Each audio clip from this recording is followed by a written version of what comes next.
Before moving forward with the program, so I will be your host for today. I will try to glue everything together and make sure that we remain on time. So before we move to the rest of the program, there is a small safety video so that you know how to exit the room for those who are here, but please don't exit. I think it's time to share this safety video, and I hope we won't have any echo. I'm looking at the colleagues behind me. They're in charge.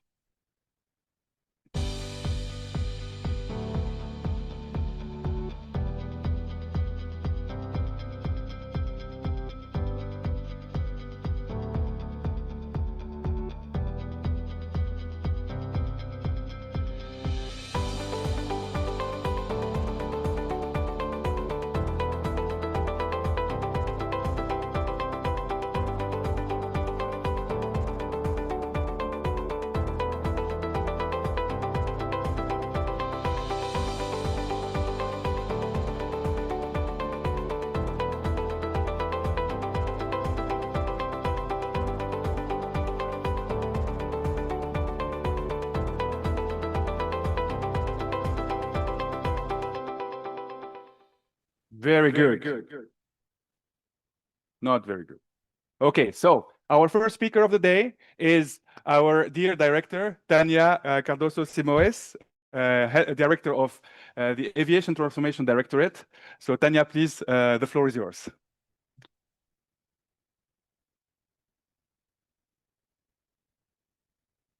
Thank you. No echo. No echo, but with microphone. And I'm with Marwan. It's really good to see you all here today. Lots of familiar faces, but also many new faces. So really, thank you for being here. And thank you to all the speakers that took the time to help us really prepare this journey. This is really the motto of the conference, which is how can we do it? How can we move forward? How can we do this transformation where we are all involved in? So as many of you know, the 42nd Assembly, in its 47th Assembly, ICAO gave a clear mandate to pursue a long-term strategy for transforming aviation. So everybody is thinking about transformation, and I think we're fine as ATD Eurocontrol Directorate for transformation. And this is here, and this is where we really want to contribute to it. So we want the aviation to be safer, greener, better than yesterday. The question really is how to get it. How, with what blueprint, what are the best practices that we can use? And of course, we'll try to do it without the turbulence that we get if we get 35,000 feet upwards. And so that's what we are going to explore here today. How to prepare for what's coming. Of course, we have the framework, we have the master plan, and we have the great work of many organizations and institutions that are here today. ICAO was already mentioned. We have the European Commission, we have the SESAR joint undertaking, the SESAR deployment manager, we have EUROCONTROL. So we're working really together to find a path that is the most efficient one to get results. So I would like to highlight really two important recommendations that came from the adoption of the 8th GANP, so the Global Air Navigation Plan. So there won't be a quiz later, so don't worry, you don't have to memorize them. But first, it's really that there is an instruction to develop a Gantt critical path. This means continuing to evolve the plan with a clear roadmap of the minimum capabilities needed for the global air navigation system with really realistic timelines for implementation. So in other words, we are really changing the course of the world's navigation system and not with the autopilot. We have to rely on ourselves and our expertise here. And secondly, ICAO has requested the inclusion of a service-oriented architecture. We are working on that already. This is really important to ensure the flexibility that we need to evolve better in the future, making systems more agile, more interoperable, and really ready for the future. So it's really about building a digital foundation that is flexible enough and connected enough for the skies that we manage. So in very concrete terms, this is what we are really focusing on today. So why does architecture matter? Why are we focusing on architecture today? Architecture methods and tools are really instrumental in managing any change. Any management of change should take into account this methodology, because it will really help us to make better and effective solutions, more efficient solutions. And that's really the core of what we are doing in EUROCONTROL, is to support all the stakeholders in taking the best solutions possible to contribute to the ATM world. So I'm really particularly happy for the diversity of our speakers today, because we believe that different experiences really bring new and more interesting ideas, so richer ideas, with different backgrounds, horizons, that will help us move forward in the future. So we have senior executives from within ATM, but also from outside the sector. Really, I think this is the best melange, if you want to, just to mention a little bit of our also other languages in EUROCONTROL, that will help us progress. And please do not forget the marketplace outside. There are lots of interesting innovations and solutions to discover there. It's like a duty-free shopping, but for ideas. So you don't have to bring your wallet, just your mind. And so finally, as ATM Transformation Director, I really can assure you that our agency will continue to support all our modernization efforts in the industry and helping you all to move forward. So this conference, I think, is really a very good opportunity to connect and widen our perspectives. So let's really make the most of the day. Thank you all for being here. And Marwan, back to you. Thank you. Thank you very much. Okay.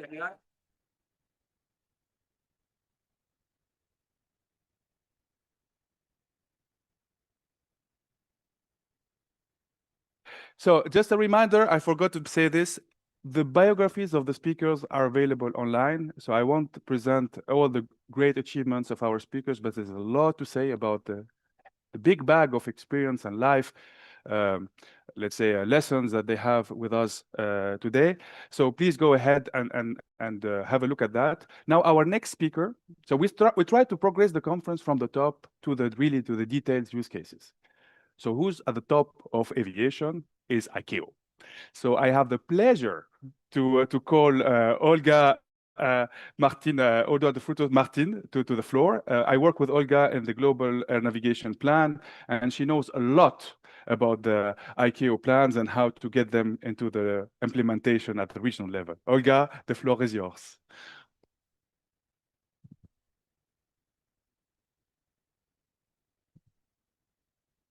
Thank you, Maran. And I think that we will display the slides, right? Yes. So you have a speaker here. Yes, but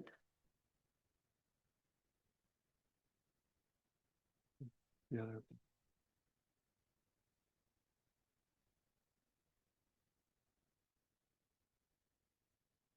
Okay, it's gonna come.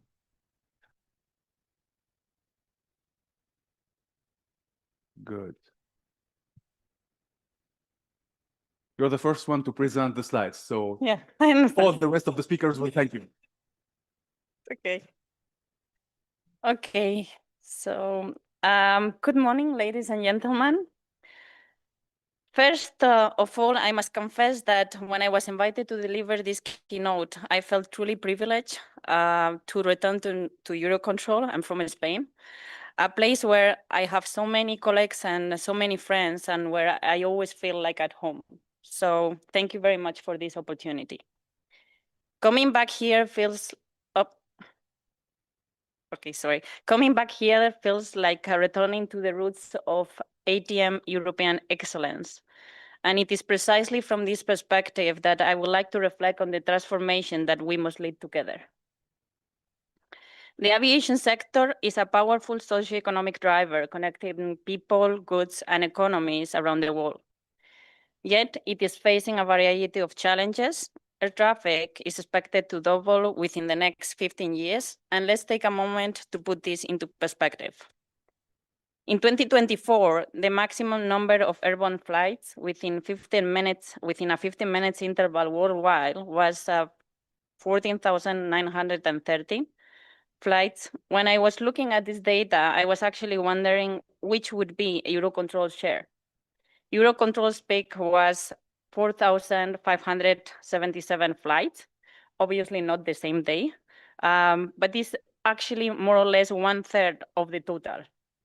Now, you may think that that's not too much, but if we consider that Eurocontrol manages traffic in only about 2% of the world airspace, then suddenly things change. This growth will be boosted by a new generation of aircraft, ranging from small unmanned aircraft systems to upper atmosphere super and even hypersonic aircraft that will demand new air navigation system resources. Despite this scenario, society in general and the aviation community in particular expect the same or even higher performance. So the question is, how do we ensure that airspace remains safe, efficient, and environmentally sustainable? Enabling technologies such as increasingly autonomous systems and artificial intelligence bring new capabilities to our industry and allow aircraft and ATM systems to perform more complex tasks. Connectivity is a given for the evolution of our system. Anything that can be connected will be connected. This provides many alternatives to the way we currently design our basic infrastructure, and at the same time, it poses a premium on cybersecurity. We are shifting from an environment in which every piece of information must be human readable to one where machine readability is necessary to turn the amount of available data into actionable information. Humans no longer need to play the dual role of computational engine and decision maker, but they still remain essential. And they remain essential not to do what machines do, but to imagine what machines cannot. Aviation is a system of systems, but it is also a business of business, highly dependent on each other vertically. We have airspace users, aerodrome operators, and air navigation service providers, for example. And at the same time, there is a competition for market share horizontally. The important role of the regulator will remain. However, we must move towards regulations that set the performance standards society expects, rather than specifying in great detail individual technical components. This regulatory framework should facilitate and encourage innovation and support the evolution of the system. Just weeks ago, like Tanya was saying, 3,394 delegates from 192 states and 58 international organizations gathered in Montreal for the 42nd session of the ICAO Assembly. Together, we discussed many of these challenges, adopted 32 resolutions, and established a clear mandate to pursue a long-term strategy for transforming air transport. One of the most significant outcomes was the endorsement of the 8th edition of the Global Air Navigation Plan, the GANP. To achieve this level of international collaboration, we rely on the expertise and dedication of people. Eurocontrol contributes to international civil aviation through its greatest asset, its people. By providing experts who advance global aviation, Eurocontrol continuously shapes the future of our system. One of these experts was Mr. Henk Hoff. I'm sure many of you are familiar with this name, who retired from Eurocontrol after a remarkable career as an inspiring leader and a true driver of transformation. He once told me that a good future is not simply an extrapolation of the past, but it is actually something that emerges to face the challenges of the future. The new edition of the GANP does exactly that. It not only responds to the challenges ahead, it acknowledges that aviation has entered a new era. The GANP is ICAO's highest air navigation policy and brings the aviation community together to drive the evolution of the global air navigation system towards a high-performing, harmonized, interoperable, and seamless system.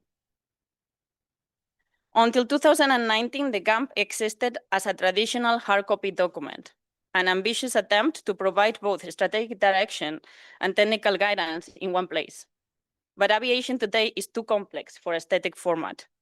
That is why in 2019, we did two things. First, we organized the content of the GANP into 4 levels: the global strategic level, the global technical level, and the regional and national levels to engage decision makers while providing the technical detail needed by experts. The second thing we did, we digitalized the GANP. We designed a flexible architecture for the global technical level, and we reflected it in a database. These allow us to manage the inherent complexity of their navigation system and analyze information from multiple perspectives. This architecture is built around core structures, such as operations, information, and technology, with foundational elements such as conflict management, traffic synchronization, information management, data, and systems. Beyond that, it incorporates multiple dimensions: performance, planning layers, phases of flight, stakeholders' responsibilities, implementation, and also time. It is complex, yes, but flexible and ready to adapt and accommodate change. From service orientation to the integration of new entrants, already integrated in this edition of the GANP. To illustrate this complexity, let's consider this dependency graph, which shows the link between 450 performance improvements that we have in the global navigation plan. At a first glance, it might look chaotic, but when we studied it, clear patterns emerge. It shows how fundamental elements like meteorological and aeronautical information supports flight planning, which in turn enables critical functions like runway sequencing, taking into account approach procedures and network operations. And this graph reflects the complexity only partially, since it does not include the over 1,000 performance objectives in the technical level of the GANP, the 2,500 enablers, or even the link to the ICAO work program. Could any of our human brains manage all of that? I cannot imagine mine doing so. Perhaps only a brain like that of Mr. Hartmut Coleman, another excellent expert from EUROCONTROL who retired in 2020, could come close. Those of you who knew Hartmut will understand what I mean. His vision and brilliance help lay out the groundwork for concepts like SWIM, paving a new way for the new era of digital aviation. Now, coming back to our dilemma, how do we ensure that nothing critical is overlooked within such a complex system? The good news, we have new tools like artificial intelligence that can help us understand and manage this complexity. ICAO is already using artificial intelligence to analyze dependencies of emerging concepts, such as DORES, and it's not my grandma. It stands for Digital Operational Reporting Information Service, and it would be the replacement of the NOTAM system, or FFIs, and to identify potential bottlenecks. And we are not doing this in isolation. ICAO is partnering with the states because transformation is actually collective. To unlock the full potential of artificial intelligence, collaboration is essential. We must share data, processing capabilities, and above all, knowledge. But as we embrace artificial intelligence, we must also ensure it is used responsibly with transparency and common principles. That is why the 8th edition of the GANP includes a series of principles on the use of artificial intelligence, which become even more critical when AI is applied to operations, as reflected in several of the operational improvements in the GANP. ICAO is also advancing other initiatives to make the GANP a reality. This includes a more hands-on approach to implementation support, to advance the implementation of critical elements like SWIM, and the development of a human support platform. Because transformation is not only technological, it is also human. Humans are at the heart of the system's evolution. We need to grow, to acquire new skills, and sometimes even to redefine new roles. Are we equipping our teams with the skills needed for tomorrow's air navigation system? How do we ensure that knowledge and expertise are shared across borders and generations? ICAO is developing a platform to define roles, associated functions, and to facilitate knowledge and expertise sharing. EUROCONTROL has always been a leader in bringing people and systems together. Once again, your leadership will be essential as we redefine roles, skills, and human-machine collaboration. These initiatives, and indeed the transformation of aviation itself, will only succeed if we work together, building a system based on services that can accommodate everyone's needs and ensure interoperable and cost effectiveness. There are many challenges ahead. The complexity of our system is real and will not diminish. But we can overcome these challenges if we step up together with shared ambition. Let us make that transformation a shared reality right here in EUROCONTROL and together with the world. Thank you. Thank you. Yeah, wow. Very good. Guys, I got ICAO to talk about architecture.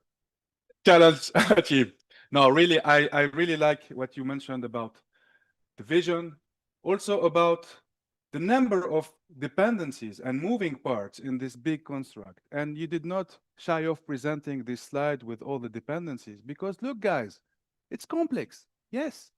And that's the challenge. How do we present complex things that are real in a very simple format? So this is really the challenge, and I really appreciate your introduction, really, Olga. And I can tell you there are also people here at Eurocontrol not retiring yet. So I hope that we will continue to contribute. And also, I mean, it's not only Eurocontrol, but also together with our European partners and international partners that are contributing to the work program of ICAO. So now we're going to zoom into the European landscape, and we have with us thought leaders, important players in the field of air traffic management in Europe. I have the pleasure to introduce an institutional panel that will be moderated by Anna van Groote, the Director General of EUROCAE, the standard making organization. The panel will have with us the European Commission represented by Erkki Most, who is the leader of the SESAR team in DG Move. We have Maria Grazia de la Piscopia, who's had hands-on SESAR deployment, the executive director of SESAR Deployment Manager. Andreas Boschen, the executive director of the SESAR Joint Undertaking, the innovative branch of CES, and Paul Bosman, our head of infrastructure division, with the very hands-on into the real-life infrastructure development. And now the floor is yours for the panel.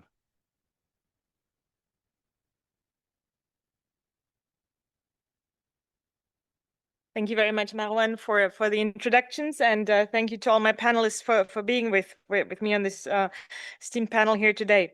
Before we dive in, maybe just a couple of words to link back, and Marwan gave us a very nice introduction already. But as the aviation industry is really embracing rapid innovation and transformation and really accelerating that pace of innovation more and more and more, managing change has become a top priority for many of us here in the room, as Tanya also mentioned in the introduction. The updated master plan has been endorsed almost a year ago. In the meantime, it's a very comprehensive document, and I think we all are under increasing pressure to deliver, to accelerate our efforts, and to make critical strategic decisions that affect all of our organizations in the long term. We also should look back a little bit what we have achieved already. With more than 20 years of single sky in the meantime. I think a lot has been achieved, a lot has been done. So I think we can also be proud of ourselves and proud of what we have achieved. But what we really see is that we need to pull all in the same direction and to pool resources. None of us has anything to spare. None of us has any redundant resources. So we need to make sure that we use those resources efficiently. What we have done and what we have put up to kind of streamline those resources and the use of those resources is really what in the meantime we refer to as our innovation pipeline. with the R&D happening in the SESAR joint undertaking and all the programs that are happening below that.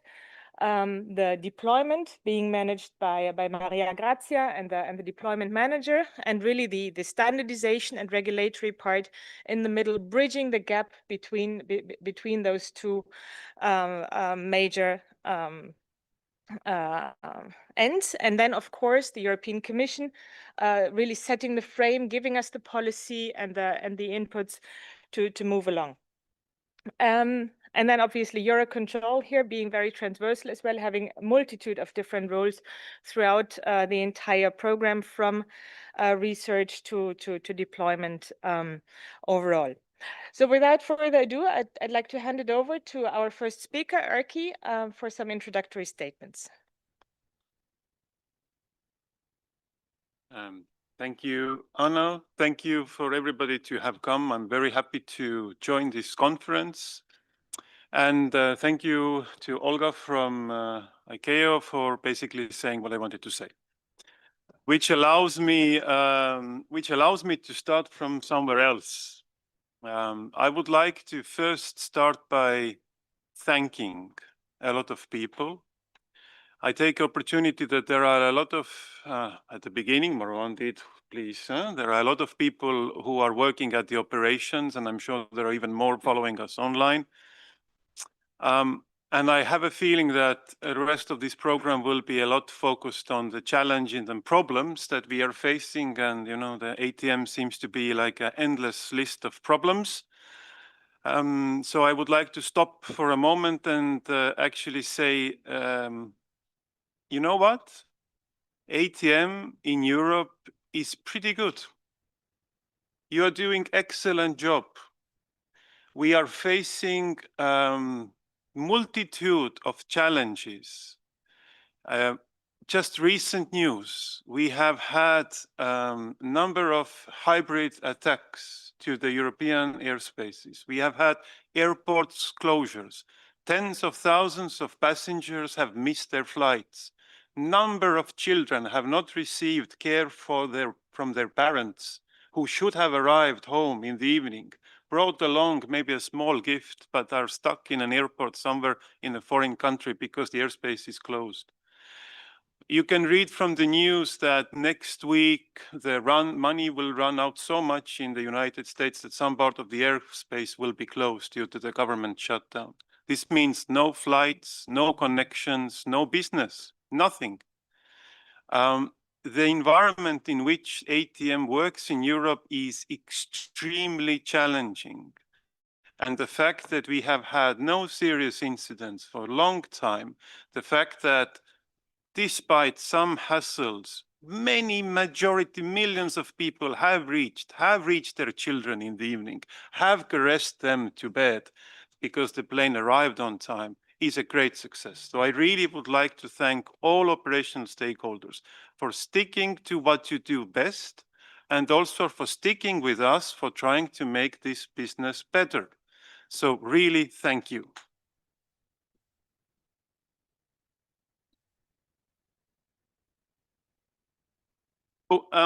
The thing is that in order to stay as good as we are, you always need to continue running. And as I said, the whole principle of what we are facing was already explained. There is not much to add, except maybe, as I am representing the European Commission, I would like to add the European Commission view. We are, the Europe in general, in terms of technical domains, is not keeping up with the best of the class. We do not have so many flagship innovations in terms of IT. We are not running the most popular social media platforms of the world. There are a lot of challenges in the European side to work with the most modern AI solutions and so on. It's not the fault of anybody particular. It is an environment which has not helped us to take these initiatives and become a success. European Union is still the world leader in the basic research. We have to be proud of that. but where we lack is the moment when we actually put it in practice. An ATM domain so far has been a bit of an outlier in this doom and gloom, because European industry has been the front runner in this domain. One of the reasons why we have been so successful is that ATM in general across the world has been considered as a heavily regulated part. And you know, Europe is the best when we do regulation. However, one day somebody will come and do a cheap, albeit regulated, cloud-based system, and then all hell will break loose, because there are so many other areas in the world outside Europe where traffic is not growing 2-3% a year, but traffic is growing 25% of the year, and they need quick solutions. At one point of time, our solution is not the one that they will go for, because there is somebody, as I said, who will come along and provide that. So in order for Europe to remain where it is, it has to innovate incredibly quickly.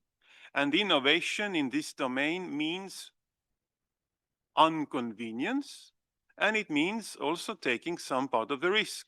And the challenge which I see definitely is that the risk is a word which does not really go well with the word ATM, or that is in a domain which is aimed specifically for security and safety.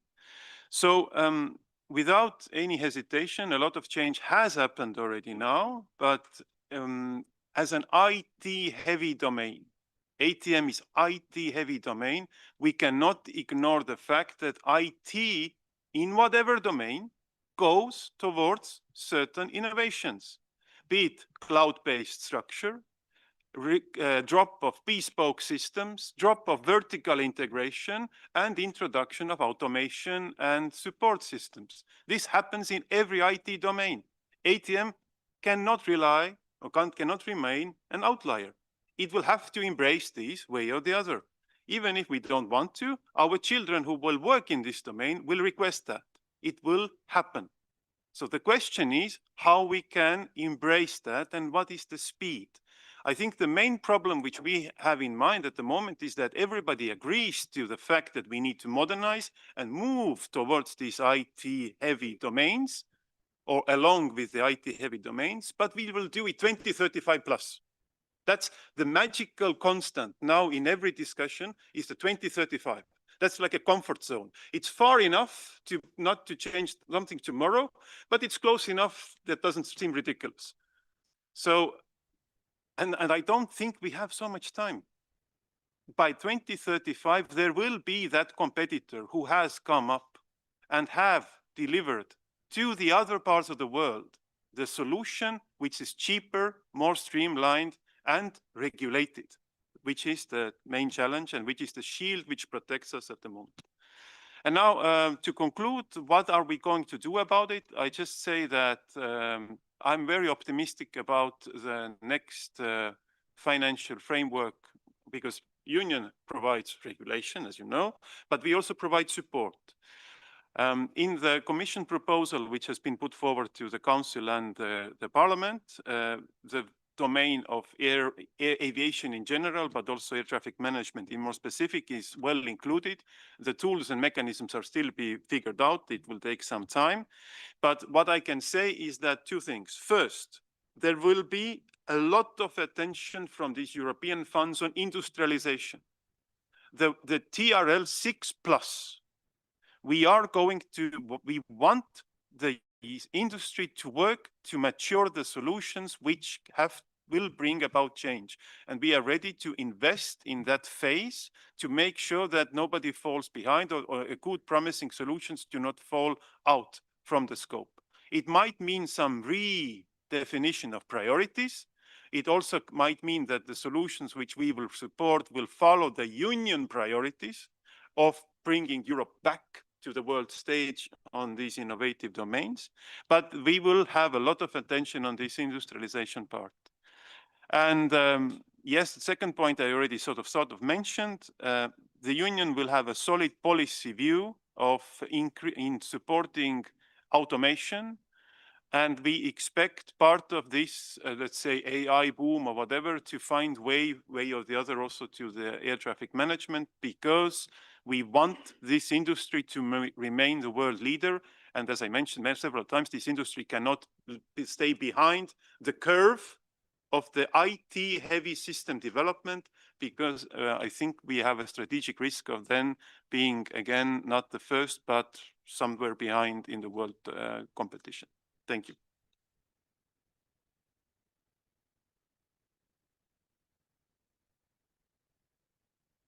Thank you, Erki, for these very clear words. Before I hand over the floor to Maria Grazia, I'm reminded to tell you to submit your questions. You have a QR code on your badges, so feel free to address any questions that you might have through that to our panel. So now, Maria Grazia, maybe you can tell us a little bit about what has been achieved in CP1, which is quite impressive, and what is maybe next to come. Yeah, thank you, Anna, and good morning, everybody. So I will start, and I will be a bit maybe pedagogic with the first slides, but I believe it is important to recall why SESAR project was created and is still the technological pillar of the single European sky. There was a strong transformation need by industry and by European institutions to cope with the ATM challenges ahead. And the first step, of course, was to defragment and to accelerate the research, as well as developing the vision for ATM modernization. We mentioned several times up to now the European ATM Master Plan. But the shift to a defragmented deployment required a further change. So to go beyond the local perspective, targeting European one, the European benefits. And that's why additional instruments and a change of approach was necessary. I think there are more or less, well, there are a number, but I would like to mention what for me are, one was the adoption in terms of change, was the adoption in 2014 of the pilot common project regulation. It was a pilot exercise, but I believe that in general, the common project are an important instrument that are mandating in investments essential to transform and modernize ATM, but not for local benefits, for European network benefits. That was the big asset and the big change. And of course, together with it, there is someone that is trying to coordinate and support the stakeholders in this big challenge. That is the role of the SESAR deployment manager, which role is to coordinate this implementation, but also to develop, consult, and monitor the deployment program. The deployment program is where you find the details of what has to be implemented coming from the common project, how it has to be implemented, by when it has to be implemented. So it's really the details that airport operators, NSPs, airlines, and all the others that are in this ecosystem need to do to make it happen. And last but not least, was mentioned by Erki before, there is a support offered by the Commission for these investments. And this support in terms of funding was important to keep the pace with all the investments needed and to support stakeholders with those investments that for which they don't see the immediate local benefits. Benefits will come, will be network-wide, but will come only at a certain point in time. Then I think that despite an initial normal pilot phase, the challenges related to the ATM life cycle or outside it, the common project and the way it was managed, I think it worked well. But let's talk a bit about the challenges, because we need to also to put on the table what were the challenges. So first of all, the Common Project 1 regulation is not an easy one. It has been broken down in 25 families in the deployment program. Each of these family is like a little standalone interoperability regulation that has to be implemented in 27 member states by airports, NSPs, airlines, med service provider, network manager, civil and military stakeholders. So there are more than 100 implementers all over Europe that need to move together to make it happen. And this is already a challenge per se. But the challenge what I can put on the table as lessons learned from SDM, and was mentioned before as well, is this industrialization gap. Unfortunately, with the pilot common project in 2015, we were not able to start immediately at full speed the deployment of the regulation. So there were some intermediate steps to facilitate, as enablers to facilitate the ramp up, and there was a gap on the industrialization side. There were things that were missing to really start at full speed deployment. The other challenge I can share with you is that indeed there is funding to support the implementation, but maybe we need to think also to other kind of incentives. Up to now, the performance scheme is not the best instrument to support the investments on new technologies. And then these are maybe internal to the ATM life cycle. But then there were also in these 10 years other challenges coming on the table. In 2020, global pandemic was almost killing aviation for 2 years. And so all of you, because I see many of you are operational stakeholders, investors, had to cope with, okay, what I do now. So do I think about how to manage the resilience of all this system or to implement the common project? So there was a moment where we really had to decide what to do. So, but luckily, after 2 years that this passed by, I think we still have a tail of it that is related to the resources that are available at this moment, and this is another problem. But as soon as we were out of the crisis, the global situation, geopolitical situation changed completely. What does it mean? That the airspace was reduced of 20%.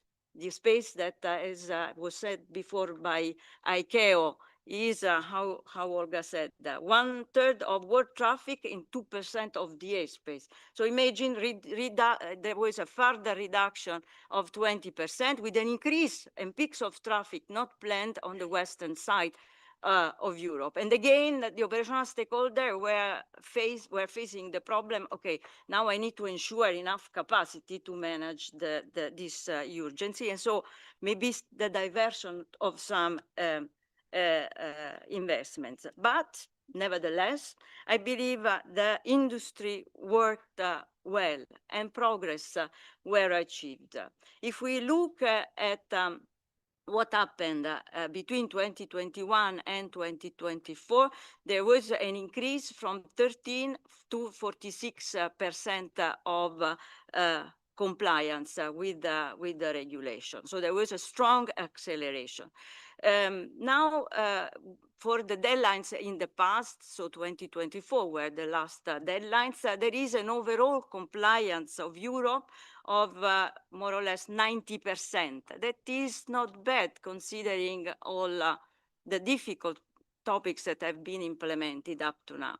And what is also good is that there are concrete plans up to fulfill all the mandate up to 2027. Now you see 80%, so it's not, I would have preferred to see 100%, unfortunately it's 80%, but because we are having some, let's say it's slowing down a bit on the implementation of SWIM, and in the initial trajectories sharing information. So these are two fundamental functionalities of the Common Project 1. Of course, the swim part is the pillar that will allow us to jump to the next level for what is related to data sharing. And so we need to accelerate. Not all swim is late, but some families are on time. And the other one that is related to ATM functionality 6 is also what will help us in the future trajectory management operation. And we need to push to have it accomplished as soon as possible. But what's happening up to now? So almost 3 billion of synchronized investments all over Europe, over 100 organizations involved in the implementation around Europe for all stakeholders categories, all EU member states and beyond, because in some cases we have helped also the other member states. 319 projects completed and additional 37 still to go. But what does it mean this in terms of benefits? Because one thing is to implement the projects, but then let's see what are the benefits. In my team, I have the team on performance is mainly built by airlines representatives, so you can imagine how they are keen to see what are these benefits. So we monetize the benefits. So for the first 300 projects implemented, 16.8 are the billion are the benefits in terms of benefits. So we are talking about minutes saved, 260 million, tons of fuel saved, and of course CO2 as well. For the remaining, so for the full package of 356 projects, but these are just the ones that we coordinate, that are directly coordinated because receive funding, but CP1 that we monitor goes well beyond this. That's why the other figure on the entire CP1. So for the entire 356 projects, we're talking about 24.3 billion of benefits. So this means that as the cost, as I told before, is around 3 billion, that there is a benefit cost ratio of 6.7. So for each euro invested in CP1, the benefit is 6.7 euro. So and for the entire CP1, of course, we rise to 34.2 billion.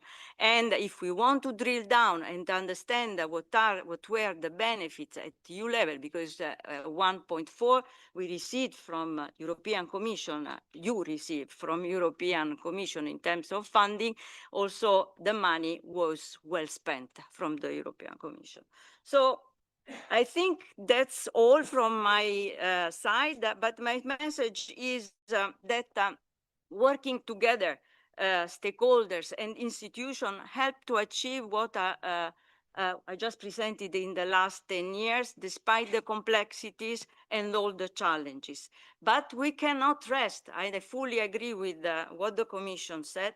There is a lot to make the ATM system ready for the future challenges. And this future is not so far. So it's really around the corner. So I believe the ATM Master Plan sets the vision on where we have to go, and we need to continue to work all together to make it happen. Thank you.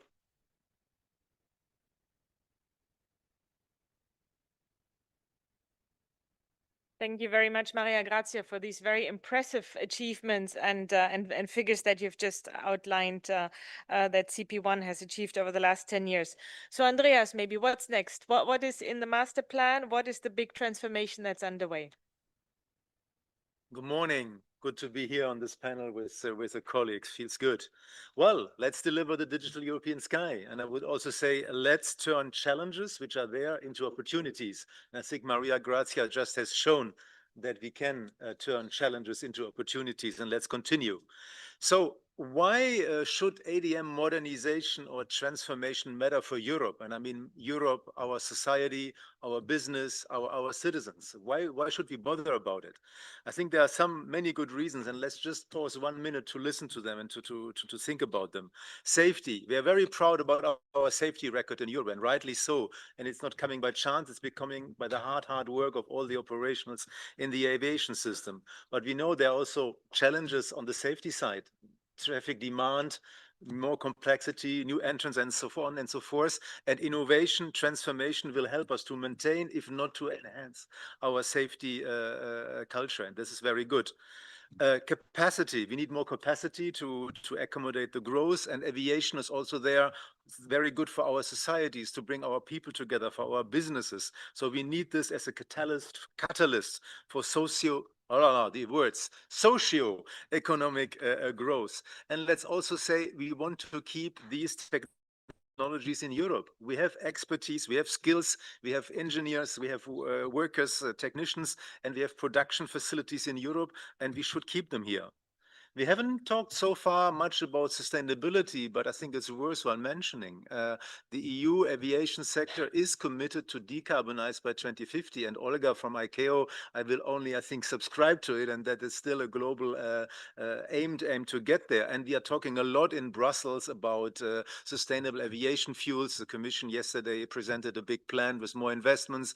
We are doing a lot of research on clean aircraft technologies, all very good, all very necessary, but let's not forget, we as ATM community, we are also doing our share. Whatever we can do about efficiency, it will also help to bring the CO2 emissions and also the non-CO2 emissions down. So it matters what we are doing in terms of ATM modernization and transformation.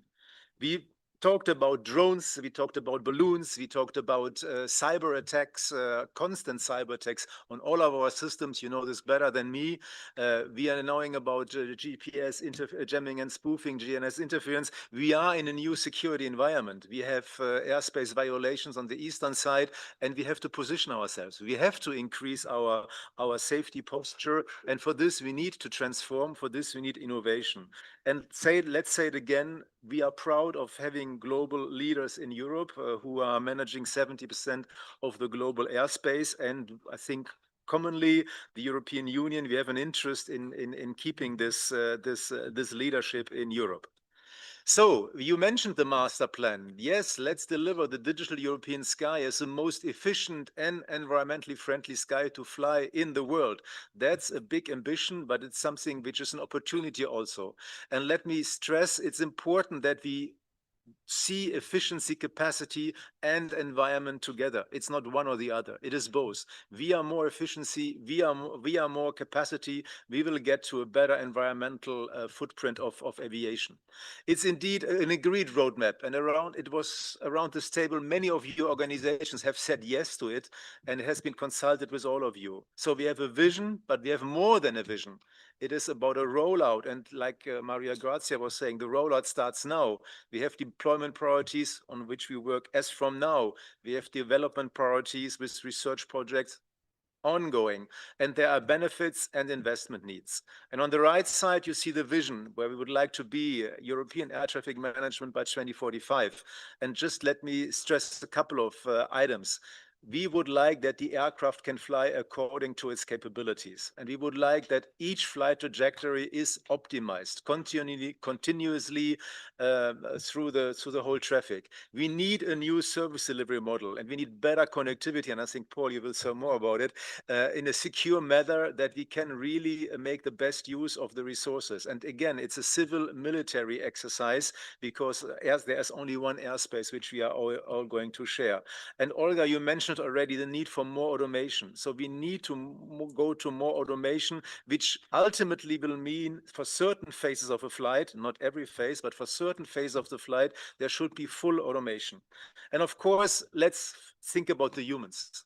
In the end, systems innovation is good, but we want to keep the humans with us, and the role of the humans will significantly evolve, which is something we have to manage. This is change management. We will have automation, but we will still have the humans in the picture, and voice communication should in the end not be any longer the primary way of communicating, because data link will be more efficient and help us to have more capacity. 10 strategic deployment objectives. This is our transformation agenda until 2035. And this is the result we would like to have in 2035. We don't want to start it, we want to finish it in 2035. And this means a lot of work. And there are a lot of important elements there, whether it is dynamic airspace configuration, the connectivity under number 7, whether it's TBO under number 5. But let me pause one moment on number 8, which is the service delivery model, where we say data-driven and cloud-based. And this is really, and Aki was speaking about it, the accelerator for innovation. How can we accelerate innovation that you in your ANSPs, you don't need 10, 15, 20 years to do a major overhaul, but we have a system in place, a service delivery model with all the features you will discuss about. And I let it to Friedrich to speak later about spaghetti and lasagna, like he likes to talk about. I will not do it now, but this is what we really need. And I'm really pleased to see the momentum. When we were discussing on this, there was a joint statement initiated by the major European ANSPs and by the ground manufacturers, and then joined by many others. There is a willingness of the community to work on this, and CP1 is there, and we are now working on CP2 all together. I think all of us here in this panel, and this is an opportunity to make more progress. And I will stop here, and let's turn challenges into opportunities. Thank you.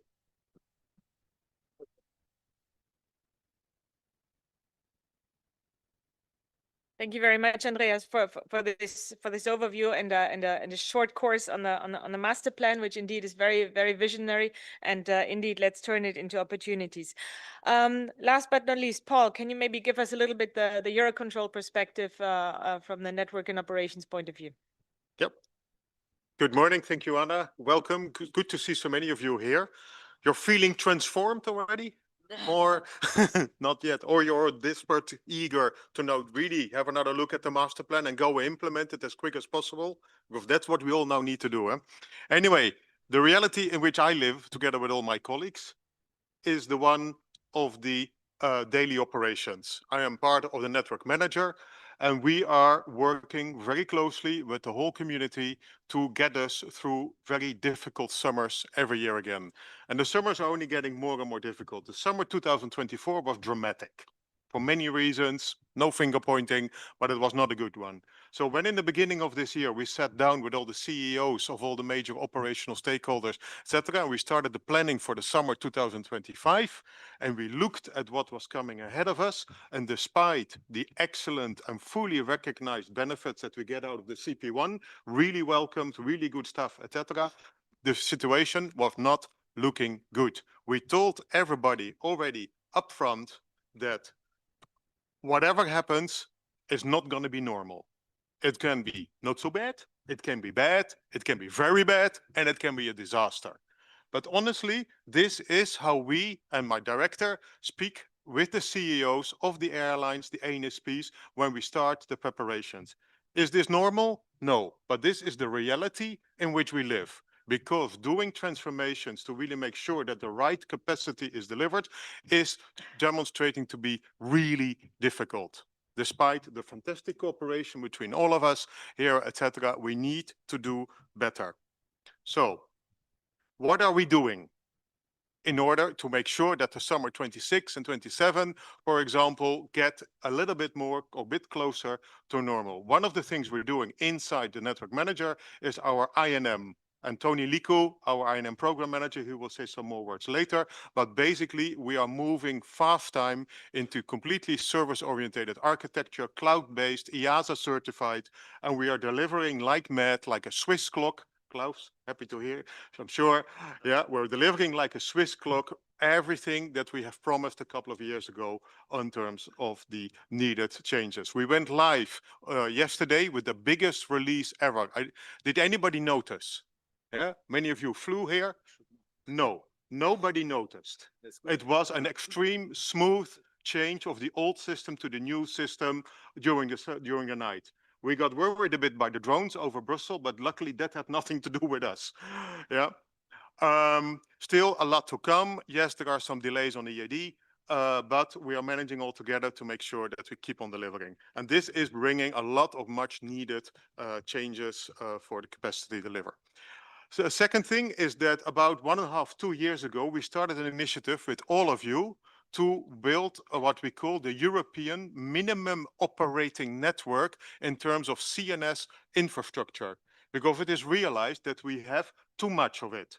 We have way too many navates, really, probably factor 10.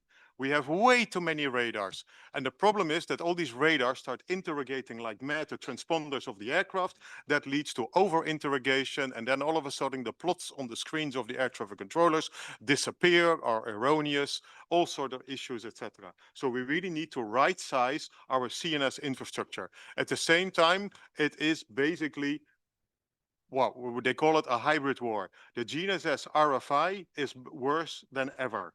So whilst we took off 2 years ago and saying we need to right-size the infrastructure and make it more efficient, etc., at the same time, we got now this challenge to make it more resilient. And we don't speak anymore about a minimum operating network. We're starting to talk about a resilient operating network, as we also got from the ICAO assembly a couple of weeks ago. Yeah, all these challenges are not easy ones. Next one, next big challenge that we have, and the animation goes a bit slower than I'm talking, is what we call the 3 network major priorities. With the network management board, we sat around the table last year and said, what are now the 3 things? Yeah, we need to keep it manageable. What are the 3 things we can do all together to get better through all these difficult summers?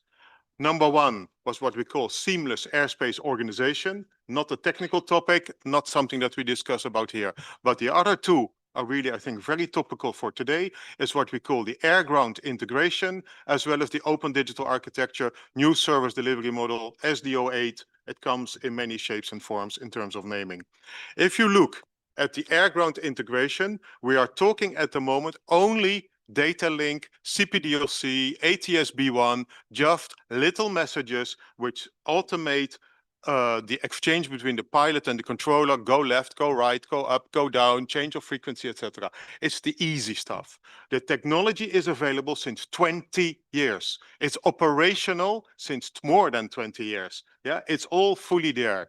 We had the best summer yet in terms of data link resilience and in terms of usage, logon rates, etc. But look at the statistics here on the screen. We are at the moment having an average of 2 data link messages per flight. Come on, people, can't we do better? Yeah, what's stopping us to really automate and really get the benefits that have been very well recognized out of the automation of air-ground integration? And then we are still looking to get quickly the CP1 AF6 activities, the ATSB2 activities out of the master plan, etc. But we need to do better on all these things, etc. And then last but not least, the famous new service delivery model. I'm sure, Klaus, you're going to say some more words about this as well. If not, certainly Friedrich. Yeah, this is the biggest transformation that we're going to see in European ATM. It's going to bring us loads of benefits, but not quickly. And we really need to make sure that we keep our feet on the ground and work as close as possible together. What I show here on the screen is that at least the European institutions, FDO, SDM, EUROCONTROL, EASA, network manager, etc., we have buckled up and we have created what we call a joint work program to really make sure that we deliver in the most optimal way our stuff to you and really make sure you can make the changes. So coming back to the challenges and the obstacles, because I think that's really where we need to crack. I'm not going to list all of them, but the big thing is this is not easy stuff. It's mind-boggling complex. And the reasons, you see them all on the screen, etc. It is really difficult stuff, and it requires a lot of bright people with a constructive, positive outlook, so to say, and keep on smiling and keep on working hard all together, etc. But I really want to add with a positive message, what we are seeing is that when we're all aligned, when we're all focused, and we all agree on the priority and the urgency, we can do it. The summer 2025, in the end, was not so bad.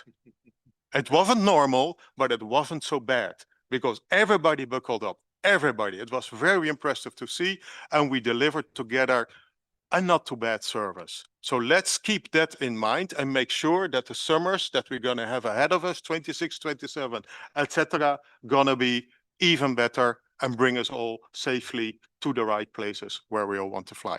Thank you. Back to you, Anna.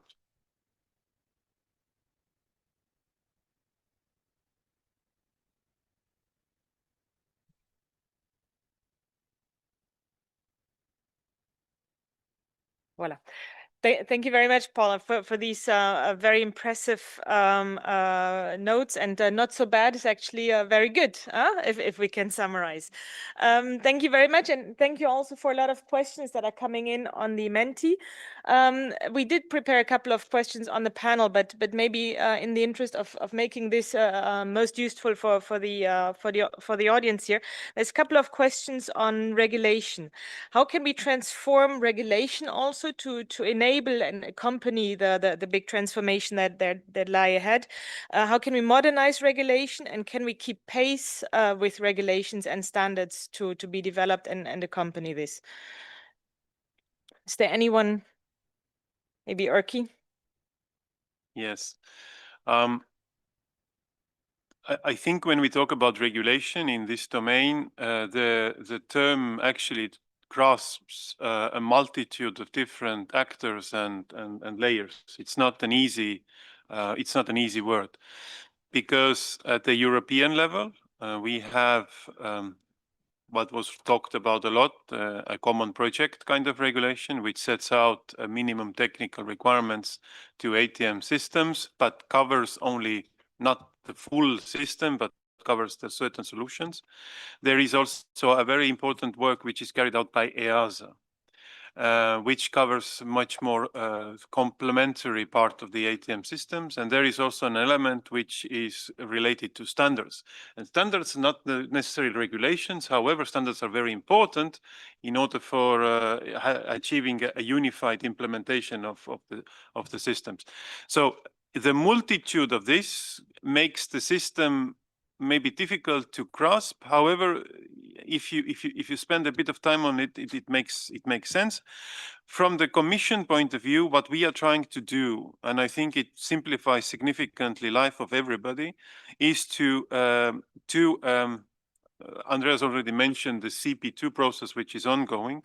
We are trying to take as much as possible to this effort in order not to come with individual implementing regulations. As you know, today we have quite a number under what is called EASA framework, so that we would know more or less what are the next big steps, what are the challenges, and they would all be included into one package, which will also have a supervisory mechanism or an implementation support mechanism.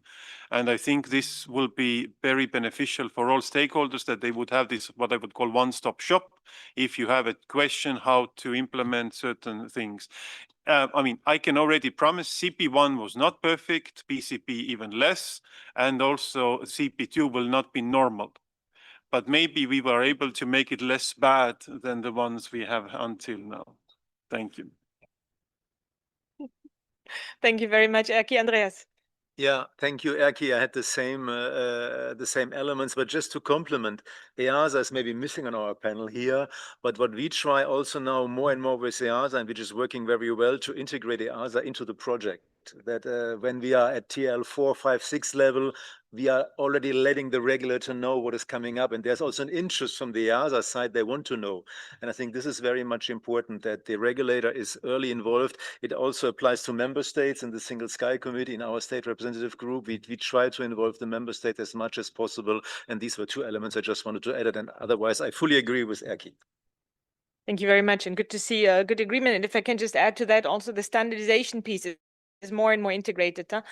We're working quite a lot with all the colleagues here on the panel to really have an integrated roadmap for the standardization work. But in the end, and there was two of the questions really were about the pace and the speed. Well, in the end, it's going to be as quick as the members, all of you, all of us, put resources into it. So this is really coming back to the point about stakeholder engagement and buy-in. I think that's a really important one.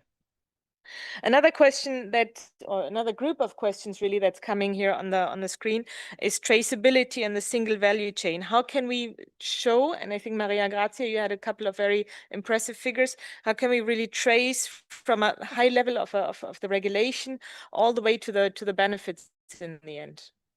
Can you elaborate on that a little bit? Maybe it's the work that we are doing, because at the end, what goes in a common project is what is in the European ATM Master Plan. And what we manage through the deployment program is coming from that. And we track the implementation, the implementing projects, and then after all, the results. So the results are measured really in a careful way, because especially on the funded projects, because we measure them before the start of the project, during the project execution, and up to 1 year after the project closure. And up to now, the results are really good. This means that what we planned in terms of benefits with the program manager at the local program management at the beginning are always much lower than the benefits at the end of the implementation. So I think there is a fil rouge that is putting together the research, the planning, the program management, and finally the implementation with the results. I would like to take an opportunity to introduce a person who sits behind me, Mr. Andrea Ranieri. He has been the project manager or project leader of a study which has looked the SESAR process, or SESAR project, since its initiation until today. Many of you have contributed, and the report it's widely available, but not yet uploaded to the website because we haven't paid for it yet. But I promise we will. But it has been approved by the Commission, so whoever wants, Andrea can share without any hesitation from our side. So I really recommend everybody to take a moment to look at it, because it gives a very good insight into what has been achieved throughout the whole SESAR project, and it's not little. So I think we can all be happy. Thank you very much, Erki, and I think it's a very interesting study indeed. So maybe in view of time, coming to a closure of our panel here, from each one of you, maybe in 1 or 2 words or a short sentence, what would be the top recommendation that you can give to anyone here in the audience or also online that is involved in a large transformation program as the top recommendation? Erki? Thank you. I would like to reply to a question which came there and just to link my point. I think there was a question on screen which I saw which said, when shall we have a single European sky? Something like that. Never, at least not in a way how we imagined it at the beginning. At the beginning, I think there was an imagination that we will have sort of like a European MUAC, an entity which employs everybody, and there will be a sort of a European airspace, and that airspace is highly efficient and so on. This, I think, it's a time of reckoning at the moment. The reckoning is on 2 ways. 1, we cannot stop innovating. 2, we cannot have everything. And in terms of single European sky, the key is shifting to somewhere else. We will not be aiming anymore, and you can see it also from the ATM Master Plan. We are not aiming any form to sort of institutional unification. It's unrealistic. It will not happen, especially in the current environment, security environment. But what we must achieve, what is crucial, is the interoperability, and also interoperability of airspaces.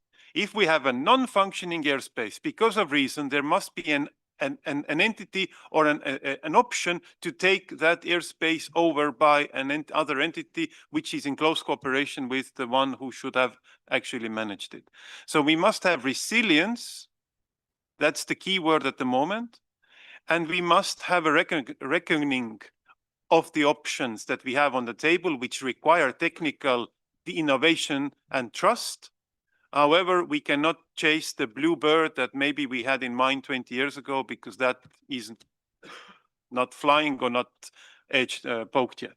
Thank you. Thank you, Erki. Maria Grazia? Very quickly, I think ATM, indeed, it's true that ATM is a special animal, but we don't have to be afraid of daring. And even if now the new service delivery model seems like a chimera, we need to keep pushing on it and make it happen. And then I think all of us that are here around the table are here to support and help you. So don't be afraid. We are here to help, and let's do it together. So trying to find another angle, because of course I agree what the two others have said, but when we see the list of challenges and we have seen them on the slide, and okay, we are scared by it, but then I ask myself, do we have alternatives? What is the alternative of not doing innovation, of not going for a new service delivery model, of not working together? If somebody has it, tell me, but I'm afraid we don't have. So our way is to do it and to do it together. And I think also if we support each other, like Maria Grazia just was saying, we also have better chances to get there. Yeah, what else? Thanks. Yeah. No. For me, the biggest thing is change management. These transformations, everything stands or falls with change management. And this is where I ask all of you, really all of you, including myself and my panelists, everybody, look in the mirror. What can you do? Yeah. Why are you not doing certain things? Why are you sending emails or writing papers that this and this cannot be done and that is a problem, etc.? No, turn this all around, yeah, and come with proposals. Make constructive proposals and say, hey, what if we could do it this way? Or what if we could do it that way while working better together, and etc. And I think that's really what I hope all of you take back from this really important session. Yeah, what can you do? What are the top 3 things that you're going to do when you're back home in the office? And I'll leave it there. Thank you, Paul. So never stop innovating, interoperability, resilience, and let's do it together. And I think that is really a key point here, that we are really here to do it all together, and we can only achieve it if we do it all together, and be successful only if we do it all together, us 200 here in the room, or however many we are, the other hundreds online, but all the community together. Thank you very much to my panelists. Thank you, Marwan. Thank you to the moderator. Thank you very much. And thank you guys for the, when we were preparing this, we said, should we give ourselves a tap in the back and just give the political speech, or should we go like really talking about the real stuff? So I think challenge achieved, well done. We really had a very open discussion together, because this is reality, guys. We're not living in a dream. Now, I would like to invite to the stage someone that is a pioneer, I consider as a pioneer, someone that went through a real transformation program. Klaus Meyer is the CEO delegate and in charge of European affairs in Skyguide. He was also the CTO of Skyguide, running through a number of technological projects, and he's here to share with us his story. So Klaus, the floor is yours. Tell us your story.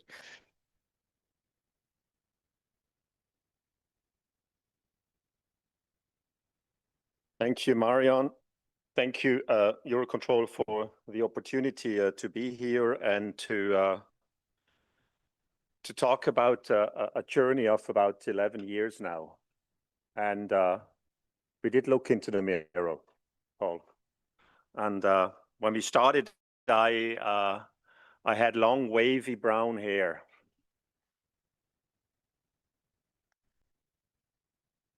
The topic is also architecting change. And I thought when Marwan came with that topic to me, I first thought, okay, what do you really want to hear? And at the end, and the way how he outlined it, it's about having a plan and then really also following that plan. But as we all know, as we start doing things, we encounter challenges, we make mistakes, and we learn from those, and then we adjust. So a plan is never something that is fixed. but it's there. And without the plan, you should never start. And I would also never recommend, if you want to build a house, not to do it without the plan. What for me is also very important when we look back to that journey, then, you know, if you don't have the courage to do something, you will not move. And if you don't move, then there is no progress. So change is driven by that courage to do something and not just to talk about it. And I think that I want you to take along when we, the next 50 minutes, go through this journey. I want to take you first to Switzerland. Yeah, and this is a little picture of Switzerland with some distance, but Switzerland is a clockmaker nation, yes. It's in the center of Europe. And we are in a kind of lucky situation that we have crossing airways, north-south, 2 of them, and east-west. So it would be easy to earn some money that way. But because of historic reasons, we have 2 international airports, as we call them. We have also 2 area control centers in this tiny little airspace. That little airspace is split in half. And we already talk about the fact, and we look at the way of how we earn money with the current tariff system, it's ton kilometers. Well, the effort we put into managing a flight has nothing to do with the weight of the flight. And, you know, distance, we're always in disadvantage. I have a lot of exchange with Mark Cooper from NAV Canada. It was always refreshing to talk with him about these kind of models because, you know, aircrafts never leave the Canadian airspace. That's a challenge for us because we have a very vertical airspace. And now this very vertical airspace is even split in half. So we said about 11 or 12 years ago, that model is not sustainable. We need to do something. And we came up with the idea to say we have 2 area control centers. Why don't we just combine them? But not physically, but logically. Doesn't matter where the controller sits. But we connect them with one modern system, and they manage the airspace in Switzerland as if it is one airspace without moving the people, because it's from a union perspective a challenge. It's a challenge from political viewpoint because we are a federal state. So the power of the states is very, very strong. And believe me, what we saw here in Switzerland is a European problem in a tiny country. And I still believe, you know, if you look at, we have French, German, Italian in one state, and we manage it successfully. So it's a European example and a European miracle. So we started with the Virtual Center program and said, how can we build that technology-driven approach? And one of the first important elements that we set up was we said we want to build that on a digitalization process. Moving towards a service-oriented architecture. SOA was standing there as the very important first element. And why did we say SOA? Because we said we were facing vertical, monolithic integrated systems. When we went at that time to our big suppliers and said we would like to have a service-oriented architecture and move away from these monolithic, vertically integrated solutions, move to a horizontal setup with, you know, layered approach. They said, yeah, great idea, Klaus, but you're the only one who wants that. So it looked like I was the only one who wanted that 10, 11 years ago. But I'm really happy that we now have accepted that as the way forward. And with the new service delivery model that is now being embraced, we really move in the right direction. And I'm very happy that we also got even a document, a memo from ICAO early this year, which said this is the way how we have to move forward and modernize air traffic management systems. So big success. But you know, it's been 11 years. 11 years. Yeah, it's really a long, long journey. And I want to quickly step into the question, what does digitalization really mean? And maybe that also describes the kind of challenge that is ahead of us. It's not just moving from analog to digital. There's a very important next step if you want to go into the digitalization world. It's also providing connectivity. And Olga, you again, this wonderful, the way how you started the day this morning, you talked about connectivity. Connectivity on the ground. How much connectivity on the ground do we have? We're working on it. You know, yes, we have our pan-European network, but look at our area control centers, 68. How are they really connected? It's by the controller telling the pilot, change frequency. Let's look the connectivity to an aircraft. We have CPDLC, we're picking up, great. Yeah, after 15 years. I always said the guy who invented CPDLC should be tarred and feathered. Why? Because we're using old technology and put data link on it.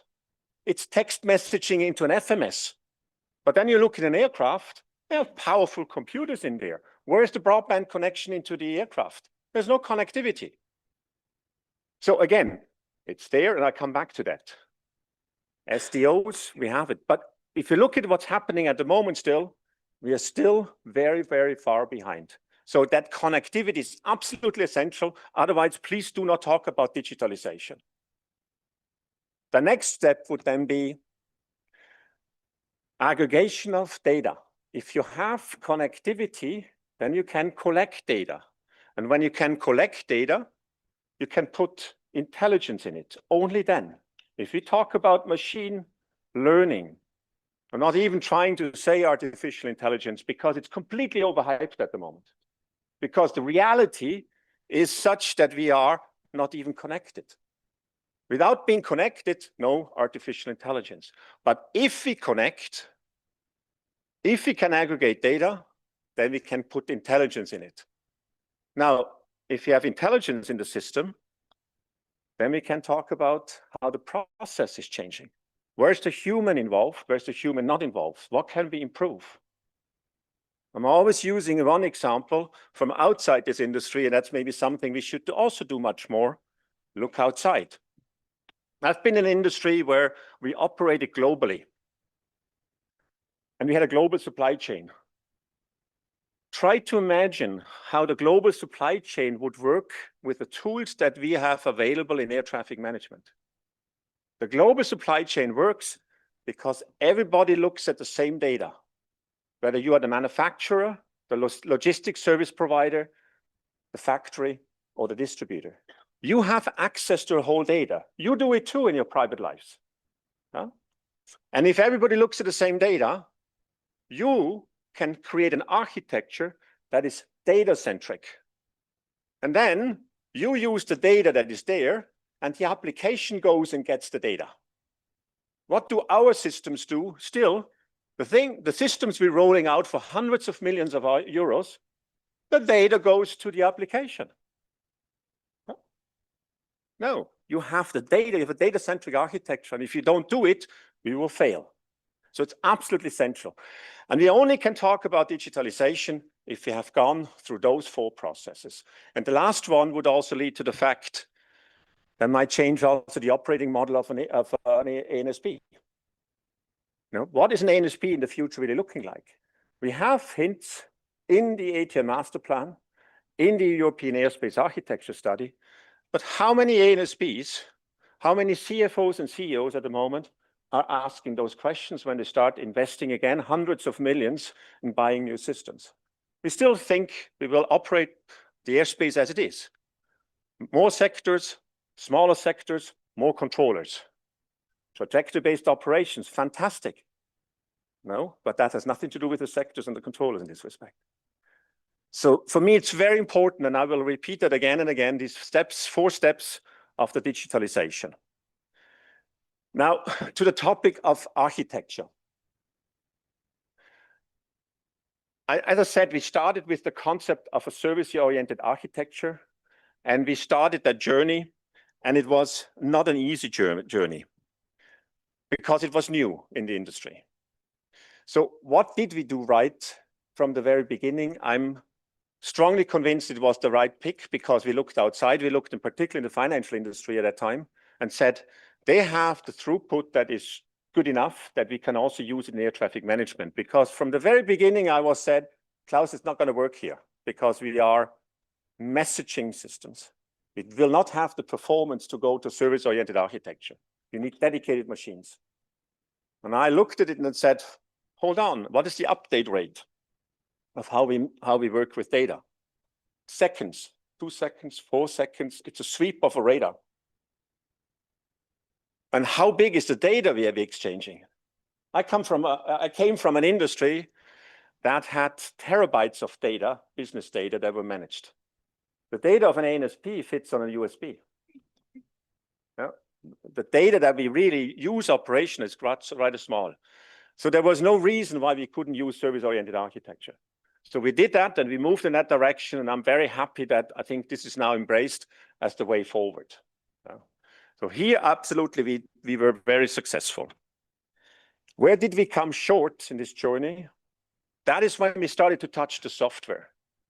Because what we were facing was software, and Skyguide is maybe a little bit exception. We didn't buy from the big suppliers. We developed everything on our own.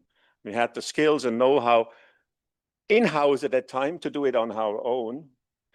And this is legacy software. That was written with concepts, architectures that went back 30, 40 years ago, the time when I was at university.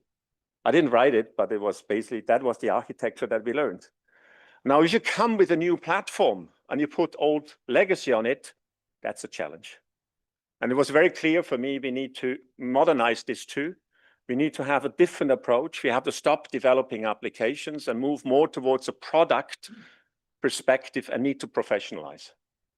And there we came short. We didn't achieve the goals we had. And I come back to that afterwards. So, where did we go wrong? And how was that connected to our plan and architecture? We started because we wanted to harmonize, connect the en route part of our airspace, because the virtual center is for en route, overflight, 60% of our revenues. But let's focus on those. We were really doing well. We moved forward. You know, we started to work on the CONOPS for location independent operations. And then we had the idea, you know, we said, well, we have an issue because we also have these strong connections to the approach and tower operations in Zurich and Geneva, but also towards Munich, towards Milan, and so forth. Why don't we just do that also? Without a real detailed analysis and an architecture and impact and so forth. You know, it's a scope creep, which was driven by the success of the early phase. And that nearly broke our neck. Because as most of you know, en route is a simple process, an entry point, waypoints, exit points. Yeah. But if you talk about approaching airports with different configurations, that's challenging. In particular, when you take old software that is about 40 years old and try to rewrite that. So we said, let's put that on a new platform and let it run. It did work. It did work. I'm going to also say it did work, even if people criticized us and said the performance is not there and so forth. When we looked at it, it was never really the platform. It was usually the way the software was written, old ways of database access and stuff like that. But it was not really the right way of doing it. If you do it, you have to rewrite the software. And this is probably a message also to the suppliers. They know it too. If they go towards a no service delivery model, then it's going to be a lot of work of rewriting code and software. What we also did, and that had a lot to do with a mindset change when you modernize. And I don't know who said it now. Was it Paul who said it's a change challenge, innovation? And I fully subscribe on that. The technology is there. Examples are usually there too. You can go to other industries. But to change the mindset in organizations, that is, as usual, the challenge. Finding the right people, and I learned too, you can do only so much with internal people. They have the skill, the know-how about how we're doing the business today. But to bring new people in, to bring fresh air in is essential. And then again made good experiences by bringing smart, good people in to drive it forward. And sometimes I look back and I thought I should have done it much earlier. We went to an agile delivery model. Again, we were told regulation doesn't allow that. You know, we went to a safe, the framework, the agile framework, to develop solutions. Also continuous deployment. Now, can you imagine the challenges that meant for us from a regulatory perspective? Our regulator was looking very closely. And I always say, you can comply with any regulation. The question is at what cost? And I come back to that a little bit later too. So service-oriented architecture, moving towards a new service delivery model, having the layered approach like in service-oriented architecture, all the things we did, the right thing forward. We cannot stop there. Going back to the previous slide, you also need to tackle then the business processes. And that brings us the enterprise architecture question, business architecture.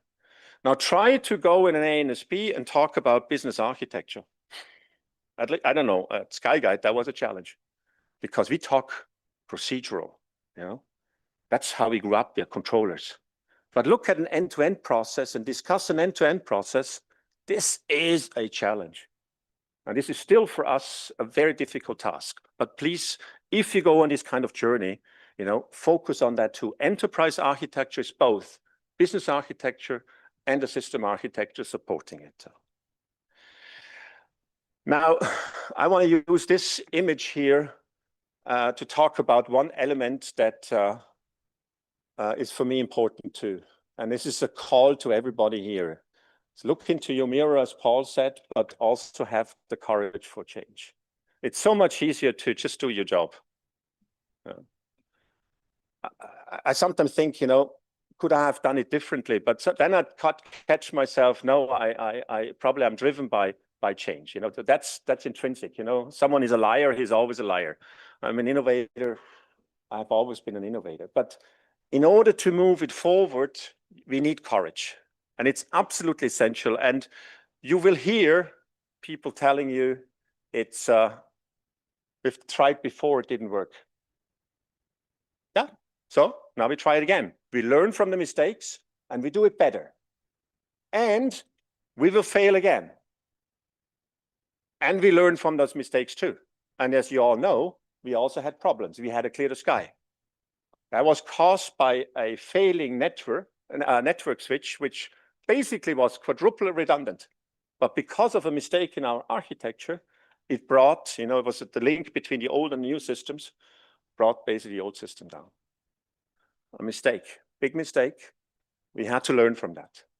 But as a very wise person once told me when we started with an innovation journey in the airline industry, this person said, in times like that, you have to be as cool as a cucumber. And you know, it's easier said than done because you get under pressure from a lot of sides. You need to believe in what you're doing and then keep going. Again, not closing your eyes, learn and keep going and move forward. And I'm using this example too because that example of SpaceX and Falcon is pointing in one direction. That is also regulation. We did things where regulation said you're not allowed to do it because regulation today really says you have to tell me exactly on what machine, which software is running. 373. Huh? But if you have a distributed system, we are not in the cloud yet. That step would have been too big for us. But we need to go in the cloud, there's no question. We went in a virtualized distributed system. And it took time with the regulator to find a way to be compliant. But again, it cost us too much money. And we are still challenged here that the efforts to basically be compliant are too high. And I'm not sure whether we're really safe with that or safer with that. It's just then compliance. And we will have other issues like the decoupling of the software from the hardware will be absolutely critical. So what SpaceX did, SpaceX was so successful because they didn't build their Falcon or their Merlin engines by going to the classic aerospace companies. They developed it on their own. They wrote the software on their own. And they went then to the FAA and said, look, these are the evidences that what we're doing is safe. And that's how they could build these kind of rockets. And I'm still intrigued to see that the way how they landed. And I think, do we have the courage to do it? And yeah, you know, we push, but we need the regulation to come along on that journey. What have we achieved? I don't want to go to all the details now, looking at the time. At Skyguide, we are not there where we wanted to be after 10 years. We gave ourselves 10 years, and we are not there. We basically are now in the rewriting of the software, the core software. And we have not achieved yet the business process changes and the operational improvements that we managed at airspace as one airspace. So there's still quite a lot ahead of us. Instead of 10 years, it's probably lasting 16 years, maybe 17 years. That is one thing that is for me disappointing, but at the same time, we are in the safety industry and we had limited funds too, because I needed to constantly, you know, balance between operational results, stable, resilient operation, and the innovation. And that is one of the reasons why we are delayed. Now, I want to close and I want to make the connection to what was said before, because I do believe it's absolutely essential.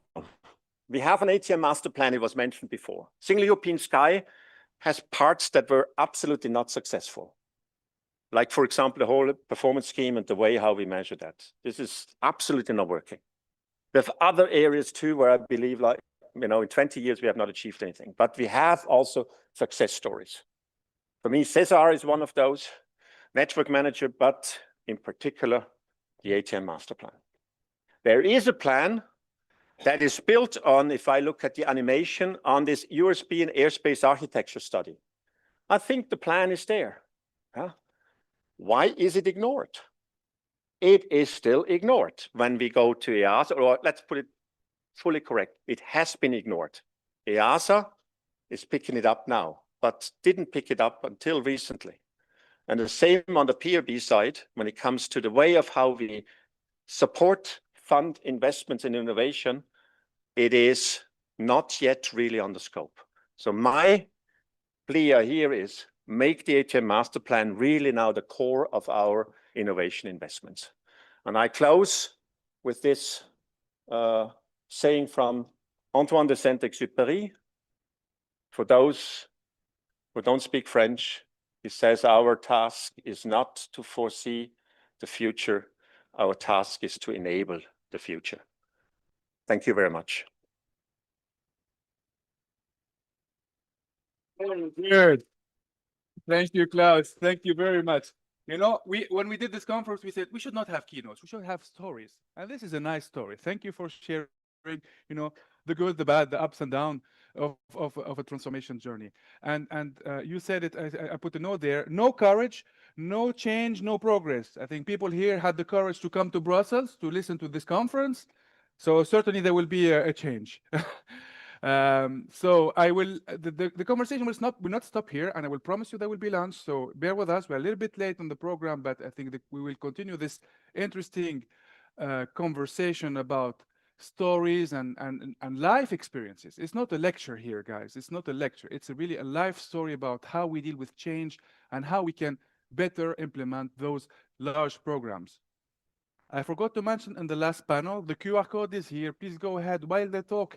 Just push your questions. We'll see with the time. I would try to, with the help of Milena here, we'll try to go through the maximum top voted questions. So you can vote actually on those questions so that you can appear for the moderator. So who is up in the next panel? We have Mr. Philippe Hughes, our head of Aviation Planning Division, who's going to moderate a panel about leading change in the ATM sector. We'll have on the panel Cathy Meyers from NAT. She's the head of strategic planning. Thank you, Cathy, for being with us. Ulf Dublin, who does not know Ulf, he's the director of European programs and development in LFV, and also you know, a member of a number of groups in EUROCONTROL, including NDTech. And we have, thank you, Ulf, and we have David Webb, also a senior executive in aviation with a long experience in ANSPs, and now he's advising the CEO of Saudi Arabian Air Navigation Services. So, Philippe, the floor is yours. Please give us your thoughts and animate the panel. Thank you.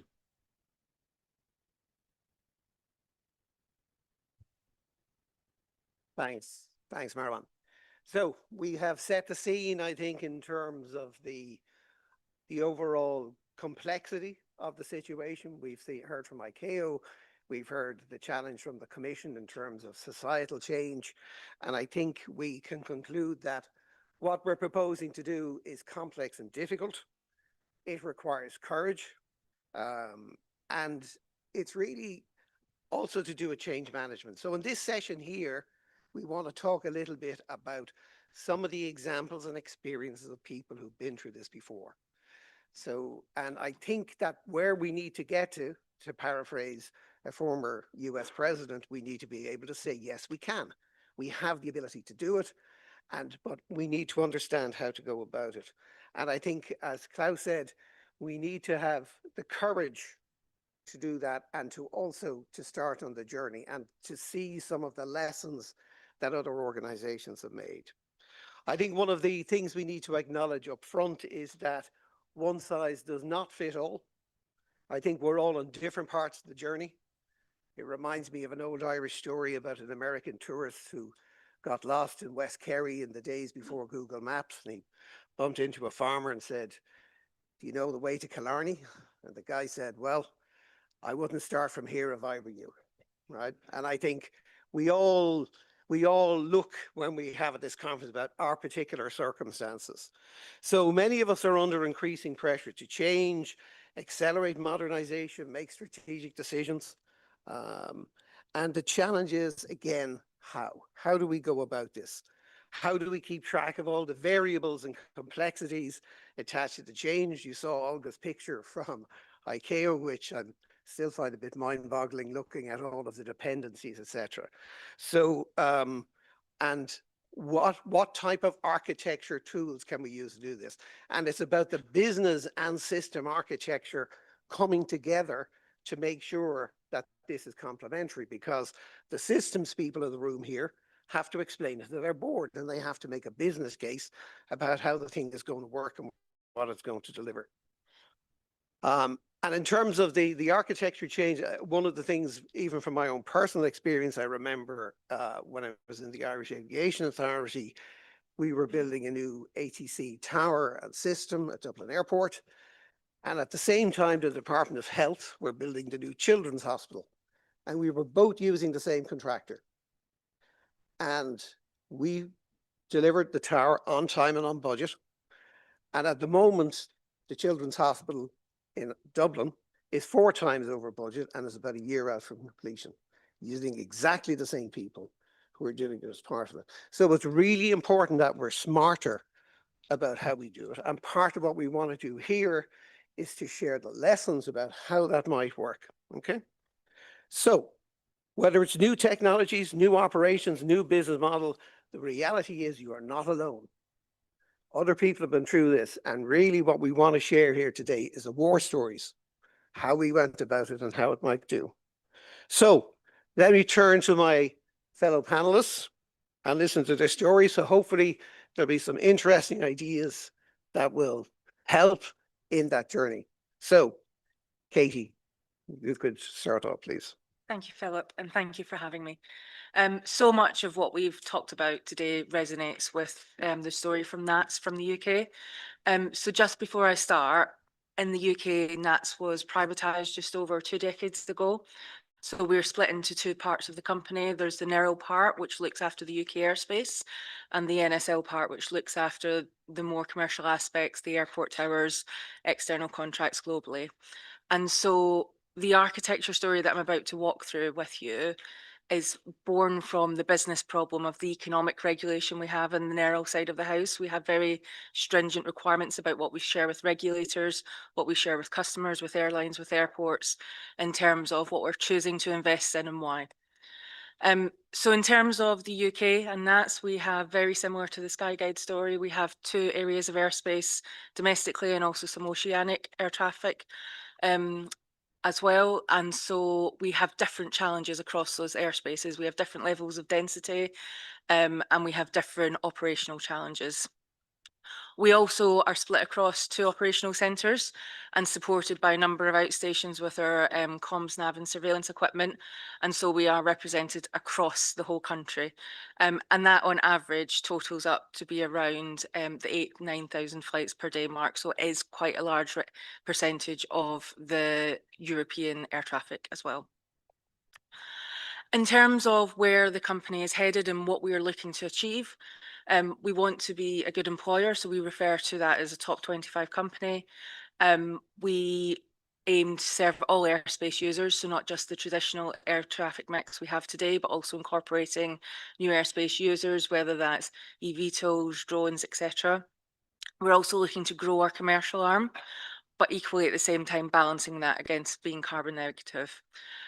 That all represents quite ambitious targets for us, and that's against the backdrop that we've heard this morning of we probably wouldn't start from here if we chose to. And so for us internally, from an architecture perspective, where we started from is we had lots of different parts of the business that all had, they wanted to go in the same direction, but that was represented at different levels and different levels of detail and different language. And so what we've done internally is look at how can enterprise architecture and how can architecture more widely support that. And so what we've done is we've effectively taken all of those different elements, we've pulled them together into what we refer to as an air traffic management roadmap. And that's then underpinned at a more granular level of detail by a set of technical ATM service roadmaps and operations roadmaps. And what that's really allowed us to do is look across that economically regulated side of the business, understand what is the aim and the direction at the very, very top level.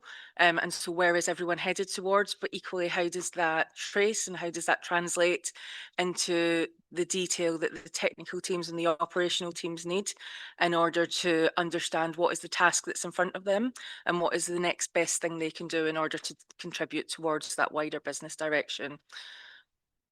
And what that looks like is at the very, very broad level, at the top level, we have a company roadmap which outlines that strategic direction. That, of course, links back to the ATM Master Plan as well. And at the technical level, this is just one example. We have then a set of discrete technical changes that we can then we can query, we can understand, we can trace back how that contributes to those overall goals. And I haven't shown it on the slides, but we actually have something very similar to ICAO with the dependency maps as well, which you will be pleased to hear is just as complicated. So in terms of my team and what that looks like, one of the things we've introduced and understood recently is that that really needs to be a cross-functional effort across the different disciplines. That's not just enterprise architecture, it's not just architecture, it's all of our different colleagues and they all have a place to play and each of their disciplines needs to come together. So we've really started to work on the business processes. What does that look like? How do we engage in forums, whether it's within EUROCONTROL or ICAO or others? How do we identify what those business needs are, the changing environment, pull that information into our roadmaps, and that could be at the top level or the more detailed level, and understand what that change maturity and scope is, and critically then what needs to happen. Do we need to increase the maturity of something to have more certainty around it and reduce the risk? Or is it something that's ready to go into our change delivery programme? And then how do we prioritise it and package it accordingly? And then go through the more straightforward task of changing it, delivering it, and transitioning it into the operation. So that's a brief summary of what we're doing in NATS. I'll pass over to Ulf now. Thank you very much. Thank you, Jody.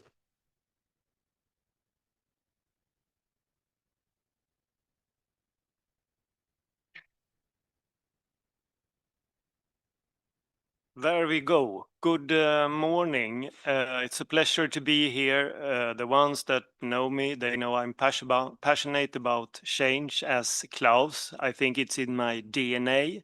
But I would also say that I see huge opportunities for ATM and aviation in general, and we should definitely use them. Philip, you know me, so give me a sign when I should stop talking, otherwise it could be too long. I will take the perspective from 2 different examples, and then if time permits, I will have a few conclusions in the end. So before I started with ATM for roughly 10-ish years ago, I was working for many years at private companies that focused on product development, software development, system development, service development, whatever. So it was all about development and competing on a commercial market. And I was a little bit shocked arriving to the ATM world at that particular stage, I must admit. So here's an example on what I was working with before I came to the ATM world. So the first example is about surveillance and monitoring and managed services. Not fully understandable, but it's all about that you have large companies that are responsible for, based on alarms, to send out a guard or send out a plumber or someone else to solve a situation, ranging from sort of very simple task, private homes, to very expensive production facilities, government buildings, airfields, whatever you want to mention. And the applications are very mission critical. You could actually lose human lives if the systems will not work in the end. And they wanted to reduce the number of alarm or control centers where they dispatched all the people that should take some actions. And they had 400-ish smaller centers distributed over 2 different countries.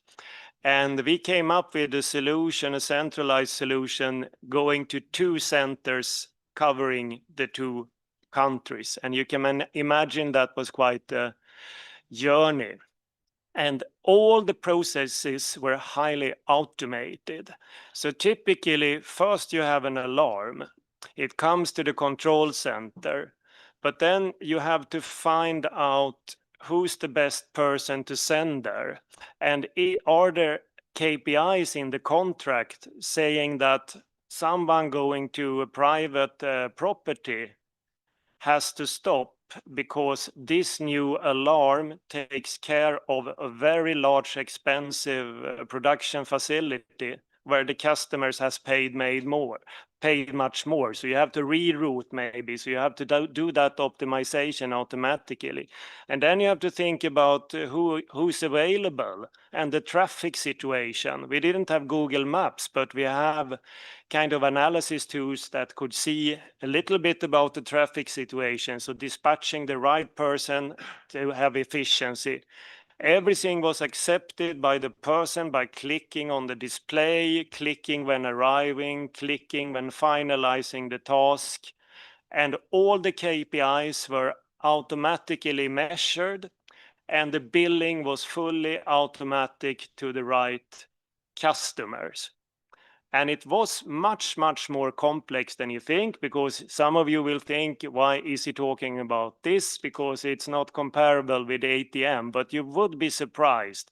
There are many, many similar challenges in such a project. It took roughly 3 years from contract. It was, I think, 18 years ago we did it. It was a system fully based on a service-oriented architecture. The reason the customer became interested was that during a presentation they said that with the present supplier it took them 3 to 6 months to have a simple change in the HMI, color or different table or something like that. And while sitting there, we could demonstrate the changes they wanted in real time at the meeting. And that got them hooked. And why did it succeed? I think one point was that it was one clear customer and one main supplier together. And we were working in a very close and tight cooperation. The objectives were crystal clear. Deliverables were crystal clear. There were strong incentives in the contract, like if we saved more money than this amount for the customer, we could keep 50% of the savings for ourselves. So there were those drivers pushing us. And again, without the service-oriented architecture, it would never have been doable. And also, we worked completely agile at that time. And there were organizations that were very commercially oriented and very used to software development and solving all types of problems. And I think that was also a key factor. So my second example, before perhaps concluding a little bit, I often think of service-oriented architectures like the Pilgrim's approach to service-oriented architectures was defined and recognized at the early days of SESAR with all the benefits that we knew about at that time. And it was established in many different industries in parallel, and we are not there yet. But saying that, so I don't sound too critical, I have never seen such a momentum as we have now. And it's fantastic to have that momentum. There's a strong engagement from the European Commission, from SESAR Joint Undertaking, SDM, EASA, EUROCONTROL, from the top management of a number of ANSP, the suppliers, etc. So I think we are about to do it, but we are just at the start. Will probably take 10 years. That's the limit of the SDOs. So in total, it will be a journey of almost 30 years, and maybe not all of us will be there at 2035 fully, so it will actually be more, and I think we should reflect on that.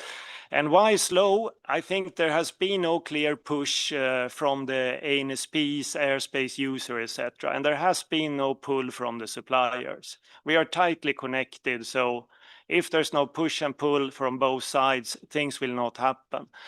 Our history is radio and radars, if I exaggerate a little bit. We are not an IT company. We are not software developers. We don't have enterprise architectures in a huge number. So of course, it's hard to convince the majority when you start from a minority. So you have to take that simply into account. And doing the architectural transformation does not bring operational benefits day one. It's the technical transformation. Of course, in parallel, you plan for all the great new innovations you can have, etc. But that's not so. It's not driven by operations in that sense, though. So I think the reason it has started to move now is a very strong engagement that I mentioned already. I think the understanding, the competence is growing steadily all the time, and I think that was mentioned, a systematic approach starting from the ATM Master Plan and tying all the different activities together will be and is a key for success.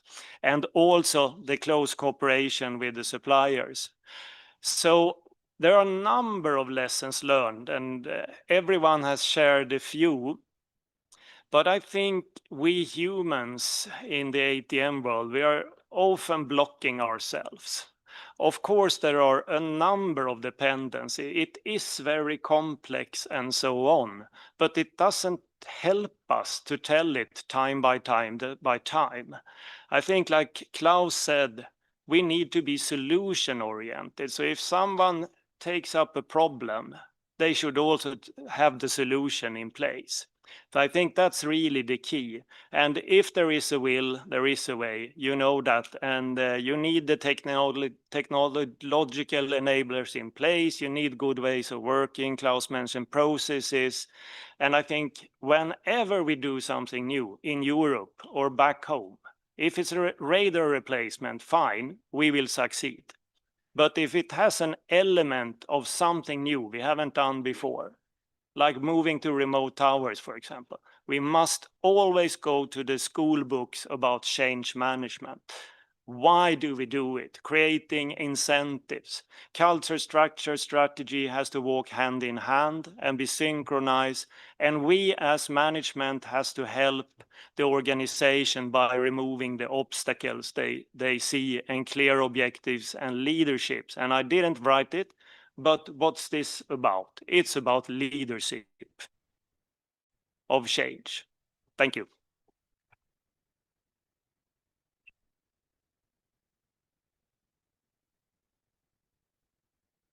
Good afternoon. David Webb from work in Saudi Arabia now, but the background I'll provide for my comments is from my experience in Australia. I'll provide a backdrop and then talk about how I see enterprise architecture in relation to that lived experience, and then share some make or break thoughts. The backdrop is non-European, but you'll find much of the experience is parallels to what we've discussed this morning. You'll see a lot of parallels to the first panel and in context, and then experience is very similar to Klaus's, I think. For the past 10 years, or most of it, I was leading a program called One Sky, which is a civil military integration in Australia, replacing all civil and military air traffic control systems at once. About $1.6 billion or euro of investment, more than 40 towers affected, several approach units, and a number of ACCs. It's a very long life, 9 years in planning and definition. This is why I refer to a marathon, that's the analogy, and then more than 10 years in implementation. And I think this sets a very useful backdrop for enterprise architecture, because that marathon makes us vulnerable to these three topics here that I've got on the slide, which are the sprints, as I call them. One is technical disruption. Now, your mind tends to go towards mega trends, UTM, AI. The actual things that cause you difficulty are the parallel programs from other agencies that may not even recognize your program, national network changes, remarkable hardware innovations that someone has fallen in love with. And when you're dealing with the military, I find this is even more acute. And so that technical disruption aspect affecting a program that's taken a decade to define can be very challenging. The next, which is more so, is the evolving threats. And here I'm talking about cybersecurity. The cybersecurity environment changed quite dramatically over the last several years, as many would be aware. And my experience faced the same actors as what you face here in Europe. And the experiences of rapidly changing requirements, particularly in the architecture and integration space. That then manifests itself in conflicts between safety and security. A very well argued safety situation that took literally years to define, suddenly challenged immediately by security concerns. The third sprint is political shifts and strategic shocks. Politics changes quickly too, and this changes priorities, people's preferences, the timelines, and also funding. Some funding for an ANSP comes from powerful stakeholders, others comes from government. In my case, I had both. These sorts of sprints is what does make your ATM change program vulnerable, and it will for the next 10 years, 20 years. And I also want to highlight this as the backdrop, because now when we move to talk about enterprise architecture, you can easily relate many of the strengths of enterprise architecture to dealing with these challenges. It wasn't written by Philip, but I do agree that enterprise architecture is indispensable. It is the way to manage the complexity and the risk over time. And I'm a believer in this, not from reading about it, but from living it, and not from living it successfully, from living it, probably it is maybe the slightly bad, worse experience. It very clearly outlines for you where you are and where you're going to, but not in a traditional scope word salad. It's methodical. It provides you the physical and technical infrastructure linked to your business process, linked to your people, and then linked to your services. And if I go back to the cybersecurity example, that's very important. Cybersecurity people tend towards think about technology, firewalls and things. Security is not that. Security is people, technology, process, infrastructure. So your enterprise architecture shows you where you are. And when someone comes with a threat, you can readily assess it. And if you're effectively using your enterprise architecture, not as a monolithic shelfware that you defined at some point with a monolithic goal, but actively using it, you can very readily assess what it is you're impacting and what you need to change, or where the investment is best served. And this is something I strongly believe, because in my experience, we didn't have it, we tried to implement it, and then we lived the experience of not having it. So I think this is quite good. And I think on the slide there, I've also linked in SWIM, and often we talk about SWIM or enterprise architecture or programs, but to me they are like this. SWIM is the fundamental architectural change for the next decade, and EA is the foundation that you will need to achieve SWIM. It was mentioned in an earlier presentation about people's mindset. Our traditional ATM CNS mindset is not of a service-oriented architecture. This was Klaus's experience. And in order for SWIM to be successful, we need more than just the documents. We need an enterprise architecture mindset. And this brings me to the final one, which does echo off quite closely. It also goes back to what was mentioned before by Paul and others about the change challenge, is that the humans, both in their culture and their politics, are the enabler for enterprise architecture, but also the barrier. For enterprise architecture, you need to establish it, not straightforward. You need to maintain it, not just from the inputs of an enterprise architecture team, but from the inputs of all those business processes and technical systems that you've mapped. And then you actually need to use it. Now, for all those things require engagement and they require funding. Now, it means you need your end users not just to be turning up to meetings, but to actually want to contribute to building it, to evolving it, and then using it. And you need to secure your funding. Those people turning up wanting it, they might have some intrinsic motivation, but their manager or executive actually needs to assign it to them and to prioritize it. And then how does this occur? Well, it needs to be tied into the other frameworks. No one just goes to an enterprise architecture meeting willingly. Well, some people would. I'm sure David does. It needs to be linked to something worthwhile for you. Why am I attending this? How is it assisting me to manage this change? How is it assisting me to solve this problem I have? And this is where the actual solution has to be very accessible. Do humans want to participate to it? And do they want to use it? And this is probably my closing point. It's been a very brief comments to you, but it's your human architecture that will ultimately determine the success or failure of your enterprise architecture. Okay, thank you, Philip.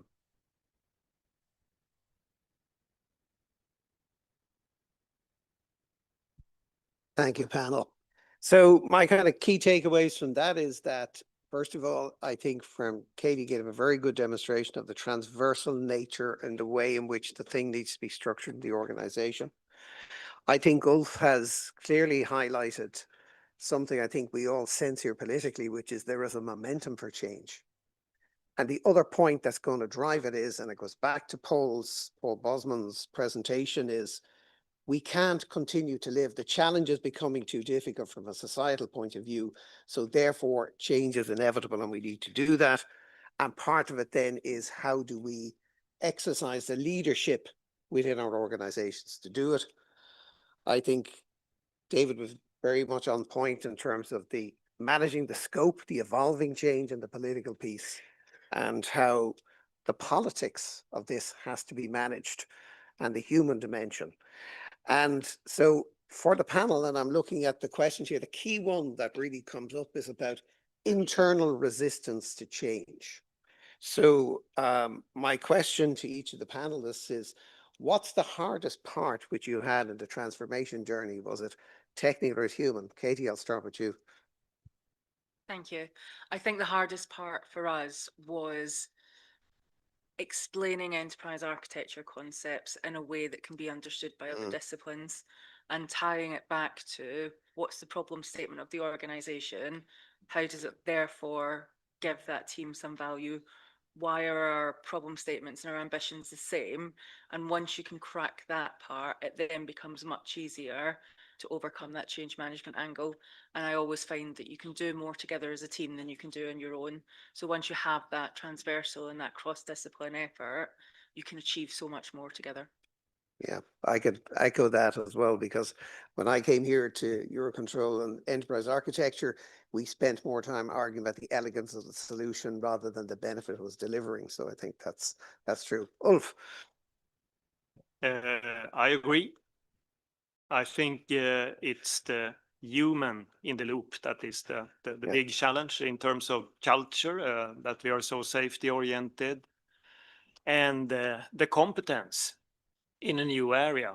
And then you have to, as a leader, manager, you have to create these incentives And by sort of tying this to business need, to operational benefits, etc. So explaining, like they say, the big why. Why are we doing this? And without that, we will fail in some way. Okay. David, that human architecture piece was intriguing. Maybe you might expand a little bit on that. Well, I think, like many topics, you can provide very good arguments to why safety is important, why security is important, why good organisational culture is important. And a team member up this list, 2 arm lengths long, all the things are important. And so that brings me to what is the capacity of the individual to actually make use of your enterprise architecture. You can have a large team generate a beautiful enterprise architecture, but in the end, it'll be an individual who has lots and lots of things on their plate. And so to me, it is human, but it's a very natural human thing. Is this the most important thing to me now? Is it helping solve my problem? And I think this is where sometimes in my own experience, you define enterprise architecture based on the theoretical examples of why it's so important, but it doesn't resonate with the individual. And so I think if you do that and you tie it to the work they're doing day to day, their program management process, their safety process, their security process, then they want to participate because it's valuable to them. It's the inherent selfish nature. So this would be my comment on the human architecture aspect. Okay. And another question I'm just looking here is that people have raised, well, what's the cost of doing things without this structured approach? I think I've already given my particular example of where it happened, but Katie, in terms of the identifying the value in terms of the opportunity cost, for instance. And I think that can be very difficult to measure because sometimes it isn't visible for many years or even decades in some places. The cost for me is inefficiency. And so that can come through duplication, it can come through contradictory statements, it can come through confusion. But it really pulls back to if we're not all working in the same direction, that's where we introduce inefficiency into the system, and that's the true cost. And over a long time frame, that adds up to be quite a significant cost as well. Okay. Ulf? Similar answer, but I think take the example that I provided, going from 3 to 6 months for a simple change in the HMI to almost doing it in real time. And then you can expand on that. So I think we're losing speed of innovation, development and deployment, because I feel like you said that many people would like to contribute, but if you're an innovative ATCO, I think there's a lot of them, but you ask for a certain feature. And then 4 years later, you have a prototype. You have already forgotten what you asked for. So this releasing the speed of thought, ideas, innovation will speed up all the things we want to implement. So I think, again, like you said, the costs are enormous by not doing it. And David, just I want to come back to a point which you raised in this context, which was that the enterprise architecture piece needs to be a living document. I think one of the challenges for me is that we start with a plan, but I think as some famous German general said, no plan ever survives the touch of war. How do we build that process in terms of managing that? Yeah, I think that this is the key is the reasons for program delay, as everyone in this room know, are many and complex. And enterprise architecture is not a panacea, but it certainly puts a lot of oil in the machine. When you start talking about business architecture, enterprise architecture, you quickly lose the room, not this room, remarkably, but you generally do. So there needs to be a very regular and consistent effort from a champion team who don't have the aura of the sorts of people that aren't influential in these circles, I'll put it that way. You need to have a champion who's at that executive level. You know, I think in Klaus's experience where he's at the senior level, that would have been extremely helpful. Yeah. I think that's how you address the human challenge. Now, an executive level can't change people on its own, but they won't change without that. Okay. So that probably, in the interests of time, then brings me to the end. And what I'd like each of the panel to, shall we say, give to people is, what advice would you give to someone in the audience who is starting this change management process in a major project like this? Katie? I think to David's point, it's the recognition that the rest of the industry and the business isn't going to mold to the ways of architecture. So although the principles and the frameworks are critical in getting those benefits, it's us that need to change and use the business language and relate back to them so that it's understandable. We can't expect others to adapt to us. Ulf? Yeah, I think it's a little bit different, but similar if you look at the sort of your own level as an ANSP. Then I would say, like I said before, think about it. Is it a project that we've done many times before, like replacing a radar? Or does it have a lot of new ingredients? And if it has, then you have to take it seriously. You need extra good project planning, management. You need change management as a part of the project to succeed. And then, of course, we come back to, I think, like you talked about enterprise architecture. And for me, we often miss deadlines or budgets because we can't map all the dependencies from the business level down to the motivation for the individual, securing that the safety assessment has the right people at the right time. And if any one of those pieces are moving or slipping, we can have large delays for quite small activities. And then again, enterprise architecture is very, very, very important. And then you can multiply the complexity going to the European coordinated deployments that we are also dealing with. Okay. David? I think much in the same way as things like flexible use of airspace are foundational for all the benefits. If you try and run enterprise architecture as a separate project, it will fail because it'll never appear on the top of the priority list. But if you establish it as a foundational for something that everyone recognizes is needed, then it has a chance of success. And it needs to be a very active participant. Enterprise architecture team needs to be helping champion the change they're supporting, not themselves. And I think that's the key. SWIM is a perfect example. Enterprise architecture is a key project element of a SWIM change, and the enterprise architecture team actively sponsoring SWIM, not talking about enterprise architecture all the time, but talking about how they're helping SWIM. Just as an analogy, I think that is the lesson learned, because when you had a project with, as Klaus said, there's always funding challenges, there's always priority challenges, a list of 65 projects, enterprise architecture is probably not going to appear in people's top 5 at the top of their head. But if it's intrinsic to the top 5, then it will go somewhere. Okay, thank you very much. Okay, we're coming to the end of the session. It only remains to thank my panel for a terrific discussion. I found that really interesting. I hope you all did as well. Give us some ideas. And again, thank you to the panel. Marwan, over to you. Thank you, Philip. Thank you. I don't know if you guys noticed, but we time traveled. I think the guy shaved a bit of minutes there, and we are back on track. So thanks to the panel, we're gonna have lunch at the the time of the agenda. So thank you very much for doing so, and thank you for the interesting conversation. We have. Can you pull up the slides again? So 2 things. Now it's gonna be lunchtime, so enjoy the time together, network. I know architecture can be very abstract, etc. So there will be booths there with experts. Have a bite, discuss with them. They will be very happy to tell you the details about this transformation. You see all the colleagues here and in this slide. They will have different perspectives. You have enterprise architects also from other industries. So when we come back from lunch, actually, we will have a fresh air from another industry, the banking, the defense, and other areas of this world. So we'll learn what they have done to run major programs.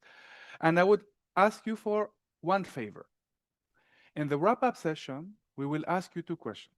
The first one is the takeaway. What is your takeaway from your conference? The second question, because we are here in EUROCONTROL, is how this organization can help you. So think about it. Later in the day, I will ask you those questions, and you have a chance to put it in the tool. But just give you time to think about it. So I thank people that are here and are still awake. There will be coffee as well for later. And I also thank people online. I heard there are thousands of people watching us, so be careful. And see you in 1 hour, I think, right? So see you at 1:30.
Okay.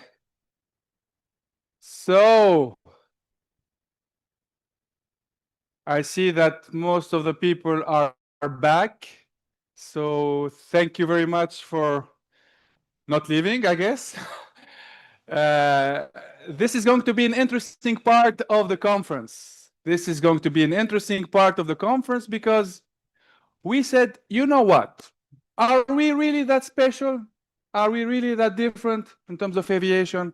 We heard about the IT industry, etc., etc. So maybe there's something that we can learn from our colleagues. So in this part of the conference, we're gonna give the floor to some pioneers outside our bubble, and they're gonna tell us about also their stories about how they made large transformation programs. The first speaker of the afternoon is going to be Hans Tesseler, the Executive Director of the Banking Industry Architecture Network. And as my colleague Mark likes to say, think about Hans every time you use your credit card, right? So Hans, please, the floor is yours.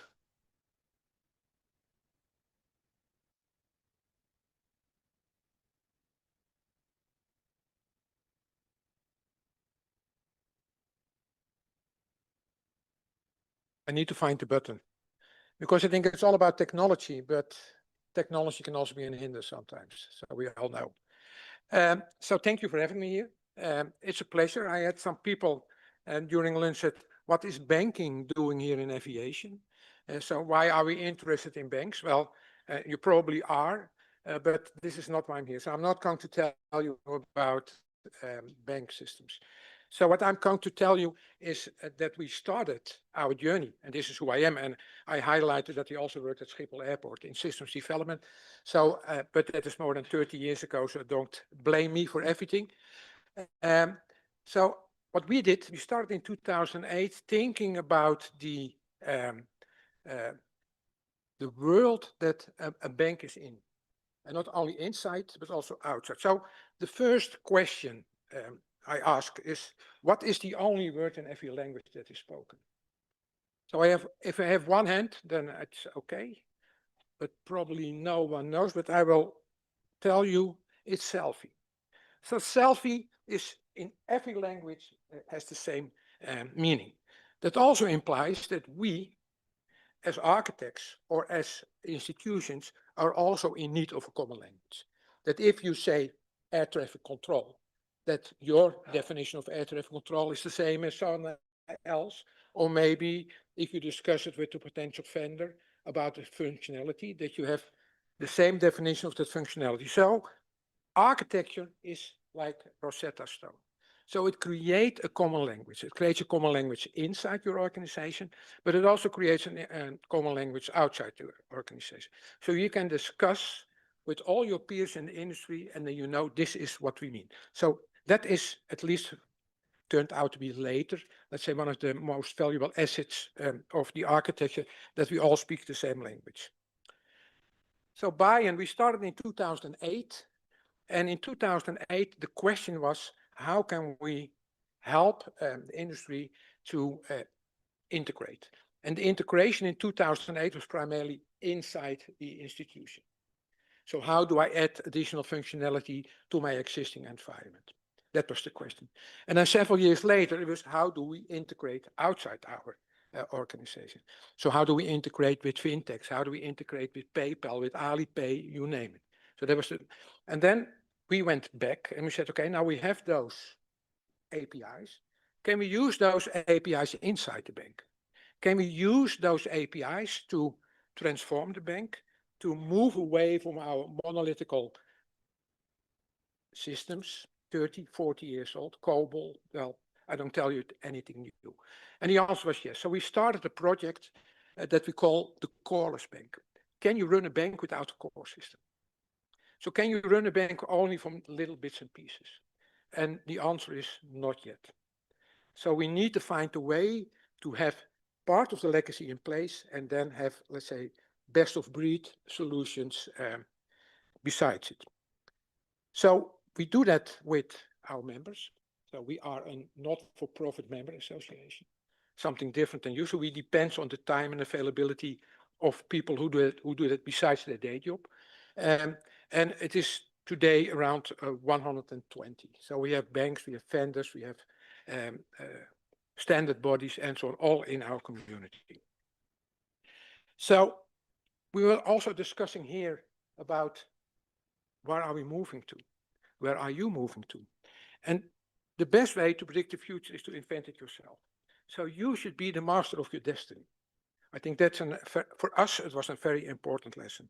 That implies that you need to think about capabilities. Where are the capabilities? They could be everywhere. There could be inside, there could be outside, there could be in another country, there could be, let's say, at a colleague, and so forth and so forth. So that's where we have to call us. And you need to find a standard. So I think you need to define your standard. So your common language, your common way of working.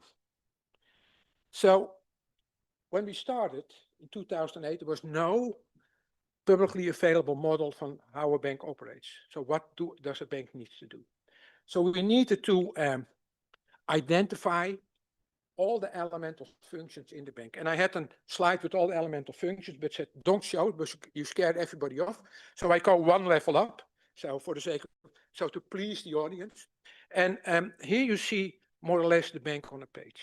And when you agree, let's say, from an IT perspective and a business perspective, that this is what you should do, then for each individual organization, you can decide which box is in and which boxes are. Maybe not all organizations have the same functionality. Maybe they have a different role and so on and so forth.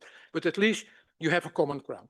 And in the middle part, the green part, is where we have the specific functions. And the other parts are more common. So we have HR and procurement and general ledger and everything you also have that you have to run your business. But they are generic, not specific. So when we look inside one of those elemental functions that I was not allowed to show you, but okay, we see it defines an elemental function. So you should also be able, when you do this, to identify who owns it. And if you know who owns it, you also see here local state, that's the data. You also know who owns the data, who is responsible for the data. So that solves also a data ownership issue. It is elemental. And when you click all those small bits and pieces together, you can model every possible activity in a standardized way. And then we have a control record. So, and sorry, I only have bank examples, but if the role of this service domain is maintaining the customer agreement, then the data that you need for the customer agreement is described here. So that also gives you the opportunity for the data ownership. And then we have short and long lifespan. So you have ATM transactions, seconds, customer agreement stays in place for many, many years.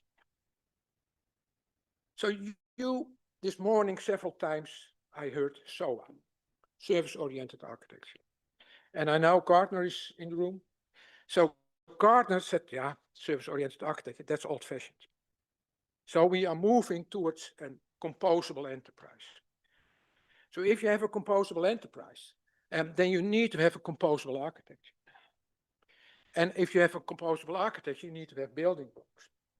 And what we did, we looked, and you see here how the building block is described by Gardner, and you see a very great resemblance with our control record and our data. So we agreed that a service domain, as we described it, is equals a Gardner package business capability. So I think if you want to move forward and you want to attract or at least engage management, that composable architecture is preferable about service-oriented architecture. Although it is in essence the same, there is no, it's a new name. And sorry for Gardner in the room, sorry, but I always say Gardner is great in inventing new names for existing stuff. So that's the. So what is also, what I understood from the intro calls is that the usability or the value of architecture for management is not always clear. So what we do, we say, okay, you can map all types of things to your bank on a page or your ATM on a page. For instance, revenue, cost, risk. So you can see here, so what are we want to achieve? And then you can say, and where are we going to achieve it? You can also say, what are the systems of record? What are the systems of innovation? And so on. So it gives a great steering mechanism for management to guide the whole transformation process in the right direction. And here you see what's in it for the different leaders. And bank leaders replace bank for everything else. So for the CEO, cost effectiveness. I just want to take one step back. When I was responsible for architecture within ING Bank in the Netherlands, our chairman of the board resigned with go to pension, and his PA called me, Hans, he wants to talk to you. Okay, so I went to him and he said, Hans, you want to have coffee? No, plenty, of course. And then he opened his briefcase and he took out a folder. And in the folder were two slides I created several years ago. The bank on a page, in this case. And he said, I always have these two slides to explain to everybody what we are doing. And I want to thank you for that. So the power of architecture is also making complicated things simple. And you see here for the different roles what they can do. So if you have the models, and there are some tool providers here who can explain much better than I do how that can help you. So what we did, so we are a little bit stubborn, so we invented ourselves.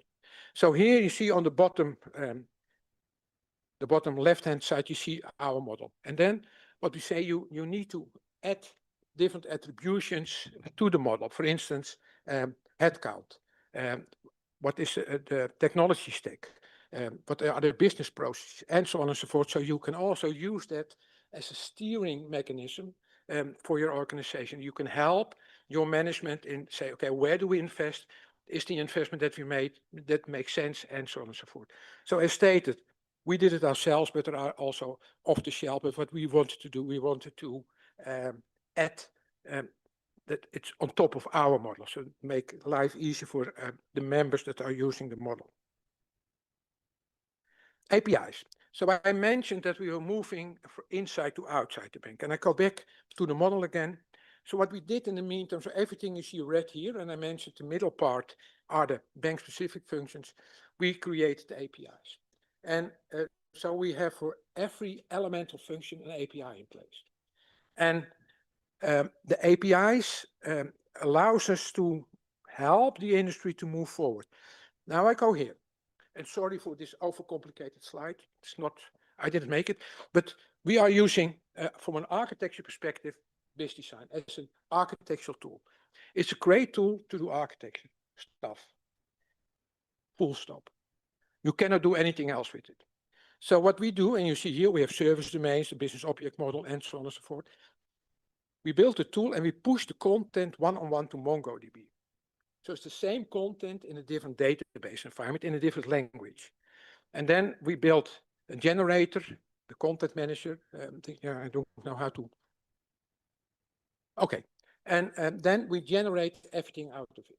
So the APIs, the trackers, the microservices, the portal, So everything is auto-generated. So there is no developer involved anymore. So that is because we are only 5 contractors. That's the whole buying organization. And one of those 5 is my PA. So we need to find a way to move. And then we make it available to the different audiences on the right-hand side. And they stumble into issues. We made an error, or we missed something, or a speller error, whatever. So we look in the bottom, we have the approval app. And then we say, okay, does it make sense or does it make sense? And if it makes sense, a group of architects looking at it, then simplifying things, we run our tooling in reverse. We update the architecture models, and out of the architecture models, we push out again the new APIs and so on and so forth. So it is a fully automated feedback loop. And just to remind you, 5 people doing this and 5 people built this. So when I look in the room, there is a huge amount of power in this room that could be faster, better, and so on and so forth. Oh, the wrong side. So there is no good presentation without AI in it. So AI is the buzzword, so we need to look into AI. So what we are doing, we are, for all the elemental functions you saw, we try to determine which of those can play a role in AI solutions. And then the question is, what is needed in the architecture models to make them AI ready? So what do we need to add from additional information? Because what we are also doing, and maybe I go a little bit fast, but that we are using our model to generate executable code. So we generate containers that you can execute. But it is garbage in, garbage out. So you need to know, and you have to find a way to look on the quality. So we have this process in place, this project in place to look at the quality. So this is 49 seconds. So well done. I think that is what I hope will help you. So it has nothing to do with banking, but it has everything to do with how you facilitate change and how architecture will play, let's say, a very forward-looking role. So you have to invent the future yourself. Otherwise, you are creating legacy in a cloud environment. So that isn't much of a progress. So that's it. Thank you very much. I hope you learned from it. Thank you, Lance. Thank you so much. Wow, thank you. Wow, I learned something new. You said, see the bank on one page. I like that. Composable architecture. Already struggling with service-oriented architecture, so I will stick with that.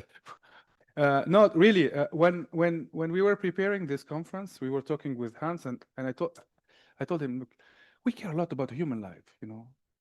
It's safety. And I'm sure bankers, they care so much about money, you know, same way we care about human life. He said, no, you're wrong. They care even more about money.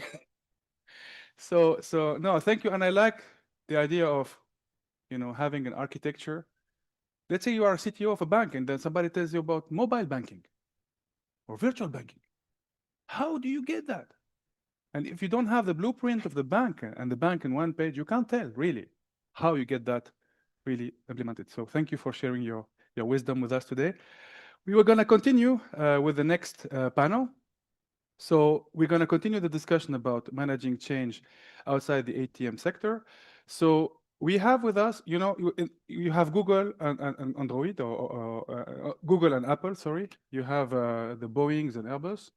And we have in the domain of enterprise architecture, Orbus and Biz Design. So they're the 2 big players really in the domain, and we are very happy to have you guys on board.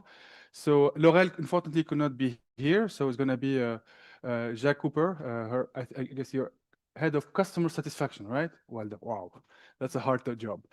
Eddie Walker, so account executive for Biz Design, and Gillian Argiolas from NATO, and she's just, you know, across the wall, and we're happy to have you with us to discuss how change has been managed outside ATM, and it's going to be moderated by my dear colleague David Martin Bass, who's architecture team leader, architecture and content integration team leader in EUROCONTROL.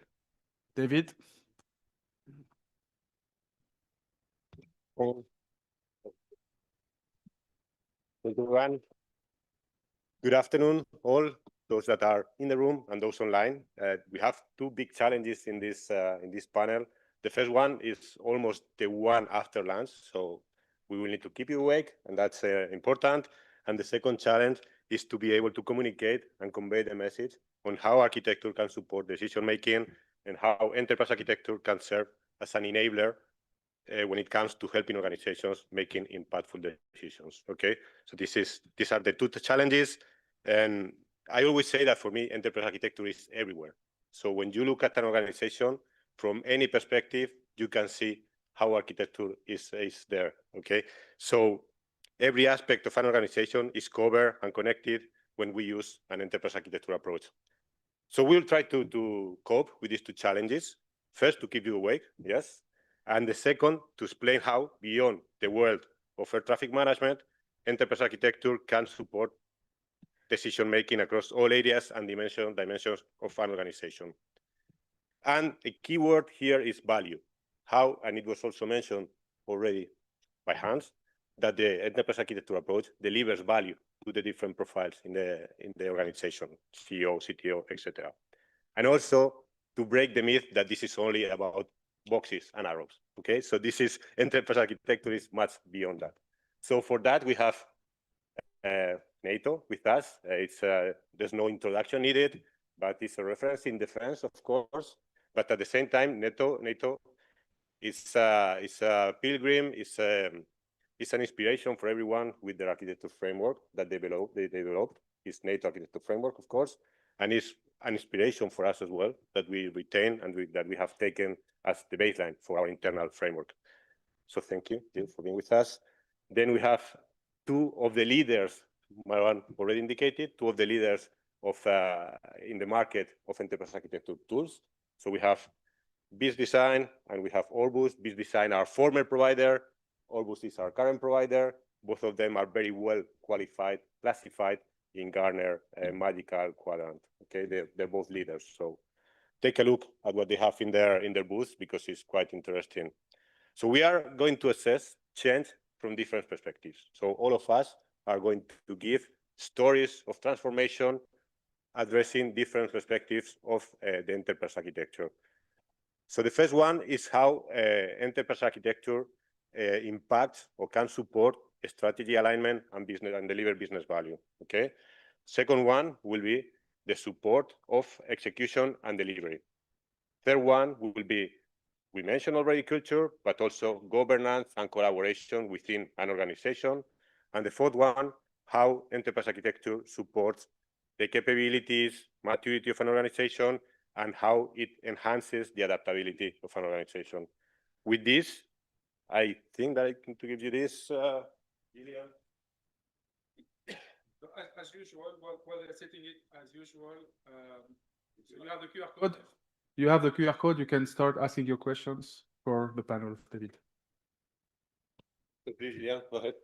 Thank you so much. Thank you so much, David. Thank you so much for EUROCONTROL for having me today and everybody for your attention this afternoon. As you said, NATO doesn't need much introduction. I want just to say that it has a lot of similarities to EUROCONTROL, being an international organization, bringing together so many different realities and allowing us to be more than what each of us is by themselves. I always like to note that the challenge that we have in the defense domain is that differently than many other domains, somebody is actually actively trying to shoot us down, and somebody is actively trying to be against us. Okay, so when we talk about risk and we talk about resiliency and so on, we don't only have the unforeseen and the fortuitous event.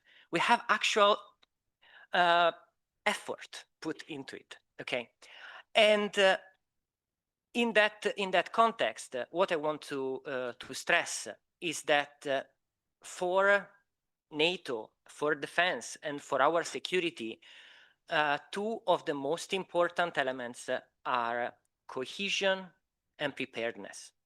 And I want to show how these things are also key in the domain of enterprise architecture and how it helps all of us.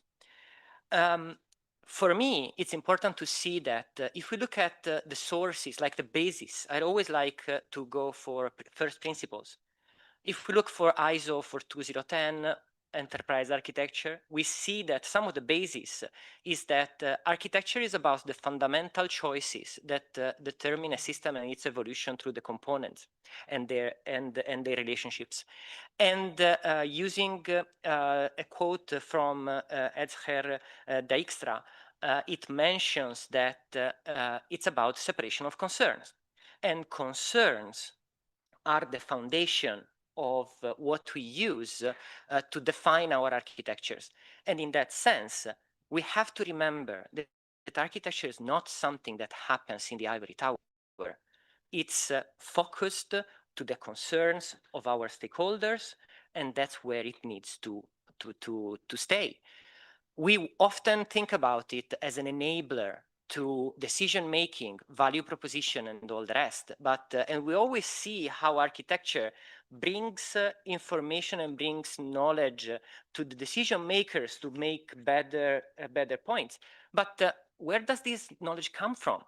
And if we don't look at bringing the connection between what we consider the main users of it to the ones that also have to be the providers of that knowledge, if we don't give value to those as well, we don't have good value to provide to the decision makers. So I want to bring these in 4 examples, as we said, and I'll start with a strategy and alignment and business value. I used a how can I say, template, which is typical of architecture, viewpoints and trying to make things schematical. We use these to manage complexity. I want to see what NATO does in this context. NATO is an alliance of 32 nations, and 32 nations that come together to be prepared to defend themselves and work together to preserve the security of our society. And in order to do that, we have to integrate. And in many of our situations, we work with system of systems. And I wanted to say there, multi-everything. We have multi-domain, multi-vendor, multi-nation, multi-language, multi-culture, whatever multi you want to think about, we have it.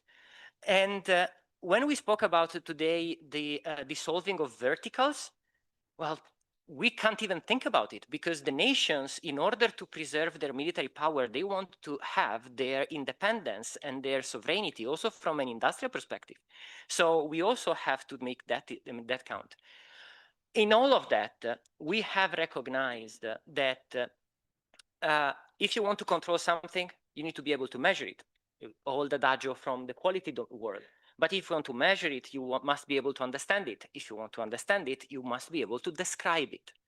And the discipline of enterprise architecture helps us describe the reality that we want to talk about. And therefore, enterprise architecture is recognized and mandated as foundational in all major programs.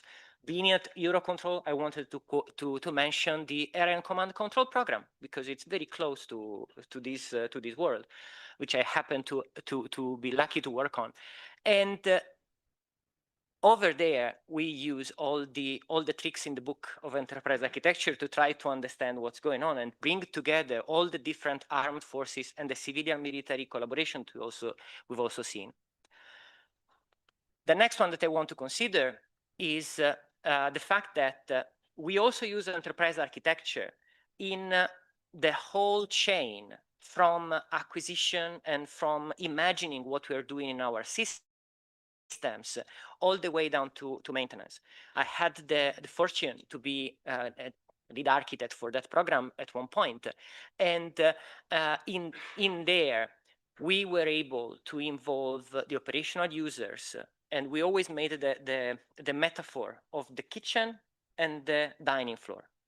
We served the meals to our customers in the dining floor in a way that it was familiar to them, it was giving value to them.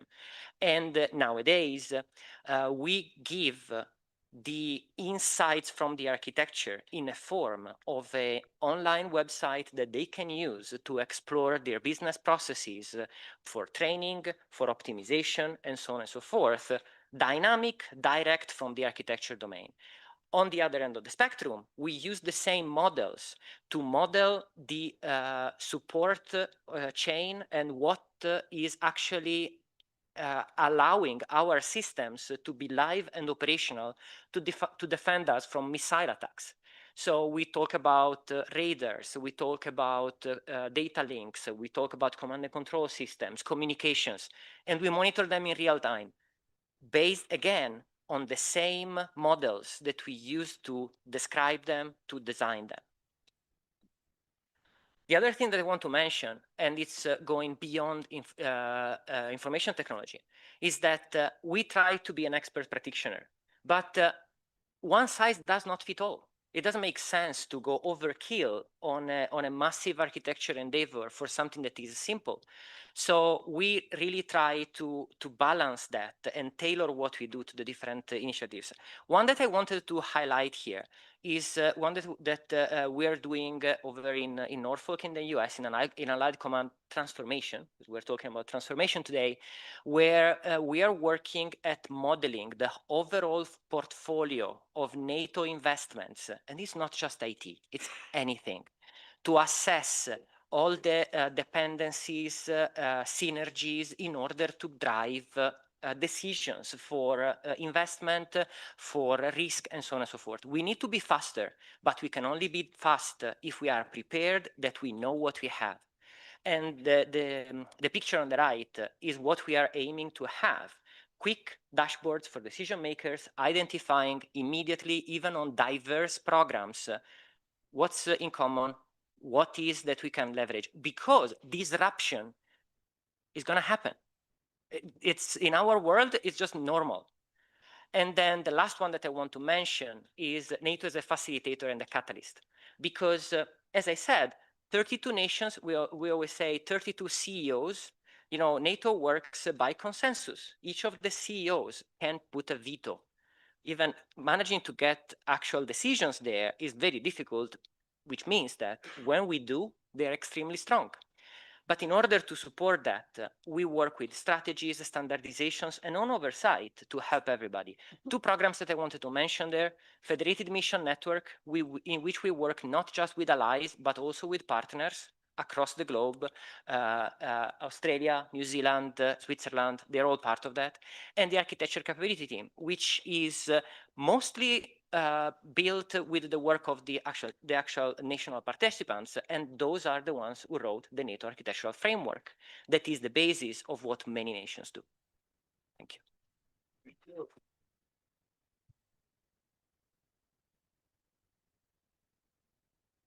Very good. Thanks so much, Gillian. So I give the floor. I will ask you some questions later. I give the floor to Jack from Morus. Thanks so much.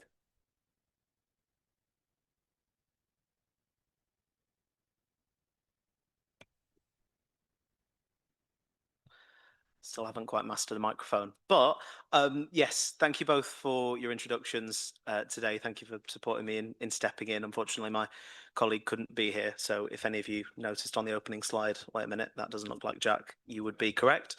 But I'm one of the team leads for customer success at Orbis, and so in my time, I've been able to work with a whole host of different organizations and different enterprise architecture teams and different organizations, and I think it's exactly what I wanted to touch on today. Is we opened the afternoon with, are we that different? And I think I've had a lot of experience in that time working with different types of what we're trying to build as communities, really, of different organizations. And the answer to that is that people are not as different as they think that they are, and we often have different events and things that we put together, and speaking with different customers about. Everyone will go into those events or those roundtables, and we do events like the size of this, or ones that are much, much smaller with 5 to 10 people. And I guarantee you, everyone goes into that event thinking, "Oh, I'm going to be different from everyone else in the room." And by the end of the day, normally that's not the case.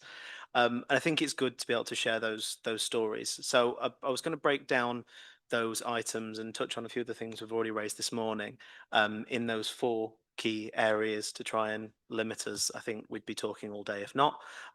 So is it just that one there? If I just jump into the first area of strategy alignment and business value, we've worked with a whole host of customers, and we've touched a lot on change management and strategic change and long-term plans. And we work with a whole host of different organizations that do many things in different ways. I'm going to cite a couple of examples.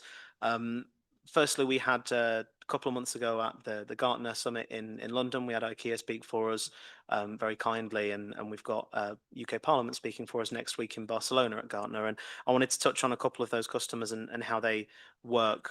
Firstly, from a strategy alignment perspective, I think it's really important to start off firstly with, you may think that this is a simple requirement, but having really clearly defined goals and outcomes as to what you want to achieve within the business, not just an area of the business that wants to be improved or a long-term project, but having those clear goals of what do we want to achieve, when do we want to achieve it, and how do we want to get there. So we've got a couple of examples up here, but referencing that, and I think one example of how those customers do that is creating really clear roadmaps that not just tie into current areas of the business. It's not, as you say, David, just pictures and shapes and arrows, but it's about tying into different areas of the business, making it real, not just what we're doing, but why are we doing it, which sometimes you can lose track of on a lower level, and looking at the higher strategy. So we've got a few customers here that use business capability models to tie in and align with the strategy, having a capability roadmap and aligning their business through what they'd call a capability gearbox, I guess, but really creating a simplified way of saying, let's break down the business into bite-sized chunks that we can understand. How do we want to improve those different areas? And ultimately, how do we get to the end outcomes and assuring that end-to-end journey, where we've spoken a lot already this morning about the fact that a successful enterprise architecture practice or change management program isn't just done by 5 to 10 people locked in a small room drawing those boxes and arrows, but about the wider business and how they can be involved. And so we want to be able to have that end-to-end journey, not lose track of those different levels, and involve the wider business. And I guess that ties into one of my next points. I mentioned about breaking that business down into bite-sized chunks, making it understandable, and capabilities is the point that I touched on. And I think once you have that strategy, it's important to have a really clear assessment, not just once, but regularly, of what the business looks like and the current state. So we've got a couple examples here of assessing the maturity and the different state of capabilities across the business, because there are areas where we can influence change or make improvements where we don't need to boil the ocean, so to speak. We don't necessarily always need everything at once. We can establish, okay, where are some areas of the business or capabilities where we have a lot more information that we need? We have the information there where we can make a start and expand wider. And the fact that it's about a step-by-step journey and a long-term vision of where we want to get to. So examples here of using functionality that a lot of different options have, but the way that we do it is using different tools like Office, SharePoint, Teams to have user-friendly kind of assessments, gather information. What does the business look like in different areas, from a strategic area, from a technical perspective, from a people and from a project score? What's the current state of that area of the business? Where do we have better levels of information? Where can we target our focus first? And then once you have that, it's about, again, aligning that with the plan and establishing clear priorities of where you want to go, which many customers are very good at. And I think you mentioned value, and I think it's exactly that. The quicker you can see value is by targeting where are the areas we can get quick wins that we can show straight away to a business, and where do we need to work towards that maybe needs a little bit more work to get to in 1, 2, 3, 4 years. And then tying into one of the next points is having that plan and how you execute it.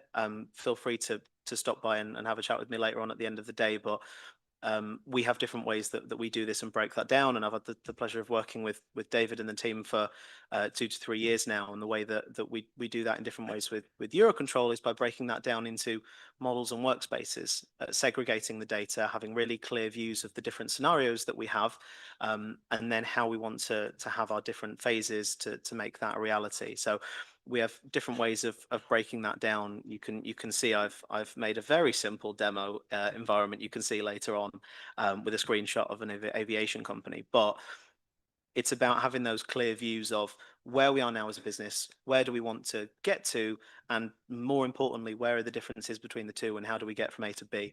And that's not always a big step. That's about, in your case, David, having those checkpoints of how can we break that down and having steps in between, making it small wins, bite-sized chunks that we can show the progress and keep moving forwards. And that's something that I think is really important, not only to show your own progress, but to the rest of the business to show that you're making footsteps, that it's not always about the end goal, but about the movement that you're making and what's been achieved, not just at the end of year 3, but month 1, 2, the value that you're showing and the progress you're making, and about breaking that down and making it simple.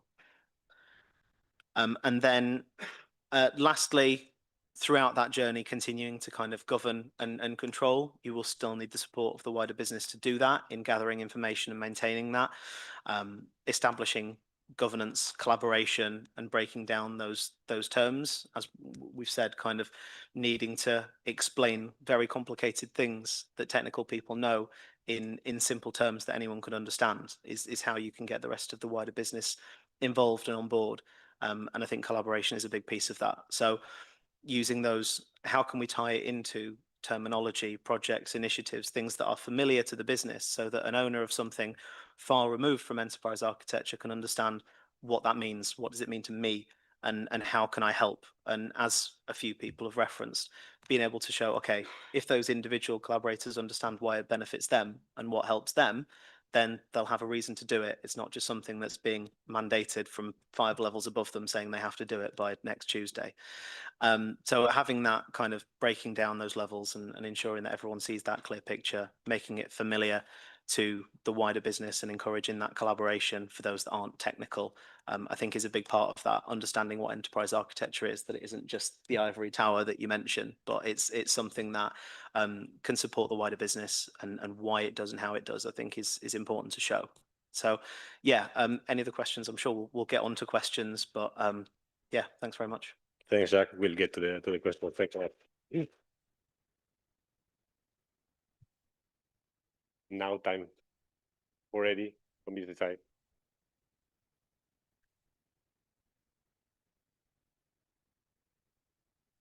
Okay. Hi, everybody. Very nice to be talking to you all today, and thank you very much for having us here today, EUROCONTROL. I confess that the ATM industry is something that's relatively new to me, so I've really enjoyed the conversation this morning. And if I'm honest, I was expecting there to be maybe a little bit more resistance to this idea of architecture, but it's been a theme we've heard right the way through this, which is positive and encouraging. We were asked to pull together examples from other industries and other sectors, and we've aligned around these topics that you see on the screen here. A lot of what I'm going to say we've heard many times already today, so I'll try not to repeat things that people have already said. But when we look at this whole idea of strategy, alignment, and value, this idea of abstraction that Olga spoke about earlier, when we talked about managing and again, I'm learning the terms, the GANP on many levels, that ability to abstract and talk about things at the right level of detail is really important. And actually to understand our investment plan and where we put our money and making sure our money is invested in the right things can be achieved relatively easily with just a couple of dimensions. So we need to be clear on those outcomes. And I think we saw in the master plan that the outcomes and the measures and how we assess that is quite clear. But by linking that then to a capability model or a service model, something that we would call an anchor map, something that is reasonably stable, enables us to understand immediately to achieve those goals, those outcomes. Are we focusing our effort and our investment on the right things? Is really important. And then we can look at that from a portfolio perspective and try and understand, well, we seem to be delivering change on things that matter less to the outcomes. But at the same time, we always need to balance the strategic objective, where we try to go as an industry, where we try to go in the long term with those tactical pain points. So simple maps and models that let us look at these dimensions and then understand the relationships between them can be really powerful. They can help us make sure our portfolios are balanced. They can help us make sure that they are aligned and our balance between strategic investment and operational or tactical investment is right. But more importantly, they make sure things are fair.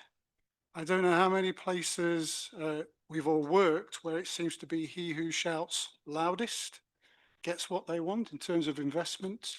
Actually, simple models where we can remove the emotion from those conversations can be really powerful and can help us make sure we're all aligned on where we spend the money and where we focus the effort. And working towards that master plan, which we've said several times, if you don't have the plan at the beginning, you can't achieve the outcomes you hope for, is really important. Acknowledging, of course, that things change and we need to rework. So there's a simplicity message, I think, to this, and abstraction helps us with simplification. If on that first dimension, then we talk about simplicity, when we talk about executing on the plan, for me here, there's a really important message about not reinventing the wheel. Architecture is done everywhere, all of the time. And the key word when we talk about architecture should be reuse. Let's reuse the work, the effort, the endeavors that other people have done. So we have here a number of examples on the screen that talk about how we might take something that has already been done, leverage it to get that value more quickly, as Jack talked about. So in certain cases, if you can take something off the shelf and just populate that with your information and put your twist on the measures and the metrics, you can get to the value quickly. And even if you are a low maturity organization in thinking about these things, on something like movement to cloud, which we are understanding is important, on service orientation, on deduplication, rationalization, etc., you can get to value quickly, get that win that enables you to move forward and progress. So simple is always important. But of course, there is sophistication to this too. And when we understand the journey that you're explaining in the ATM world, we've got to go from high level into really complicated detail. We can do that as well.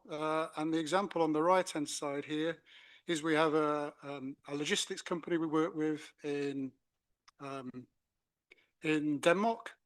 And they, like many customers, are very good at taking operational data from tools and understanding where we're good, where we're bad, making that better. But they've gone that next step now. Actually, their architectures are approved and they're pushed through into changes into operational environments. So that notion of automation, I know that Klaus mentioned earlier as well, is key and is possible, but you get there slowly. You don't need to achieve all of that in one go. On the next dimension then, I think previously we just looked at maturity. We can go from simple to complex. Maybe on this slide, I wanted to focus more on adaptability. Architecture can be a challenging world. And I think what we understand is that architecture is quite a broad spectrum of things. And we've talked about a lot of those already today. If architecture is a broad spectrum, what we typically find, and I put myself in this bracket, is architects tend to be on the spectrum. And what I mean by that is maybe we're not always the best communicators. Maybe we're not always the right people to be having those hard conversations with senior stakeholders. And the picture here is giving us example of the sorts of things in orange boxes, the sorts of capabilities that architecture helps to enable. But actually, when we look at that business model and we turn that into the way that we work, just because we do architecture stuff doesn't mean we need to have architecture teams. And it's an extreme example for a local authority we worked with a few years ago. They deployed architecture, but there was no EA team. They allowed the people in those functions from strategic planning, from delivery, from operations engineering, etc., to be given the time to step back and understand where they play in a wider context. So allowing architecture to succeed doesn't mean you have to have somebody telling everybody what they're doing is wrong. Architecture is about joining things together, not disrupting by being difficult and challenging. Sometimes it needs to be that, but no architecture team is not necessarily a problem. We are all doing architecture today, whether we call it that or whether we don't. And I guess then if we go from that idea of being adaptable in terms of how we make architecture happen, then we look at how we take that into something that becomes much more collaborative and cultural. We mentioned architecture being all about reuse before. So when we see a community of people like the ATM sector here, or the defense sector, banking sector, etc., you bring together like-minded people who understand that we're all on a very similar journey. And I've just got 3 examples on here, and I didn't know Bayan were going to present before us. So I've got the Bayan capability model on here. And actually what we find with something like Bayan, and Bayan talked about starting in 2008. So 20 years or so ago, they were in a place where we had monolithic systems. And actually thinking about how we step away from that and talk about it in a composable way lets us enable us to disrupt a sector, disrupt a market. So we have challenger banks in an industry now, and we can connect bank accounts into our one master account because of work of people like Bayan trying to give us standards that are truly interoperable. There were mentions earlier about we have to evolve, otherwise we'll find this dominant position we have in Europe will be challenged by people outside of the sector. There is a really profound message in needing to embrace frameworks, work together towards something that is better. I won't talk about NATO, because NATO can clearly do that far better than I am, but federated mission network and use of tools like the Archimate framework, sorry, the NAF framework with Archimate or with UAF, whichever is the flavor you prefer, is truly about defending us from hostile threats. You know, a classic example of how being a community can really change that paradigm. And then finally, just as another example on the right here, we've got higher education. Higher education take an academic approach to these things. And actually now those reference models are really powerful because you can understand what matters for you in terms of the capabilities to drive transformation. And those models become such standards that you can then look at the vendors and the technologies in a place that deliver against it. They really help evolve and accelerate the way we bring new products and innovation towards the market. So there are just some points and perspectives from my point of view.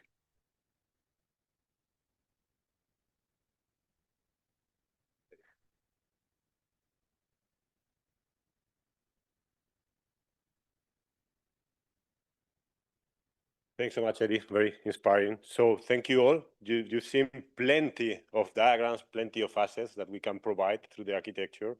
Also, I hope that the messages that my 3 colleagues are sharing with you are resonating in you, and you will encourage the usage of enterprise architecture, the value. So you saw capability roadmaps, capability-based planning, impact assessment. You saw branching, merging, focus areas, traceability maps. By the way, you saw some blurry pictures on purpose from NATO. They cannot show everything they have for security reasons, of course.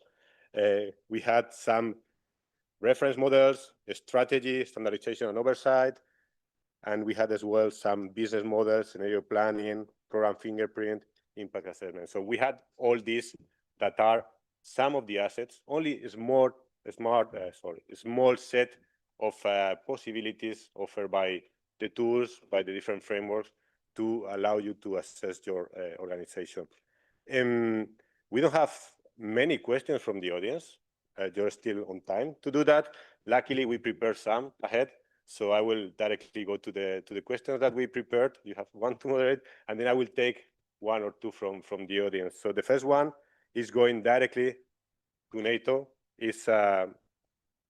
We have a lot of strategic areas in NATO, of course, but how do we move? How do you move from a strategy to execution? How do you move from setting something in the boardroom to make it finally implemented? I suppose that if I can answer correctly at that question. Is it working? Yeah. I suppose if I can answer well to that question, that's $1 million question. I think almost everybody in every business is like, how do we convert strategy to actual tactics and so on? Well, in the military, we are kind of used to talk about strategy, you know. We say politics is about values, strategy is about choosing what battles to fight, operations is about prioritizing them and structuring the battlefield, and tactics is about winning the specific ones. So in a sense, how we go from strategy to success goes through this decomposition and this mapping between what we want to achieve and what are the steps that lead you there. In that sense, if we look at the methodologies that are typical of the topic that we are discussing today, we see that having clear, and for the practitioners in the room, motivation layer views, and having clear transition views, and also the connection to portfolio program and project management, this is, in my opinion, the key, without forgetting the human factor. We spoke so many times about change management. And change is something that is dear to me. And change is about risk appetite, is about being able to balance the cost of analysis and the cost of not making a decision. And that is something that to our spectrum friends sometimes becomes, because we tend to be focused or hyper focused into something, and then we tend to analyze a lot. But going back to my initial point, if somebody is actively trying to undermine you, you don't have that much time. So in order to go from strategy to results, well, first of all, is having the courage to actually do the things. Thanks so much. Thanks so much. Okay, so now the second one is going to be design, because you talked about the ivory tower and you talked about this role of the enterprise architects being perceived, being self-conscious about the role in the organization. And I think that little by little, the role of an enterprise architect is evolving. So I would like to learn from you how it has evolved over time and what is the current situation. Wow. Okay. So I think there was a slide we flashed up there where we talked about whether we call it architecture or not, we're doing architecture. I think oftentimes the challenge we see in adopting it is that people then start to ask that question about, well, why are you doing that? That's my job already. So I think understanding culturally how we have a joined up approach to delivering things is important. And it is a hearts and minds and a behaviors thing. It's not technically what the architects do. It's about how they work with other people. And several people around the room in previous panels talked about being good change managers. So I think architecture is really about understanding the role we play in just encouraging people to take a step back and understand things in context. So I don't know if the role of enterprise architecture has changed, but maybe the way we choose to implement it now is a little bit more inclusive. And I think that's really important. I think other than that, it's just, as everybody said here, we have to be clear on a plan at the outset, and we have to not be afraid to make a decision, and we have to also acknowledge we will make mistakes. Now, we want to have the information and the evidence to support good decisions, but sometimes it's okay to take a leap. And if we don't take a leap, we don't innovate and we don't evolve.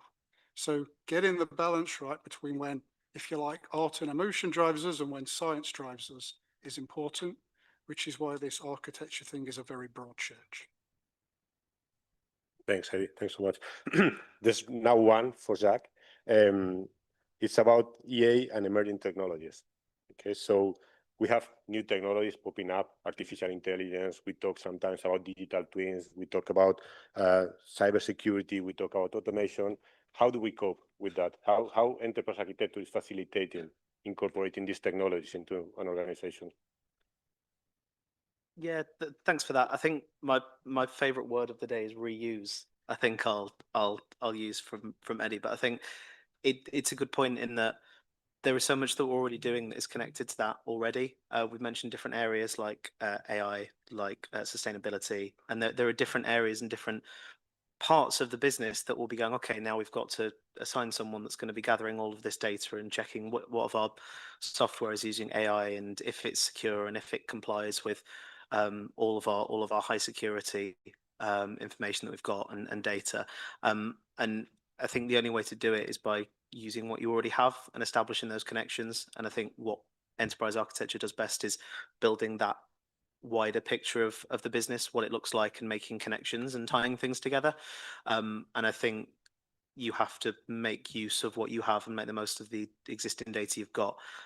You mentioned AI. Will almost everyone, when establishing an enterprise architecture practice, will typically start with, well, what's my application portfolio?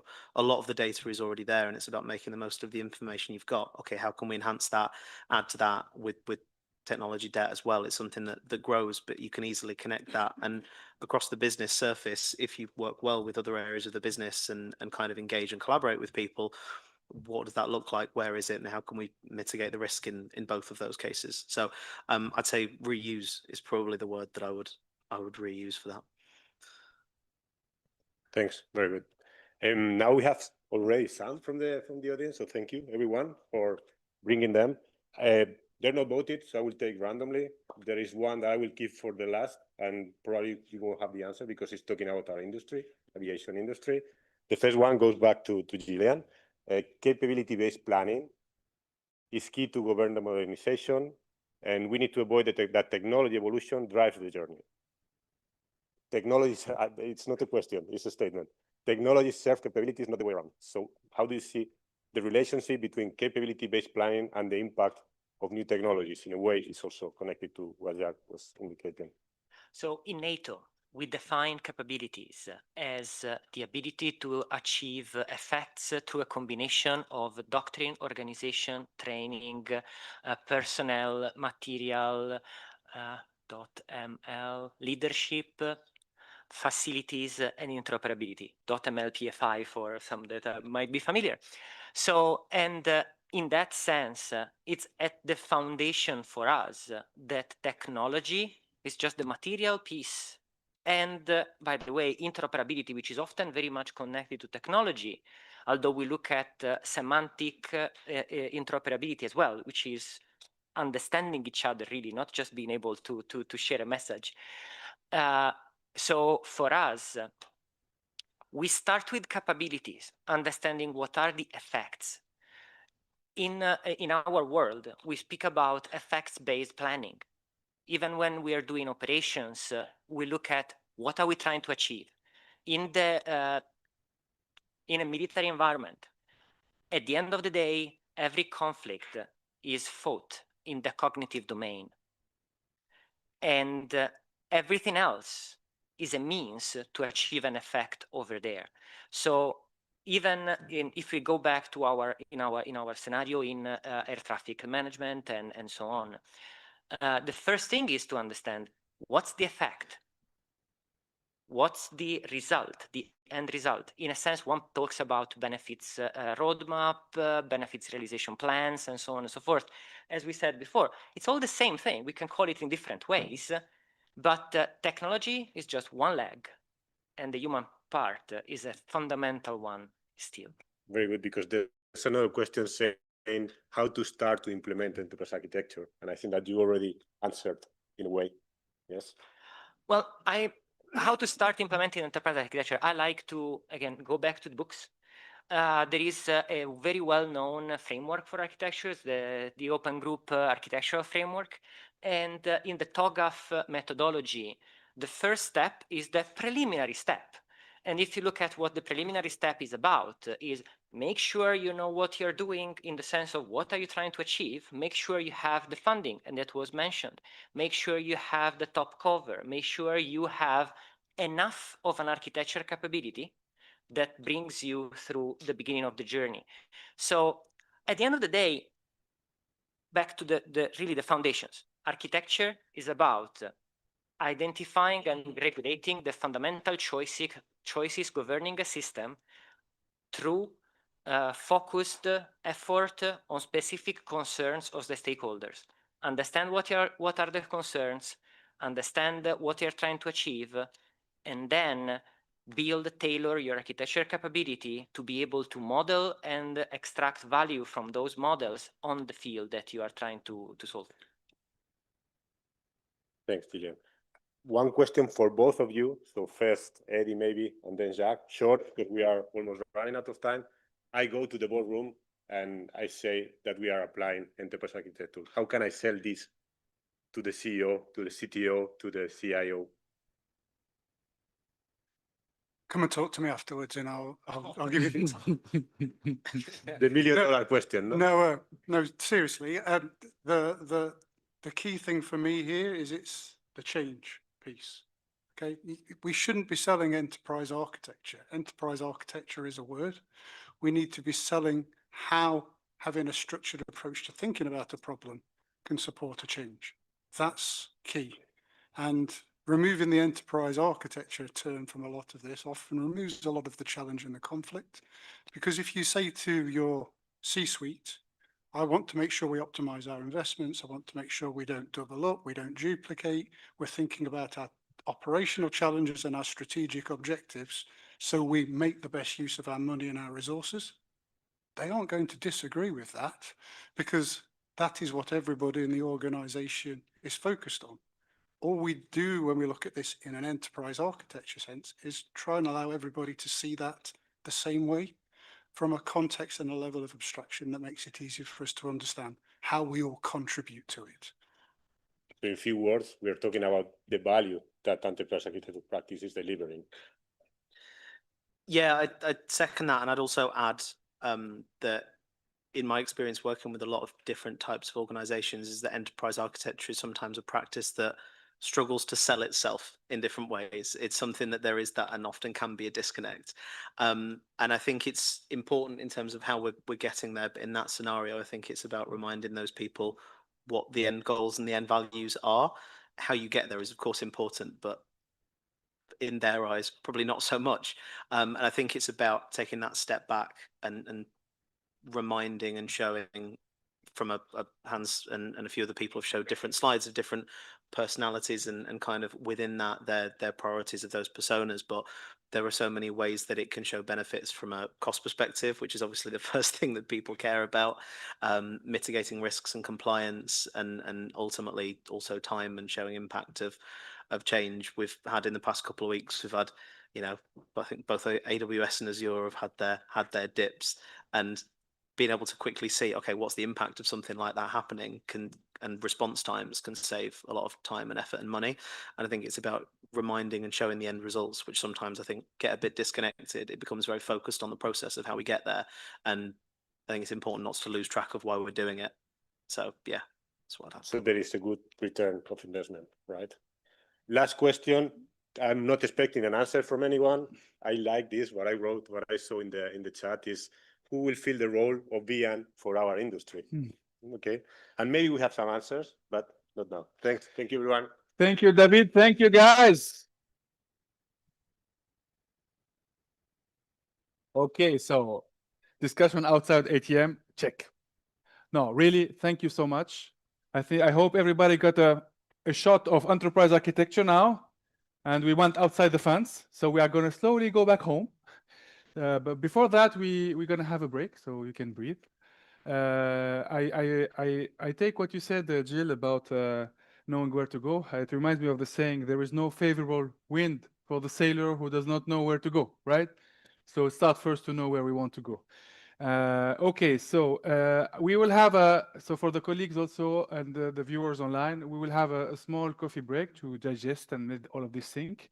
And then we'll be back in 30 minutes or so to continue the journey with a very interesting story about a major transformation project in EUROCONTROL, which is the INM. So see you in a moment.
Okay, so we are back.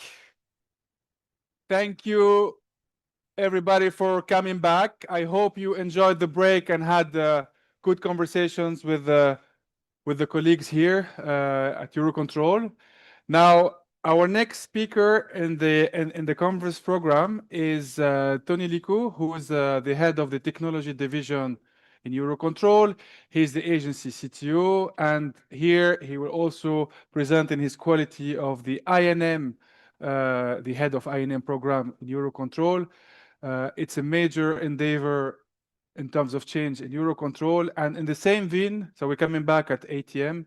So Tony will tell us the story, how we actually doing this transformation journey here. So Tony, I think you are behind me.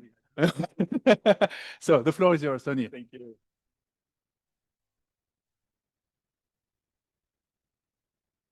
Dear colleagues, good afternoon. Manuel, thank you very much for the invitation. It's a pleasure and an honor to be today with you, especially because this week we had a major milestone which went successful, and I think my colleague Paul Bosman stolen a bit the thunder on that. So, but a bit on the story of the INM. So we started basically in 2019 when our leadership decided it's the time to do transformation. And we started that endeavor, we built a new building, and we started the full digital transformation. And the reason, it's very simple. There are two big rationale for that. First of all, the system obsolescence, and the second one, the digital transformation. And I'll tell the story looking how we are trying to fix this and how we approach these two aspects. The first one, the system obsolescence, you know, the former CFMU, the current NMOC, our applications, some of them the crown jewels, the IFPS and ETFMS. And by the way, today is the last time when we'll hear from me pronouncing these two famous acronyms, because from the 4th of November, the night they no longer exist, they've been integrated in one single application called INM Flight and Flow. So they've been written since the mid-90s. Of course, there is a technical debt and a system obsolescence. We had different trajectories in these two systems, not always in sync.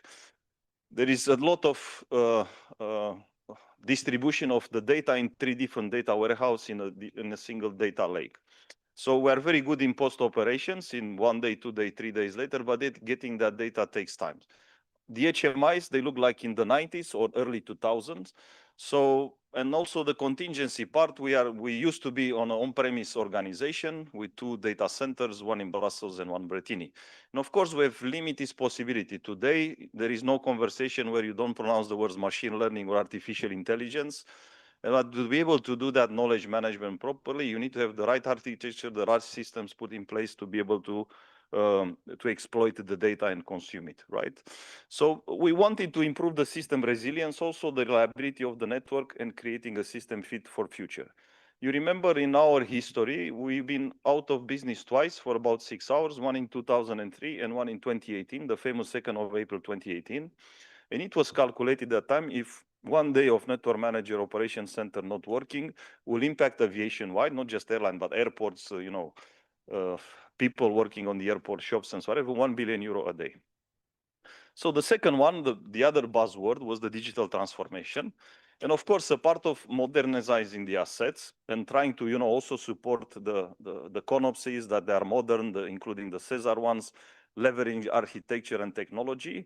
We needed to start this transformation together. So, and you see that in the first slides, I'm talking about technologies, but I will come back at the end as well. I think in this digital transformation, everyone is rushing about technologies. And if we are not sure today, it will be like, a hunting dog running after a fox, because you see a brilliant technology and you run after it. And, suddenly another one pops up and you run after it. The technologies are there and they will always be, and the pace of changing and the sexiness of the technologies are better and better every day. I think to me, in this program being for about 3.5 years, it's all about people. Without people trying to follow you and adopting these technologies, we will reach nowhere. So basically, further the story of INM, I want to tell it in the next 10 minutes or so, just following these keywords. It's about digital transformation. We saw that, and I will explain where do I think we need to have talents in digital transformation. Again, there are buzzwords, but we'll put meat over the bones on this one. The agility, the mission critical cloud, open digital architecture, aka for us, the INM digital platform, architecture and enterprise architecture. And I think in this conference, you talk a lot about enterprise architecture. And for us, it's cornerstone, is very important. And I'm speaking today on the clear supervision of my chief architect, Javad Heshmati, and also the head of enterprise architecture in INM, Paco Graciani. So we decided also in the INM that when we are starting to put the new technologies and we have the digital transformation, we need to be systemic and organized in architecture. We have a system architecture board, which is run by Paco, where we decide on the technologies, right? And that comes together. I'll explain later on how it comes back and how we use that also in our assurance programs that we have with our regulator, EASA. And at the end, as I said, it's all about people, perseverance, resilience, and people. So for the digital transformation, so I think we need to have talents in 4 areas. So, and if I have to make a paraphrase and transport that into the aviation industry, the technology, I think, is the engine of the airplane. And I said, we are not short of technology. And in the INM, we wanted to go away of the bespoke. In the past, we're writing our software and we're depending of, heavily on the teams. We still had the contractors that probably will retire 35 years with us. So we wanted to use COTS to be a service-oriented architecture, open digital architecture to allow to build the platforms of the future. The second one is data. And I think in aviation, the data is like fuel. And not only aviation, everywhere. Every industry has own data. As I said, today we have 3 different data warehouses and 1 data lake, and it takes up to 3 days to get the data out. The data is good after, and you can do all kinds of business analytics and dashboards. But we wanted to be able to utilize this in near real time, which means milliseconds and seconds. We need different architectures, tools, and technologies. The process, obviously, you need to put that to be organized. Otherwise, you'll create chaos. And that, for me, is the flight management system. But last and not least, beyond, aviation, I know where maybe, some people are discussing with pilotless or single pilot operations. In the end, the airplanes are flown by pilots and their cabin crews. And I think also in digital transformation, you need the human contributions, organizations, and change capability. One of the things that we started wrong in the beginning, and we captured it only from 2023, we didn't have an adoption program with our staff. So we thought that if we give them the best technology, they will be rushing to join us and, triumphalistically saying adoption, this stuff, but they were worried because some of them, if you ask what is my biggest challenge and difficulty is to manage different generations. Our engineers who build the old system, IFPS, CTFMS, you name them, in the late 90s, they were coming in their early 30s. A new generation, we are in late 20s and early 30s, and these guys are clashing to each other. And it's about adoption. The people will know, is there still a job for me?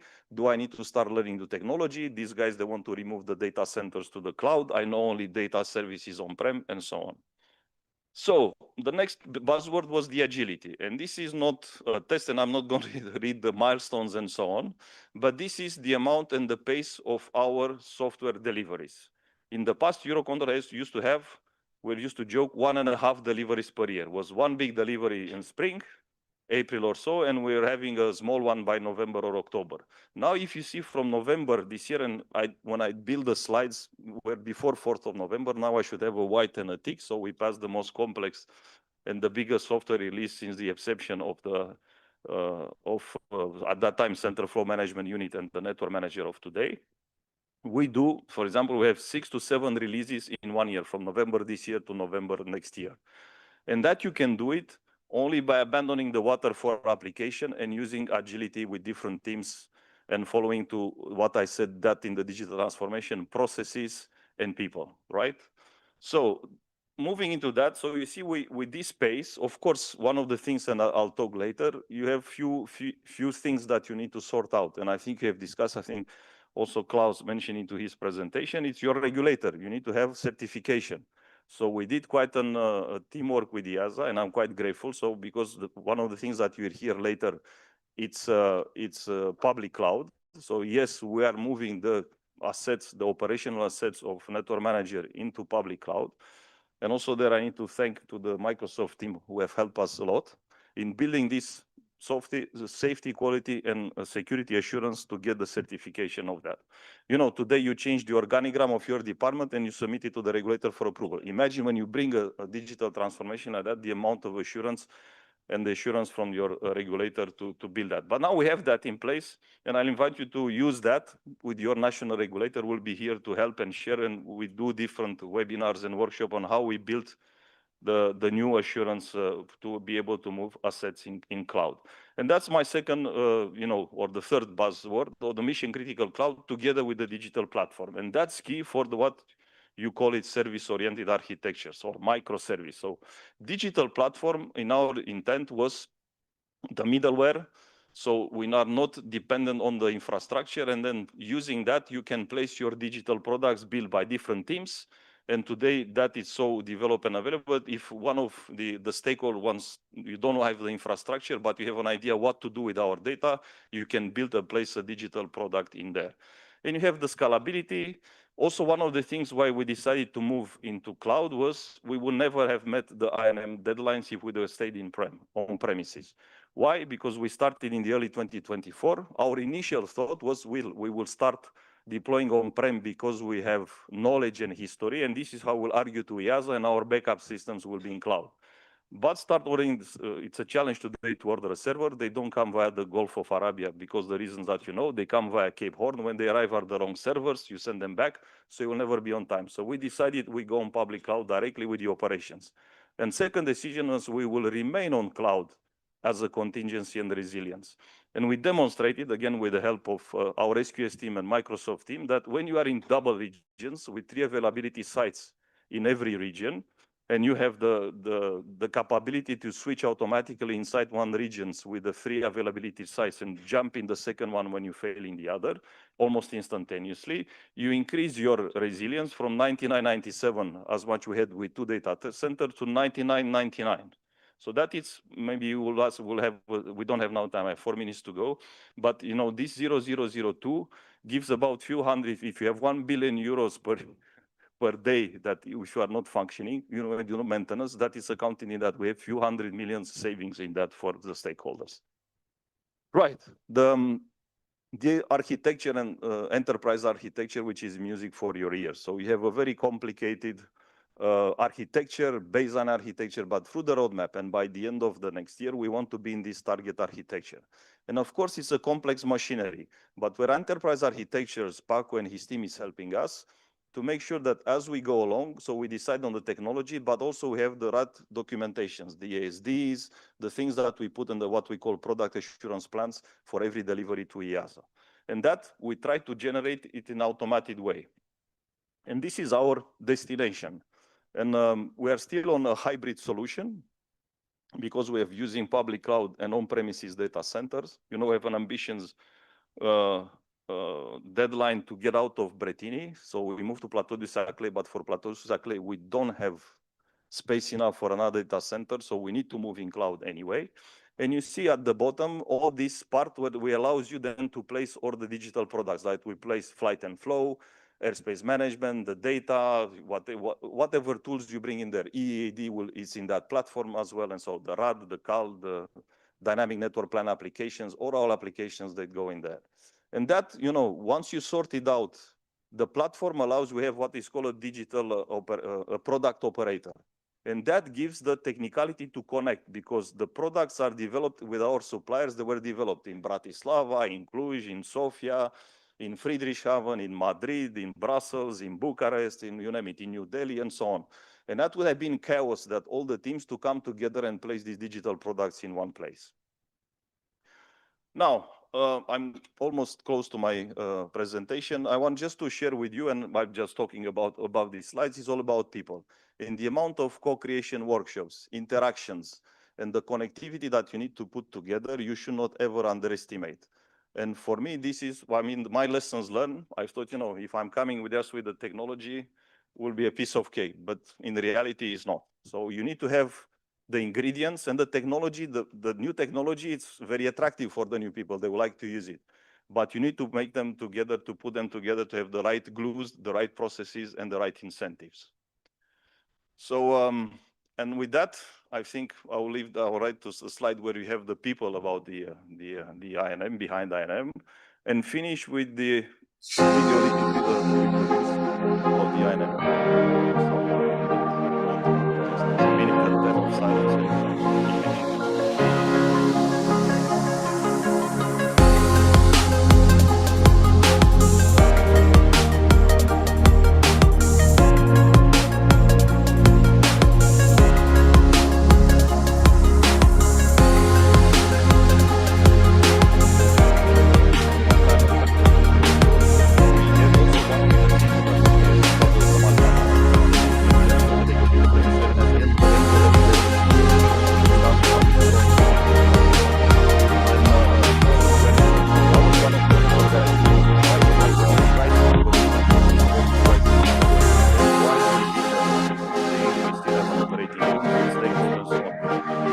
Software, it's immaterial. With the new building, we built an artifact to which people they could attach to it, and that was easy for us to move the operational people from the old center to the new center, and now we are gradually renovating all the applications. And with that, thank you very much. Wow, thank you, Tony. Well done, well done, well done. And what a great way to conclude your presentation. The people, isn't it? The people. You know, the guys behind, you know, everything. And we cannot achieve anything without the people. And we are also people. So I think it's very, very good message for the conference and for ATM Transformation. Thank you for that. So we're gonna continue in this, like coming back to ATM and looking at the major ATM transformation project that we have in Europe. And you heard this a number of times today, the new service delivery model, as opposed to the old service delivery model, I guess, or something. So we said, because this is very important transformative project in Europe, and everybody's talking about this in different corners of Europe. Here, Tony was mentioning the move to the cloud, the whole transformation to digital platform, the new services, how we interact with other stakeholders, etc. So now we're going to zoom into a very important topic for Europe, which is the move to this new service delivery model.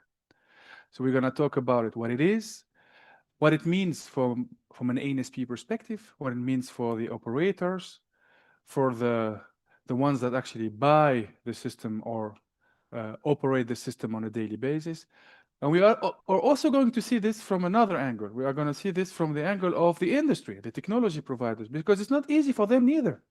It's also a change in their way they operate the business, a change in terms of the market, the discussion with the customers, I call them partners now, with the partners. So our next panel is going to be so Maria Koleva, unfortunately, could not come with us today because she had some issues this morning. So I will do my best to replace Maria. So pretend I am Maria, okay? In a, let's say, in a much less good version than what it is. So this panel is bringing the ANSP perspective on the new service delivery model. So we'll have with us Frédéric Lecat, who's the head of innovation for en route ATM in DSNA, so France.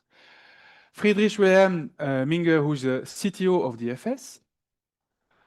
Dario Kugric, who's the general manager of the COOPANS Alliance. So he's not only representing one ANSP, but a group of ANSPs that have tried to work together in terms of procurement of the future systems. And we are going to discuss this new service delivery model. So we're going to spend time to think about it. And you will see it's a fine, separation. There is the technology part of this, the technology architecture, etc. But there's also the business and capability evolution. So we're going to touch upon all of this. Friedrich has this interesting idea that he's going to challenge me, and instead of delivering the presentation from his place, he said, I'm going to come here and deliver it here. So I will start with the one slide, and then I will give the floor to my panelists to come and present from here. But overall, what does it mean? You heard the monolithic systems. You heard the legacy systems. You heard the vertical versus horizontal. So I think it's not a surprise if you talk to the IT, they mentioned this a number of times. It's about applying the most modern techniques and methods in terms of your architecture of a system. A simple question, why it takes so much to deploy a feature somewhere? Tomorrow on your Apple device, there is a new API, everybody has it. Tomorrow, we have to deploy a new feature in ATM. Okay, we got to go somewhere, spend 5 years, it's deployed there, move to another location, another 5 years. And now all of a sudden, when you finish the deployment program, the technology that you just deployed is already old. So we want to improve. I think this is why it's really critical for the industry. And I'm sure our colleagues here will tell you more about it and how it is important for ATM in Europe. So without further ado, I give the floor to Friedrich for the first presentation of the panel.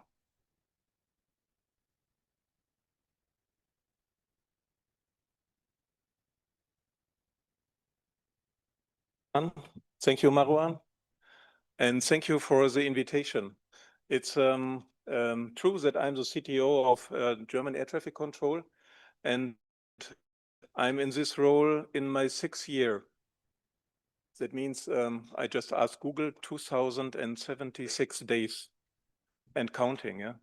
And what I wanted to mention first, this is the first day in those 2076 days where a community like this is talking about enterprise architecture and air traffic control. That's very good. I support this. So thank you for the invitation and thank you for giving this topic a floor. What else did I want to share? First of all, I wanted to ask some questions when we talk about enterprise architecture. 4 questions. And if you would answer the question with yes or me, then please raise your hand. I'm explaining this because we are in Brussels, the home of proper regulation.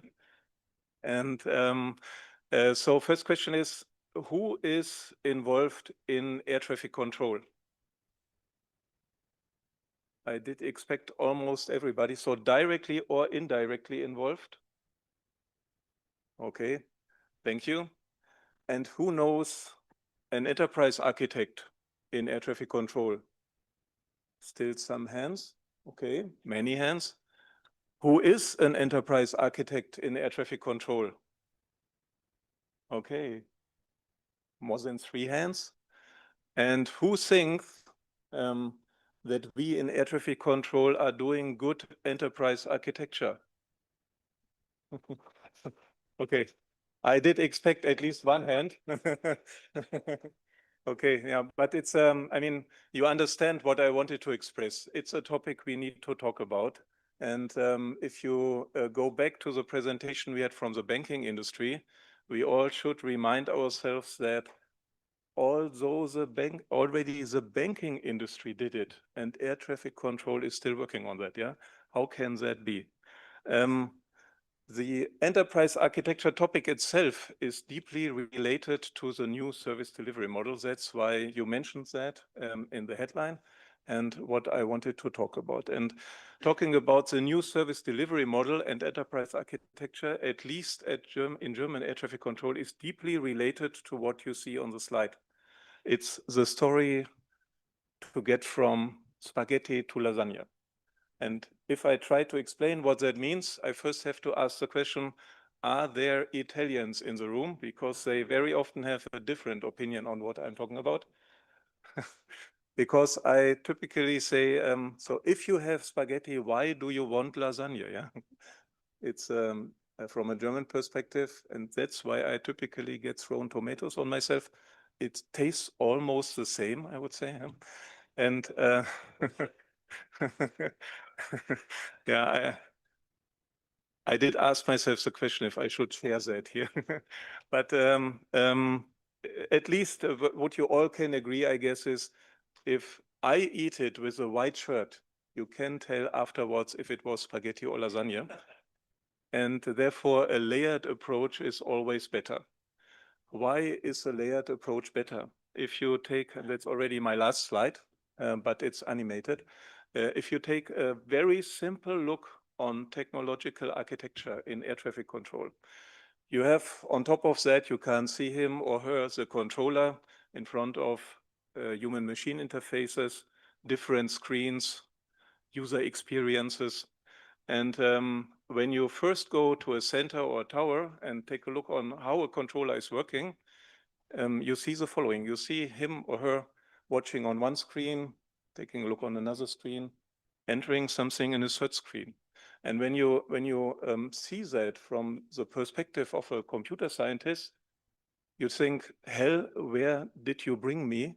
How should I ever automate this? There are separate systems, and that's what the gray blocks are for. Separate systems behind the screens, not really linked, sometimes linked with data exchanges, which are, I would say, hardly automated.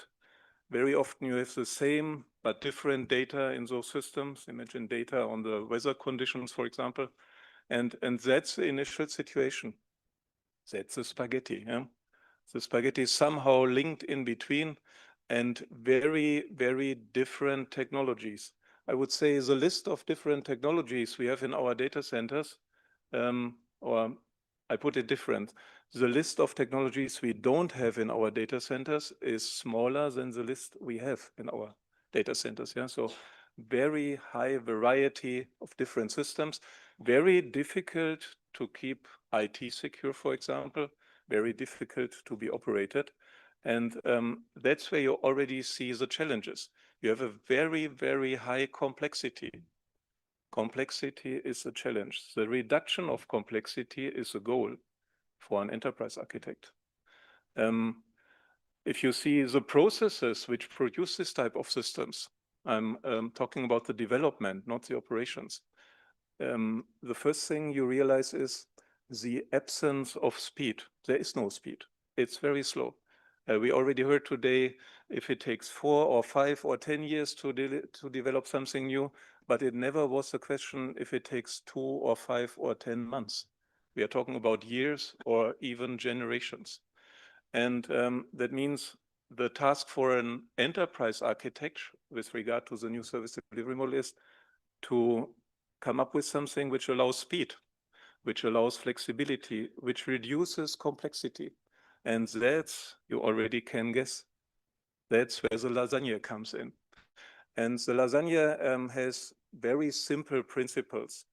The principle southbound, so to the bottom is you reduce complexity in putting everything in cloud technology.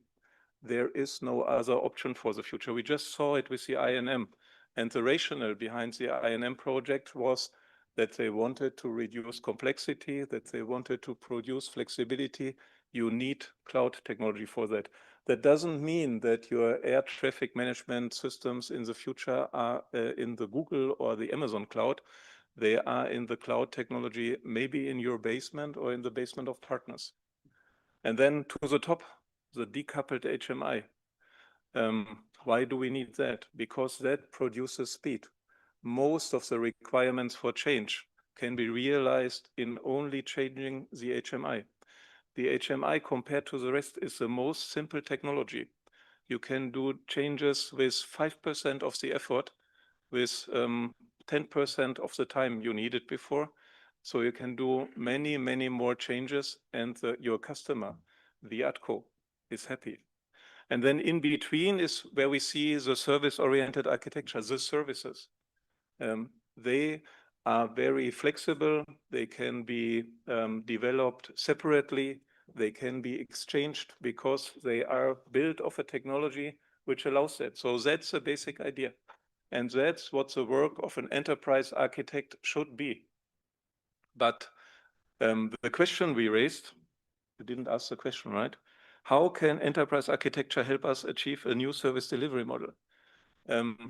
Enterprise architecture doesn't start based on the new service delivery model. It should be the new service delivery model should be the result of enterprise architecture, but we do it the other way around. However, it's on the table in the meanwhile, and it's important, and there are so many promises behind. And I very often hear plenty of questions with regard to this model. Will that ever work? We have always done it differently. Why shouldn't we continue with spaghetti? What about latency? To give you some examples, yeah. The energy consumption in the cloud area is more than 90% less compared to the old setup. We don't have everything transformed yet at German Air Traffic Control, but for the examples we already have in operations, we see more than 90%. We need by far less hardware, by far less complexity. We have calculations that the development of the services can be multiple times faster compared to the past. And with regard to operations and IT security, especially with regard to operations, I have a figure. We can operate all the infrastructure with by far less effort, more than 20% less effort. 20%, is that much? Is that not much? I don't know, but it's an agreed figure with our unions already, yeah? They agreed that we operate the future infrastructure with 20% less stuff, yeah?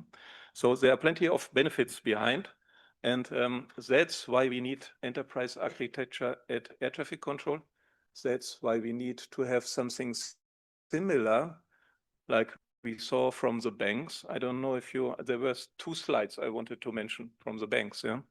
The one slide I did right now is the M4 bank model. I don't know if somebody reminds that, but it's like the right-hand side of this slide and zoomed in on one slide, yeah. So that's the M4 model.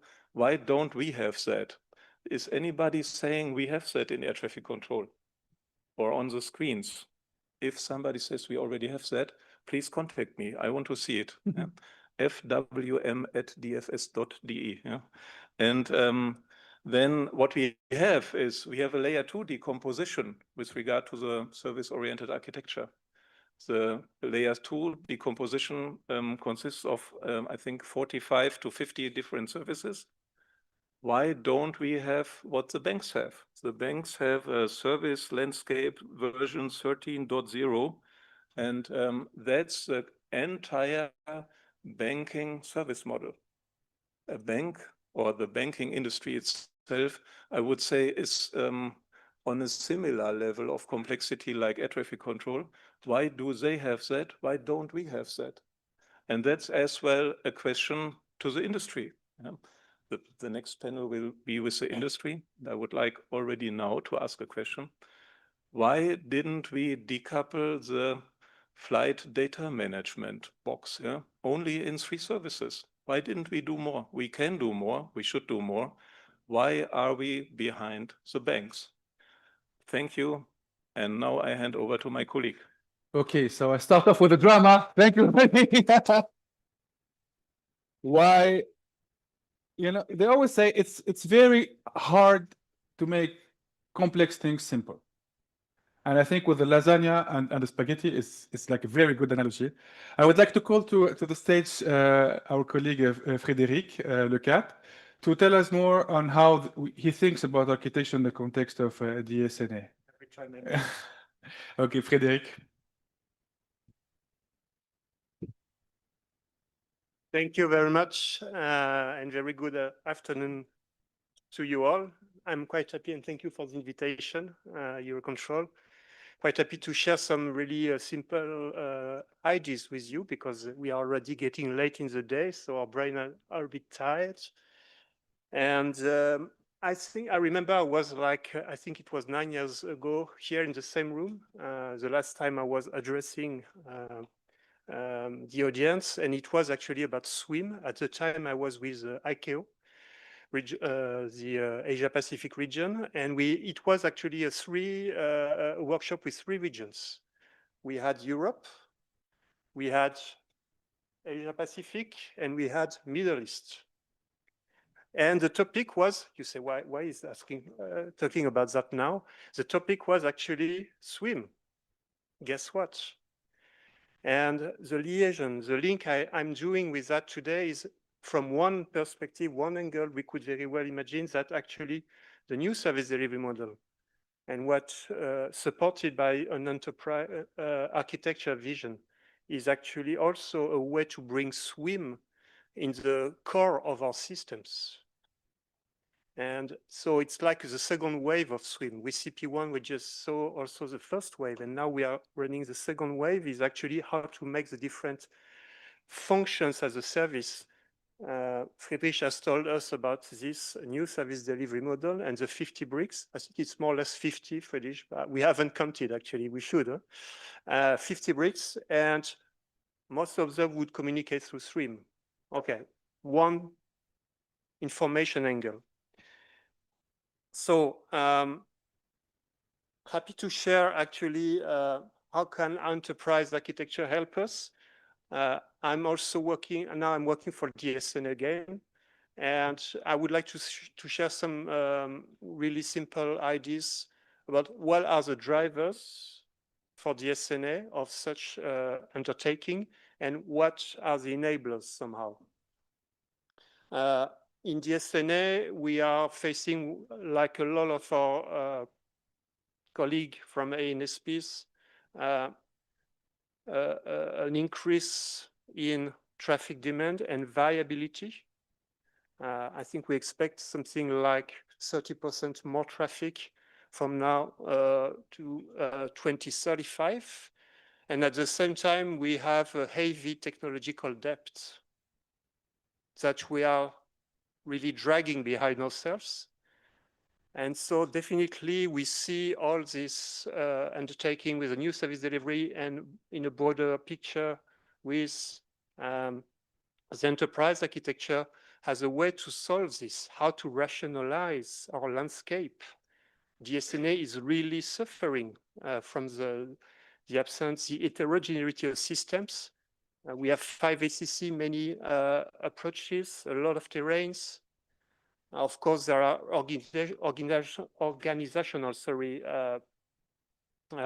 way to solve that, but I would say that enterprise architecture and new service delivery model is also one effort to rationalize the landscape. And out of this, what are the drivers in a way? The first one would be cost efficiency and predictability.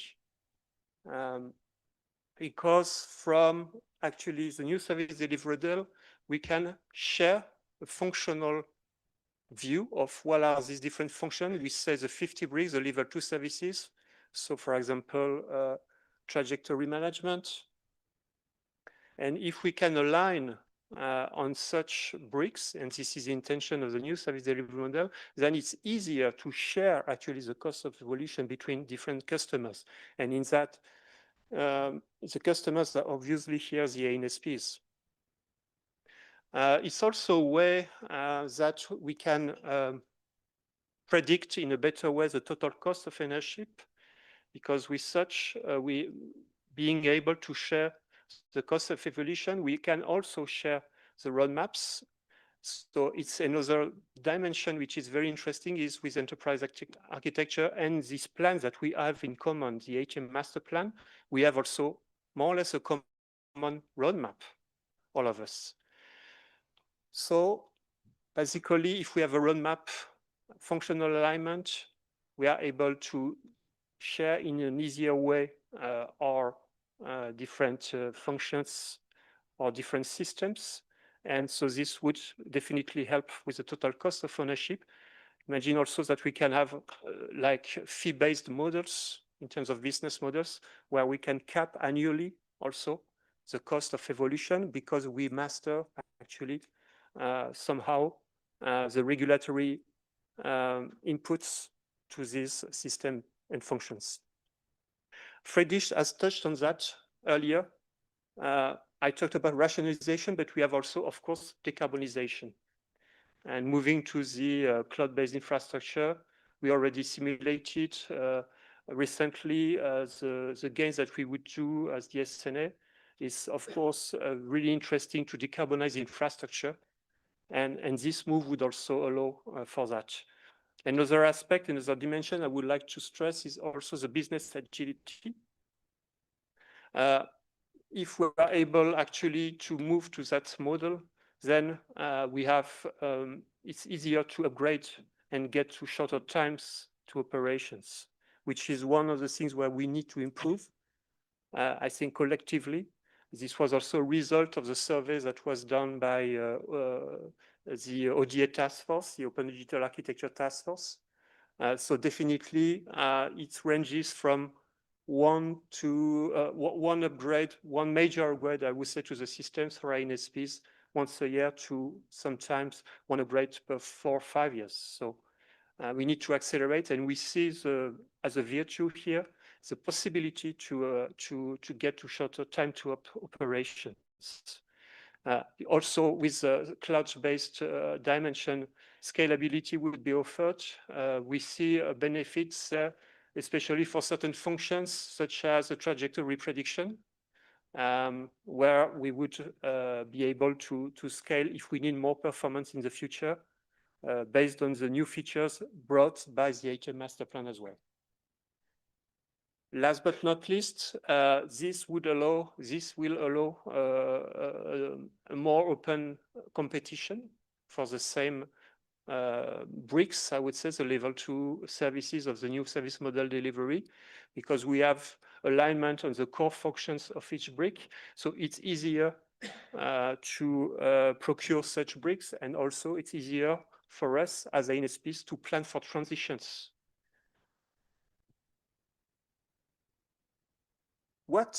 Second question is, what could be the enablers for us? How do I see some ingredients enabling this coming of the new service delivery model? I think one asset is the SESAR architecture. We touched already on that.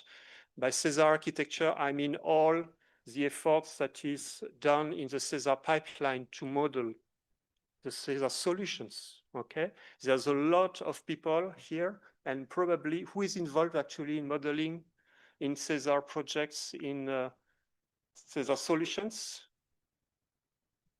Interesting. How do you think it's reused in the deployment phase?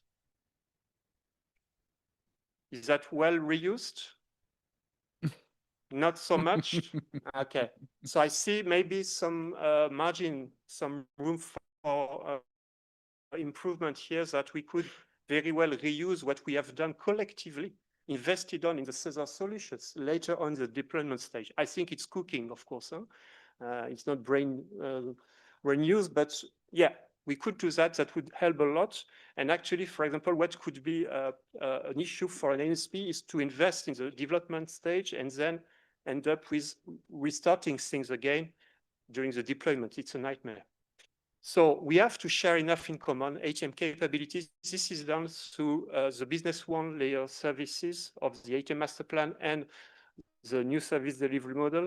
Operating environments, we don't have all the same operating environments, so we cannot hope for a single wonderful concept of operation unique in Europe for sure. Okay, it's not possible, but at least we can we know the different properties of the operating environments, and based on that, we can share enough in common in this SESAR architecture to reuse all the artifacts and be able to move ahead at a quicker pace.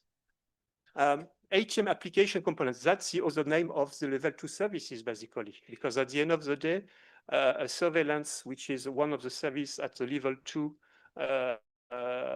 layer of the new service delivery model, is an application component, can be a standalone product. And you see the move to the service from the service to the product is one key idea, because at the end of the day, those will be the products that will be certified. So if we can align more the different products and they can serve the full scope, we have a lever of transformation as ANSPs, right? It's not only for en route, it's approaches, it's TMAs, etc. So we start to see the enterprise architecture being built.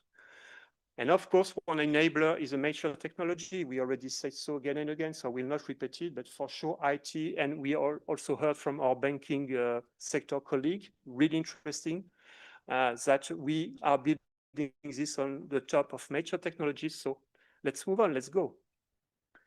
Thank you. Thank you very much, Frédéric. You know, as I was not supposed to moderate this panel, you know, I did not see the SESAR architecture. So you touched my heart, you know, with I have my people working day and night to, you know, maintain this SESAR architecture. And it's true, and it resonates with what the colleagues here were saying about reusability, right? And how to reuse whatever is available. So thank you for that. It's very, very interesting perspective from an NSP. And I'm also very happy, to be honest with you, to live in a time where we have, you know, innovation happen, where we have people that inspire us to move forward. I have always been told ATM is very hard. You can never do change. You can build your whole career and be very lucky if you deploy one thing in your life. So let's hope this leads somewhere where we can make a positive change in our sector. My next speaker is Dario. So Dario will bring also another perspective from a COOPANS angle to this transformation of the new service delivery model. So Dario, the floor is yours. Thank you very much.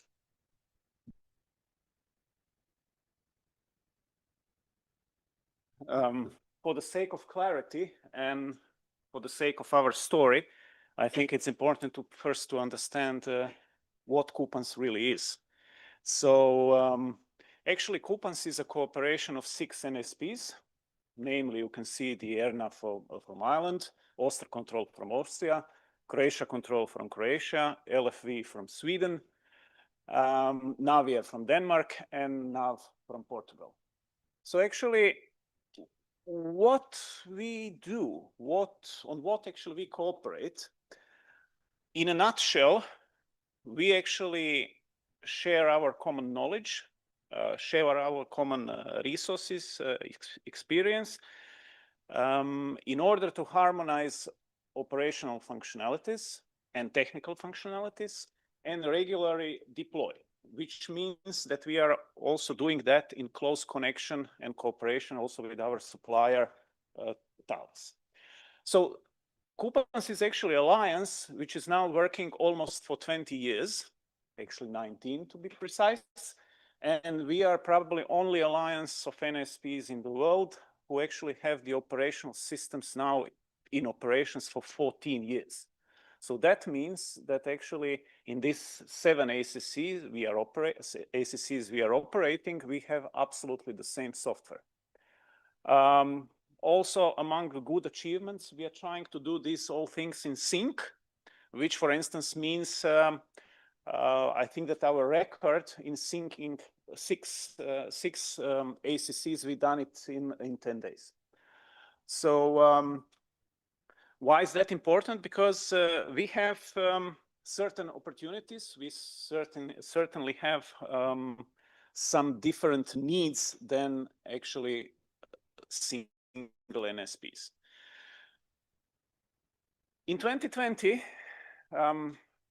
we finally had opportunity to actually imagine how our future system should look like. And under the mantra, don't let the good crisis go away, because it was a dark COVID time, we actually started to, let's say, design what actually we would like to have in the new times. So as you can see on the left-hand side, we were dreaming about the cloud infrastructure, modern IT platforms, because we wanted, and the drivers were for sure, that we wanted to have a common innovative environment, also common testing environment, and for certain training environment. Why, I will explain very briefly. And of course, tentatively, the next step could be also the common operational environment in the future times. So in terms of testing and training environment, for sure, we all have our simulators, we all have our platforms. We wanted to remove congestion in using these test and training activities and platforms, because they are certainly limited in number of positions, in number of sectors, and of course, space itself. We also wanted to achieve a kind of a hardware rationalization and reduced power consumption. We all know how our technical rooms started to look like. And of course, for us in COOPANS, even probably the most important, we wanted to achieve by far better increased harmonization of our requirements and needs. Because once again, we are 6 NSPs, and if we would like to have a same software, same operational functionalities, we need to harmonize. Also, if we would have a better availability of our future platforms, we will be able to increase software quality and above everything, speed of software development. We wanted to have it in an agile way, according to the modern processes. And I think that we were already mentioning somewhere from the panels, for instance, if our ATCOs would be, for instance, involved in the development of the new functionalities, it's for them not very beautiful, let's say, to see that these functionalities will come after 4 or 5 years. That's too slow for the future. The pace of change needs to be faster. So all in all, we said, okay, in order to have that, we need to have also a common enterprise environment. And actually, then the opportunity came through the demonstrator call. So actually, we applied with the Exodus project to the DSD. And now Exodus is running. I'm pleased to say that actually we reached half of the way successfully. So roughly 50% now today. And what actually we in terms of topology layout, which we have chosen federated topology. I will explain later. These are one of the major difficulties. We were also dreaming that actually our future system needs to rely on data utilization and data analysis, but also, therefore, we need to share the data. But actually, we are 6, again, NSPs all across Europe. We can't share all the data just like that. You know, there are some security, there are some state reasons, etc., etc. So this is still the major obstacles. So when actually people are asking us why we are not running even faster, we from NSPs would always say, please remove the obstacles, and then actually we would be maybe able to run faster. Nevertheless, we actually wanted to simulate this federated approach and topology. So we have 2 major platforms, I would say, in Belgium, Ireland, and Lisbon, but also completely capable federated platforms with the positions in Copenhagen, Malmö, Vienna, and Zagreb. One of the major outcomes of Exodus, what actually we expect for sure is to prove the concept of virtual centers in order to help ourselves, for instance. Again, we are 6, so actually we would like to simulate, let's say, outage of the operational room. So one of the demos will for sure that we would lose Belgian operational room, and then by help of all 6 NSPs, we would be able to take over and completely reestablish service provision within 1 to 4 hours. Remember, we are not 1, we are 6, so we are 6 NSPs, and we can do it. So second one is also due to these virtualized instances, we can also expect to demonstrate the outage of a full technical room. So again, we will lose Belgian technical room and substitute it with a clone of in Lisbon. Third one is also very interesting. So we would also simulate the multi-radar tracking loss, and therefore we would have the cooperation with an air, and we would simulate that in between Lisbon and Madrid.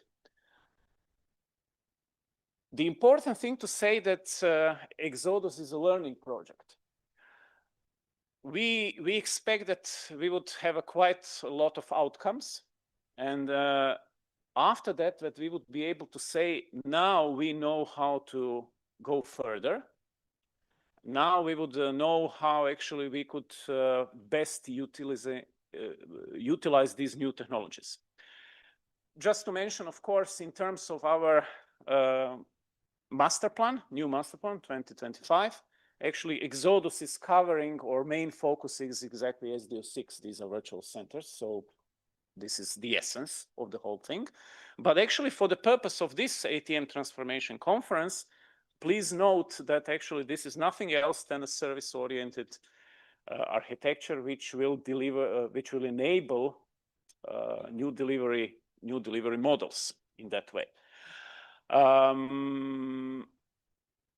Honestly, there were quite a lot of obstacles, just to conclude on that. But the message from COOPANS is we cannot wait for this forever. Exodus will actually demonstrate that technical enablers and technologies are there, that we are ready, that we are capable to do everything.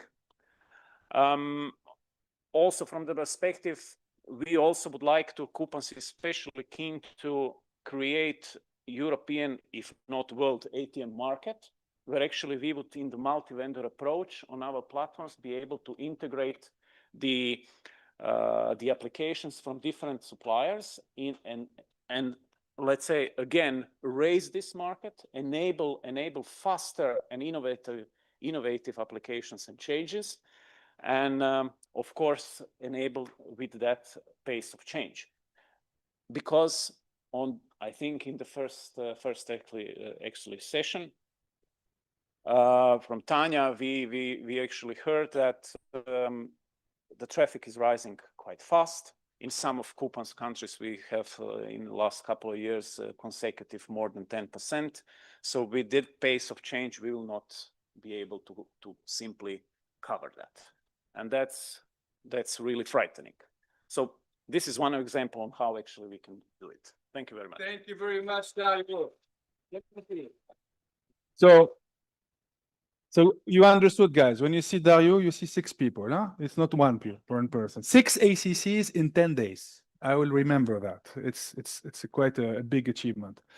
So we don't have a lot of time. I don't know if there's still questions coming up in the chat. But given I am the messenger and Maria sent me some questions to the group, I will start first. I'm not sure I will do them in the same order because you mentioned, the desire to move forward. You mentioned the data issues, etc. Okay. Where do we start? Where are you in your transformation journey? What have you done, and where do we start? Let me start by Peter. So we know where we want to go. Where do we start? Yeah, I mean, every journey starts with the first step, as we know. Yeah.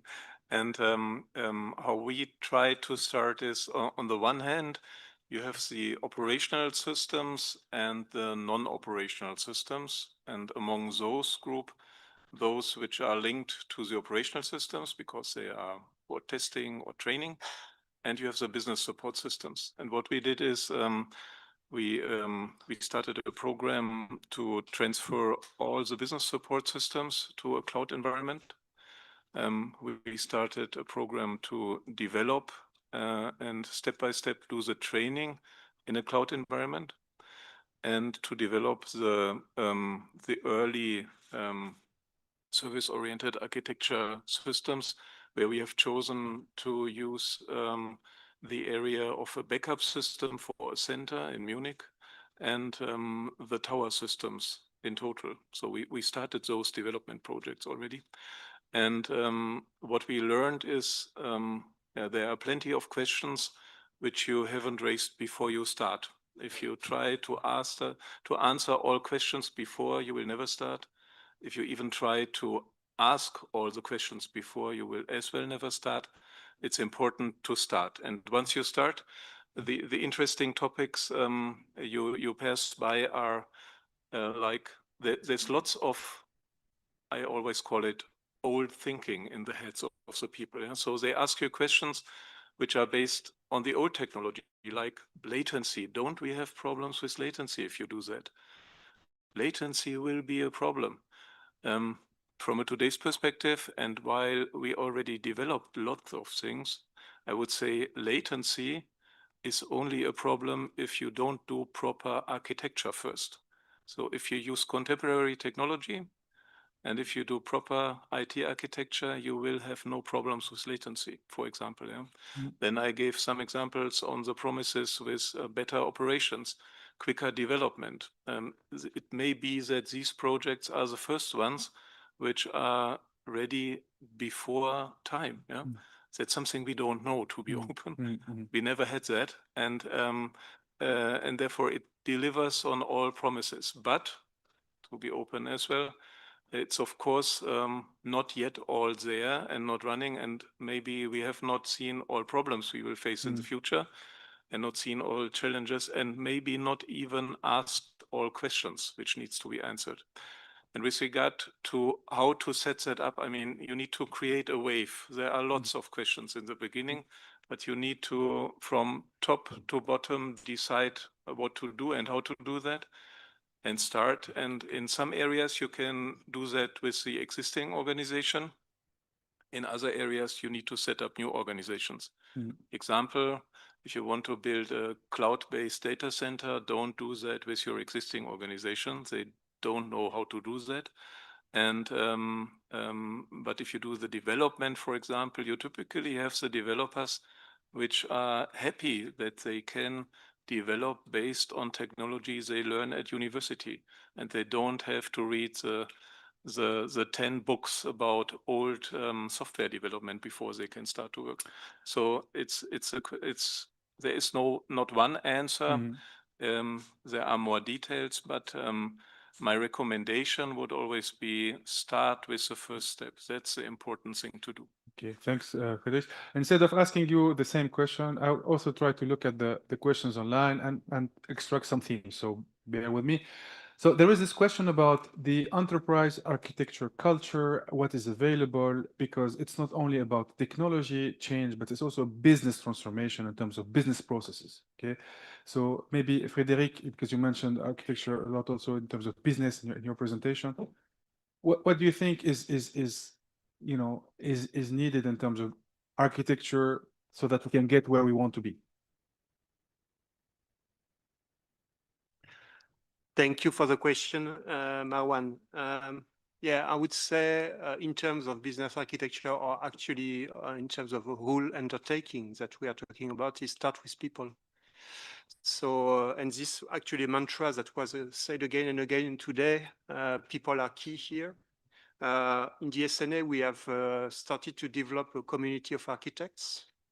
So business architect or system architects, I think both are needed.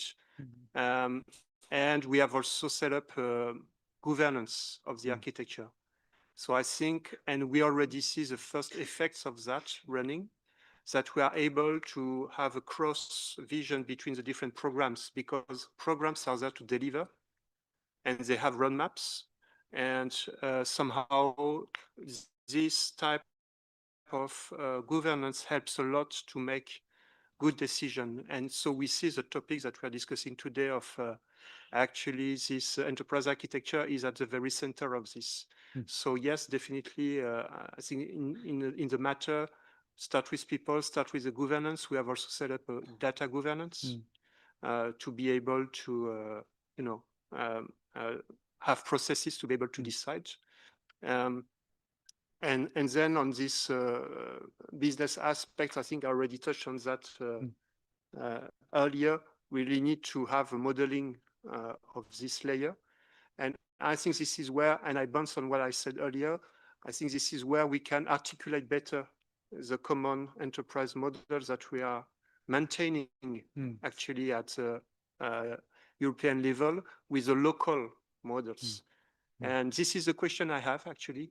We need to learn on that. And already in the breaks, we discussed that we should further exchange on the topic. So how to articulate these two layers and make sure we can have a mutual win-win. Thank you. Put the bank in one page, right? That was the thing. Yeah, actually, put yes, the that's bank in one what page. Friedrich was asking for, and I totally agree with that.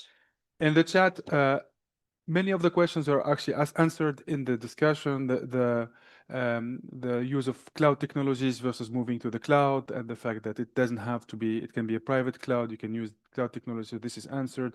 The single point of failure and the fact that we have to attack them one by one. So this is answered. I would turn to Dario, and you know, when we discuss about the dream, I think everybody agrees about the dream. Like, let's do it. You know, let's be free. Let's open the market. What is preventing us? You as a major group, what is preventing you from achieving your dream? I think that we actually mentioned more than several times during the course of this conference. Cultural change is the most difficult thing to reach, and this lasts the longest. So change by ourselves in human, let's say, behavior, we do not want to actually exit from the comfort zone. And sometimes we are actually leaning to protect the way of working we are currently do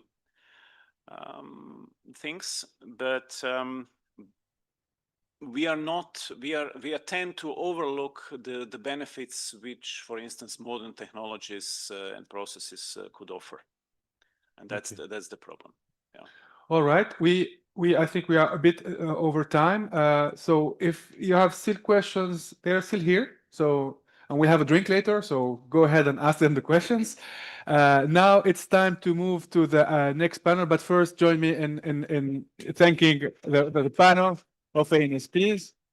So the next panel will bring the other side of the coin, the industry, and you will see that it's not easier neither for them, and they also have their part of the challenges. So can we pull up the slides, please?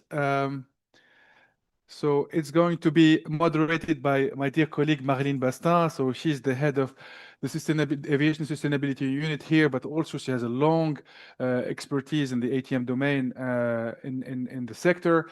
The panel, we will have Thales represented by Philippe Bochet, who's the ATC product line director. In Indra, we will have Jorge Minguez, who's the deputy director, Thomas Meover, who's the director of ATM technology and portfolio, and Simona Piratelli, who is the head of the SESAR program. So we will have I think that it's called the LIFT Alliance. It's quite a good name, LIFT. It's like moving upward. So Marilyn, the floor is yours. So, thank you, Marwan, for giving me the role, you know, to animate the last panel of the day. I don't know if it's really a gift of doing this, but I will do my best with my panelists to make it interesting. The problem now is that a lot of things has been said already. So, but still, I need to put a little bit of context around that panel. So we heard it today. ATM is really at a crossroads. The traffic is still increasing, and so is the complexity of our skies. We have more and more military and drones activity. We have limited airspace, but still, you know, we are requested, we are expected to provide more capacity, to be resilient, and also to be sustainable, because at the end of the day, I'm the head of sustainability. And all of that needs to be done with a system that has been designed for another era. So we have to change here. If we do not transform the way we designed, build, and operate ATM system, I'm sorry to say, but we will not be able to cope with the new challenges that are coming ahead of us. So transformation is not optional. It's vital to ensure a robust, scalable, and secure network that can adapt to these new challenges. And across the conferences, we heard many things, you know. We spoke about digital transformation, we spoke about standardization, we spoke about many things. And clearly technology has a big role to play. But we should remind ourselves that technology should also support and serve operational reality. And our panel today will explore the industry perspective on how to make this transformation possible. Through enterprise architecture, because this is the goal of that conference, but also about open system, cloud native design, automation, and artificial intelligence. And to speak about that, we have the four main leaders from the industry point of view that are leading the four main ATM service provider, and they will explain to you how that transformation is already taking shape, actually. So I will stop there to give them the floor, but I would just like to remind you, you still have a QR code there to ask some question. Please don't hesitate to do it while they are speaking, because after the 3 to 5 minute presentation for each of them, I will start a question and answer session. And of course, for that session to be interesting, it's better if I use your question instead of the question that I have prepared with the panel. So it's really up to you to make it interesting, you know, for this last panel. So I stop there now and I give the floor to Philippe for the first presentation from Thales. Thank you, Marilyn.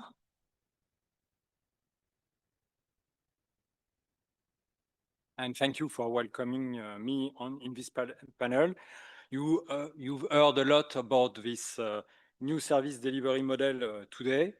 Let's see how the ATM ground service ground system provider have anticipated this new service delivery model. First, with my colleagues here, a joint statement has been delivered in the last month.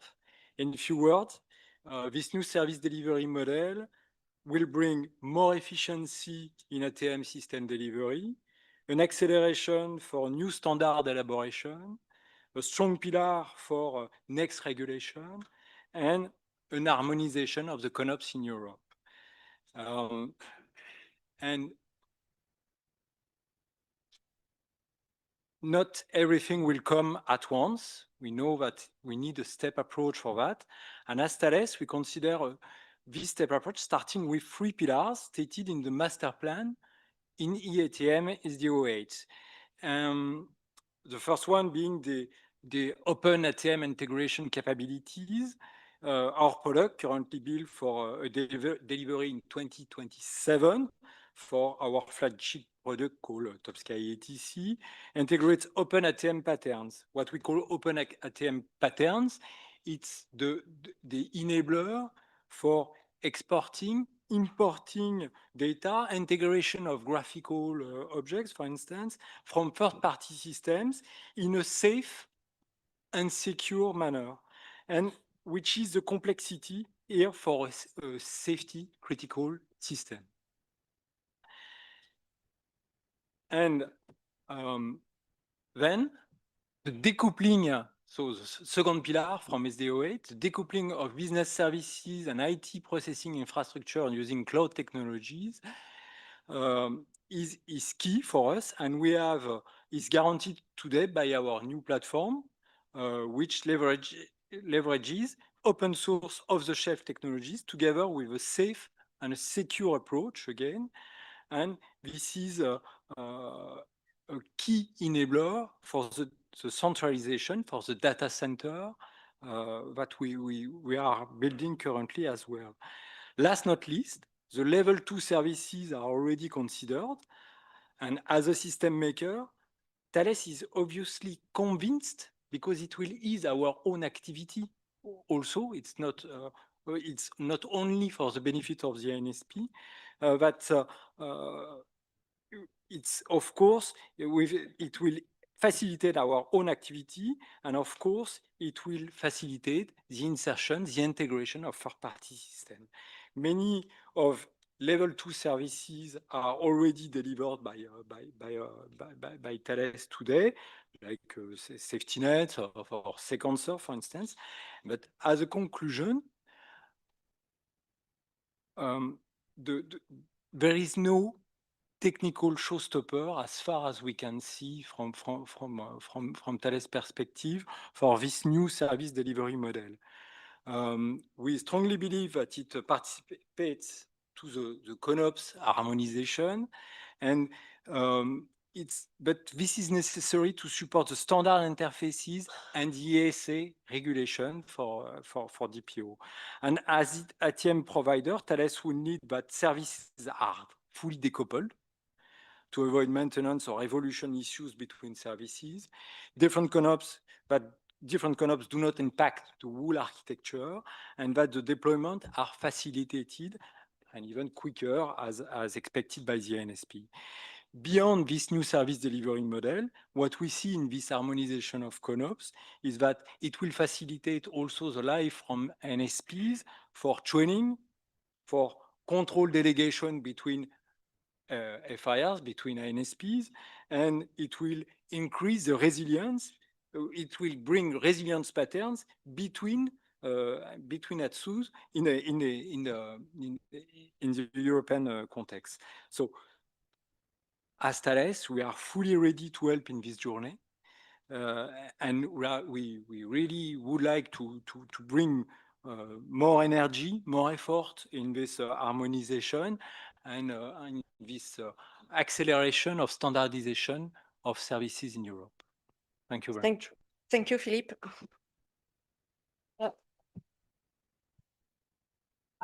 I think it has been interesting to hear that there is no technical showstopper, that joint vision from the industry point of view is also essential, of course, but I expect maybe some discussion about this harmonization of concept of operation, but we will discuss this later on.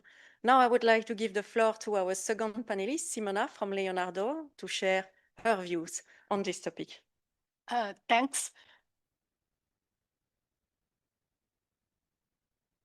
First of all, thanks for inviting and to organize this conference. It's the first time that we are talking all together on the new service delivery model, and I think it's the right time to start this discussion. At Leonardo, we believe that the future of the air traffic management lies not just on new technology, but on how we are able to share, to integrate, and to deliver this technology, this capability as a services. In this slide, we would like to show you our journey on the ATM domain started in 1960, but what is clear from this slide. We deploy our ATM system started from 2000, and the evolution of the system for decades remain very low. So this system are hard to scale, hard to update, and hard to integrate with system from other partners. So we think that now it's the time to change our thinking, our mind, and to move to an acceleration of the evolution of this system. And for this reason, we think that the new service delivery model, together with SWIM, as Frederick has already mentioned, and additional other topics like artificial intelligence or collaborative decision making, are the key topics to accelerate evolution. In this slide, what we would like to highlight is the two topics, the two characteristics that for us are the key enabler to move towards the new service delivery model: modularity and virtualization, or all the changes on infrastructure and platform till the using of the cloud infrastructure and cloud computing. Moving towards more modularity and improving the platform till the use of cloud computing, you can achieve interoperability between services. And when you achieve the interoperability with the new services, you are in the new wave of the service delivery model. So for us, this kind of transformation is not just technical. We already discussed that the technical are on the table. We only try to find the way to put real, but it's culture. It's cultural changes. So it requires a new partnership, new standard, and a shared vision among industry, regulators, and operators. We need to be all aligned and thinking in the same way. At Leonardo, we are proud to contribute with our system towards this evolution, and interoperability and services for us are the key for the future of ATM. And by building open, modular, and intelligent system today, we enable a safer, more efficient, and more sustainable ATM for the future. And that's all for my side. Thank you, Simona. I think it was good to remind everybody that ATM has been evolving for decades, but we are at a point at which we need more disruptive changes. And it's exactly what you were saying. We need to switch from a monolithic system to more modularity, interoperability. So it was really interesting, but I suppose we will continue to discuss this later on. And now for the next speaker, I would like to give the floor to Jorge from Indra to share his views on this topic. So the floor is yours.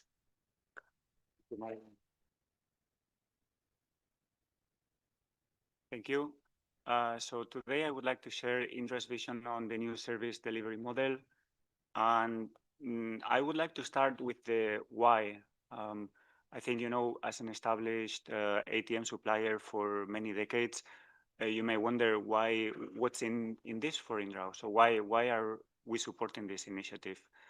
And I want to start with a statement that Erkki from the European Commission made this morning, where he stated, single European sky is never going to happen. We're never going to have it. Okay, that may be true, maybe not. But we still have a lot of fragmentation barriers, and it's really not an option to do nothing. So the do nothing scenario is, especially if you look at the forecast for air traffic in Europe over the next 10 years, is especially the worst option on the table. So we really need to do something, and as in a ground ATM industry, we want to contribute to break the fragmentation barriers. So we should not let the non-achieved or not yet their single European sky objective, you know, to paralyze ourselves, which is what sometimes can happen in Europe. So we believe the new service delivery model is an opportunity to virtualize the capabilities in order to address partially the single European sky fragmentation problem that we have. We also see it as an opportunity to accelerate innovation and the innovation cycles that we have in our ATM system landscape in Europe. Frederic was making a reference to SESAR and how long, and also others today, how long it takes from an innovation T0 of a SESAR project, how long does it take to see that in operation? As ground ATM industry, we are the first ones interested in seeing, something that brings value, that increases ATCO productivity, CO2 reduction by director-based operations, or whatever KPI you take. If you have worked on an innovation that adds value, the shorter the cycles, the more we will all gain. Third point is the new ATM ecosystem. So I believe in the use and the usage of new technologies. I think bringing new technology players can actually be an added value for us all. And at the end, last but not least, this is also a statement that we believe it's important, and I really want to make this clear today because I didn't hear this yet. We don't do this because we can. We do it because it's an enabler for other things. So at the end, we want to move more planes. So we want to contribute by an enabling technology, an enabling technological stack that can make it easier, faster to bring more functionality into operation that contributes to move more planes more efficiently. So on the Indra new service delivery model journey, for us, this journey doesn't start today. It also doesn't start with the ATM Master Plan, but it is a great opportunity. So the moment that we have now, it feels like it's the right moment. It feels like we are on the same page. It doesn't matter if you are a new entrant or an established ATM player or an ANSP with a more future-oriented vision in terms of technology or a more conservative ANSP. It looks like, or it feels like at least, like we are on the same page in terms of technological evolution because we all gain by supporting this initiative. For Indra, where we are today, we have a cloud-ready ATM platform. Every new services that we develop them using a standard platform and, let's say, in a cloud-native way. So, we have been working on a number of projects that you can see also here below. So the first virtualized operational ATM system that we put into operation was in Maastricht more than 10 years ago. The first geographically unconstrained virtual data center that was ready for NATS was back in 2020. This was the first step towards the free seating concept that Klaus mentioned this morning. We have worked on tactical resolution tools that are swing compliant. So if you are, let's say, in the world of standards definition and you have been working already for a while on the standardization of services, there are a number of tools that we have put into operation already today. And coming back also to the question from Frederic, how much have we industrialized of SESAR? In Indra, as one of the main contributors since SESAR was started, we believe, and I looked at this number, I'll tell you the number later. So we believe in really using the SESAR funding for bringing innovation directly into the product. So we have, especially on iTech and iTech Skynext, we have converged and merged the streams of development for what we do in SESAR with iTech so that can help to shorten the innovation cycles. And in terms of a vision for the future, we are moving into a fully flexible web-based HMI because we believe that can be a non-stopper for delegation contingency use cases of virtual centers. So it brings an added value, microservices architecture, agile delivery, cybersecurity, in terms of safety critical infrastructure. I think we're all aware that we need to protect what we do. And we need to be careful with going on cloud technology, even though I think what we're doing and the steps we're taking are on the right path. And at the end, I think there was also a topic mentioned this morning about data-centric services. I think it is very useful to use this modern, let's say, paradigms in terms of how you develop services so that you can have publish subscribe architectures that can help you to make better use of data in order to facilitate a higher level of automation, which at the end has an effect on positive KPIs. So this is the journey that we have made. If I can finish with the statement, I will say that we fully support this initiative. It feels like it's the right moment. We need to be careful while we move our current architectures and our current ATM system onto this path, because this is, this is the map, but the map is not the territory. So along this way, we will all go through, making important decisions, how we enable our architectures of future ATM systems to fulfill these goals. But I think it's a reasonable, very ambitious and good objective. Thank you. Thank you, André. Just to say that what you explain is also really important, because you show also some concrete cases and that we are already using those technology.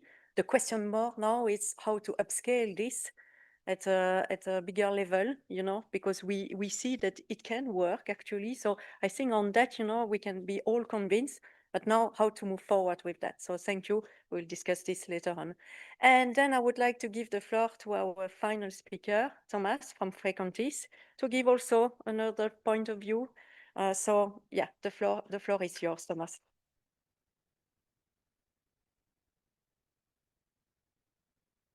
Thank you, Marilyn, and thank you to have the opportunity today to speak with you and to share the Frequentis point of views.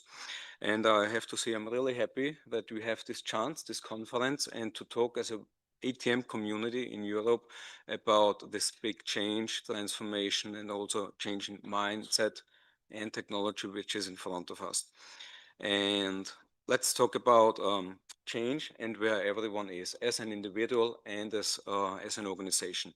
I think also today we heard a lot that some of us or some organizations or individuals started that journey almost 10 years ago.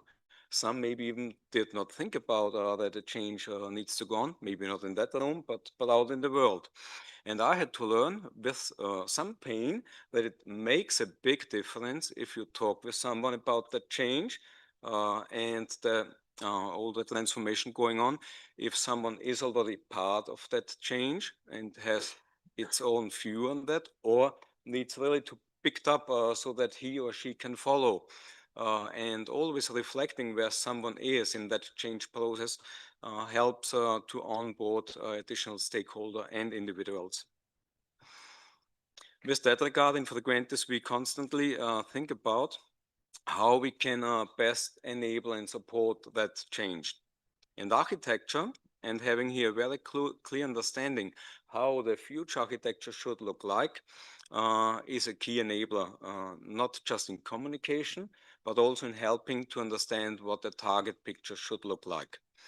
And next to that, it also helps you, in my understanding very well, to identify where you are today, where the future should look like, and to help you step by step, like a landscape or a map, to guide you through that change.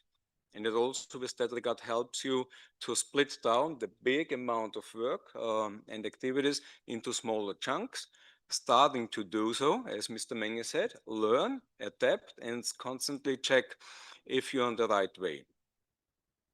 Is an architectural blueprint, how I'd like to call it, already the answer? No, for sure not. It is, if you do it right, it is a promise. This promise you need to combine with further activities, for sure governance, and for sure also, as said today, several times, with the change process and the change management.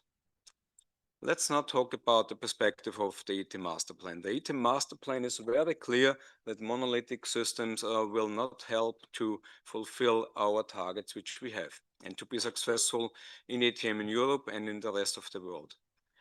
So we need something else. It is more the opposite of a monolithic system. And what does this mean? That we need to have a very clear and common understanding of horizontal layers and vertical segmentation in our future systems. Why are horizontal layers important in system architectures? Just with that drawing I have here, which distinguishes easily between network, computing power, the cloud infrastructure software layer, applications and front ends. Just with that simple diagram, I'd like to highlight that the speed of change and the speed of innovation next to the life cycle of the components in such a layer are very different.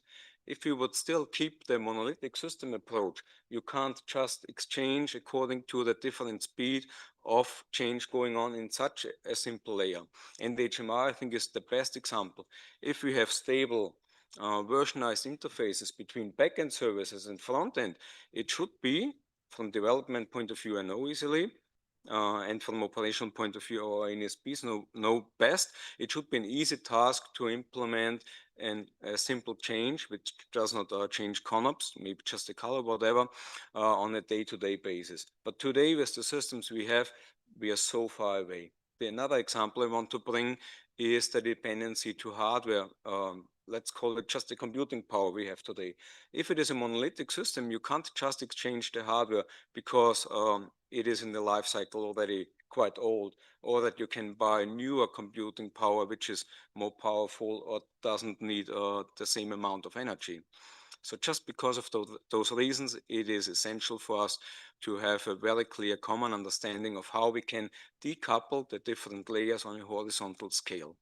Next to that, it's also important to have a common understanding of the services we want to use in an air traffic management system. Here, in my understanding, the architects around the task force, which was working for a year, made a good progress and a good result with the 52 services, if I counted them right. And Mr. Menge, you asked a question, FTPS is 3 subsystems of the FTPS. Is it the right number? Good question. I think what we see today is a typical European pattern. It is a compromise. So there are stakeholders having very different opinions, and at the end they found a compromise. At this point of view, I think a compromise is good. It's better than nothing. But it is not the end state, let's call it like this. It is a starting point to develop further. And also here, I think it is important to have a starting point so that individual contributors can show how it can develop further. And with that, and with best practices like the INM we had seen today, we can change the future by setting best practices, yeah, and to exchange like today how we can speed up, how we can be more innovative.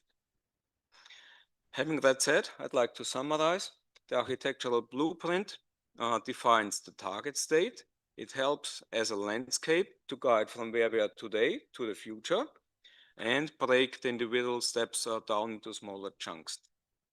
Horizontal and vertical decomposition and decoupling is essential to avoid monolithic systems and to follow the speed of innovation and change as we need it in our industry. Thank you, Thomas. And I need to say thank you to you as well, because you answered to one of the questions that has been asked about, is the industry really using enterprise architecture?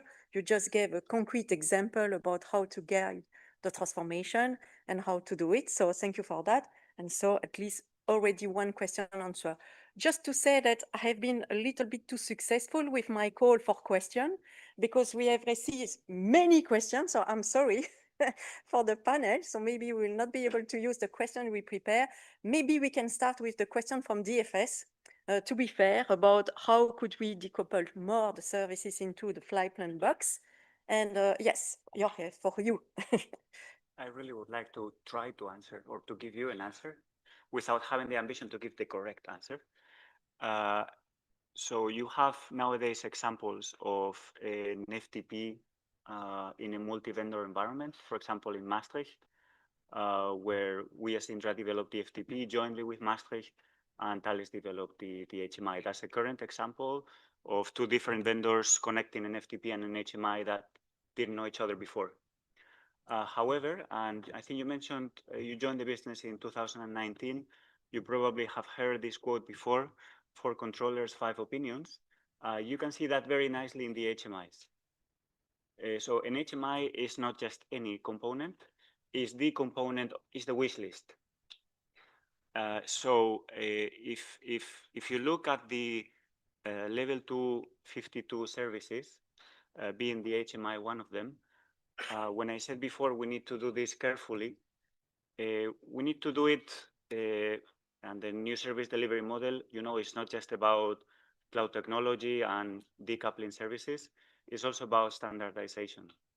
And we should be careful that we don't put standardization as a confronting objective to innovation. Because let's say you take an example, the HMI, and you try to standardize how an FTP and an HMI coordinate, and you go to one center of the ACCs in Europe, and you talk to industry, and you talk to NSPs, and after 5 years in a working group in EUROCAE, okay, and it's gone, you have a standard with a lot of mandatory fields and a lot of optional fields. Let's say you let some time pass by and you have an innovation, and that requires to change that interface. I would assume or estimate that that change is going to involve to renew the standard. So what I'm trying to say is it is everything that we are talking about in the new service delivery model is technically possible. We just need to be careful that at the end it brings the value to all stakeholders that we're trying to achieve. And I think we have examples today where we have achieved decoupling, but in terms of standardization, which is an important part of the whole new service delivery model, because at the end, what we want is to have standardized, certified services that can play a role in a multi-vendor ATM landscape.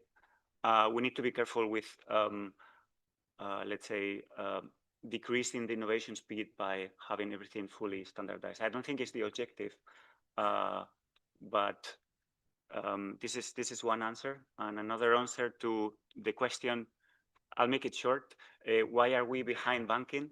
Well, actually, if you look at the technology that we are talking about, cloud technology, where is this coming from? This is coming from the Amazons, the Googles, the Facebooks, and so on. And in this architecture, as you said, we need to do it properly. I think properly, you mean fit for purpose. And in a real-time environment, you know, you cannot, it's not like in Google where two users can access the same product. And if one sees 4,233 product reviews and the other 4,231, it doesn't really matter because these systems are eventually consistent. You cannot afford that two controllers have for a couple of seconds a different view where an airplane is. You cannot afford that. So it's just different purpose Okay, and different I objectives. think it's clear, but because time is running and we need time for the other as well. So I have a question for all of you, actually, which is a little bit provocative. So to all 4 suppliers, excluding common domain interface, yes, what are each of you doing individually and jointly to find a common ground in future architecture and initiative between your ATM system? What I mean by this is that we were discussing about finding a target architecture. And here the question for all of you is, how are you managing this? Because Philippe, you said during your presentation that it's important to have a joint vision at industry level. So how are you managing this between all of you? Because you have all different systems. We all know that. How do you plan to converge and to have this common ground? Who would like to start? Yes, Simona, please. First, we started 1 year ago, if I remember well, working in a task force that for the first time put together industry and some representative of NSP to talk about what could be the future architecture and what could be the, I don't know to say, compromise level to break down. We tried by 1 year to find a solution that is shared between different stakeholders, industry and NSP. And I think it's really important because it's something that it's needed to go together to the final goal. And as for industry, we try to put at the right level because we cannot share all the information due to the market constraint and so on, our experience, and try to find the best technological way to define a solution that could be achievable by each of one of the four without having any common platform or so on, but with requirements that are shared between us that ensure interoperability and portability of the services. So it's a work that really is doing by a community, not by one stakeholder or only a group. So I think it's important what we are doing by 1 year, and we continue to work all together. Thank you, Simona. Philippe, you want to react as well? Luckily, we are European, and we have European tool for that. We have four pillars for that. We have the EUROCONTROL, where we all participate in the whole working group. All industry are participating, and for all standard building the operational concept and so on. It works. It takes time. Maybe we can accelerate, and if we put sufficient effort at industry level as well. Second pillar, we have EUROCONTROL. Thank you for that, and for a lot of discussion, a lot of documentation, and we see the harmonization between us through EUROCONTROL document and work. We have the ASA, because at the end of the day, we will certify these services, and if we certify these services, of course, we will have discussion at the right level to harmonize our production.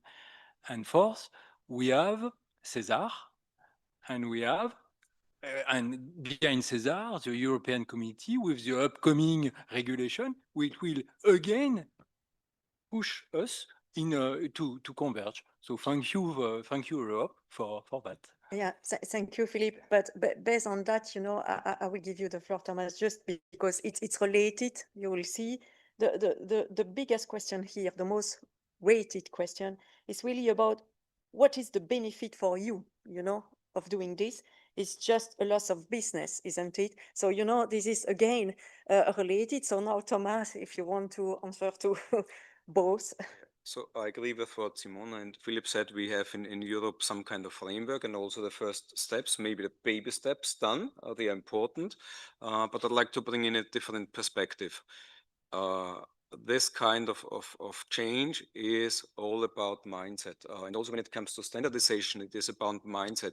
If we think that we should standardize each and every bit and byte, and also imagine which kind of bit we need in 5 years, then we need 5 years. So this will not really help to succeed. I think we need standardization to agree on cornerstones so that we do not run in very different directions, but maybe also already this kind of standardization has a different flavor than in past. And what we need next to that is open APIs and easy access so that someone who provides an API, another one can easily make use of it. And I think that the cloud native world and cloud native foundation and everything in that industry is best practice how this can work, so that you also at the end have reliable systems and not crashing applications second by second. And to find out from a mindset point of view how this can work for us as industry, providing systems with ANSP, I think is a key for success. Thank you. Yes, Jorge. Just very short answer. For me, is the key question. So what's in for us? I think the key is that there's a sense of urgency. We need to bring innovation faster to our customers. As ground ATM industry, our goal is to make our customers happy. And we cannot afford that they have platforms in operation that take so long to be updated, where it's so costly and hardly to bring innovation into operation. So our goal is to make it shorter, faster, and easier. Yeah, it was very short, that one. And it's fully aligned with what the INSP were saying as well. all the speaker was also saying it's taking too much time to adapt to the new challenges, etc. So thank you for that. I have another question from the audience. Industry wishes harmonized CONOPS. I knew we would come to that question, you know, as precondition. While the idea might be theoretically right, that will never fully happen due to the nature of the business. What will be the industry's answer to that? So yes, you are dreaming of a kind of harmonized CONOPS. Do you really think it's possible? Because we all know that at INSP levels there are different kind of INSPs, the smallest one, the biggest one, the ACC ones, more TMA ones. So how do you want to deal, or how do you plan to deal with that? Philippe?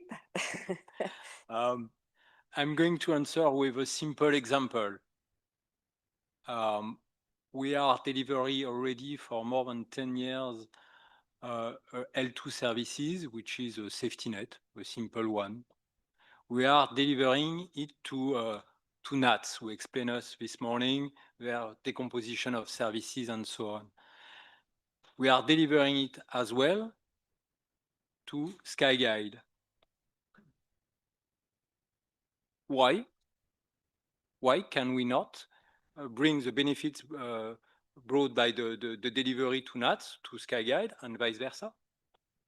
It's because the ATCOs have a strong strong say on the solution, but we do think that if the INSPs talk together, if we certify the process at the SI level, if it comes through the standardization, they will come a ground where they can have strictly the same tool for safety net. It's a simple one. So yes, we see that there are ways of improving this collaboration between INSPs.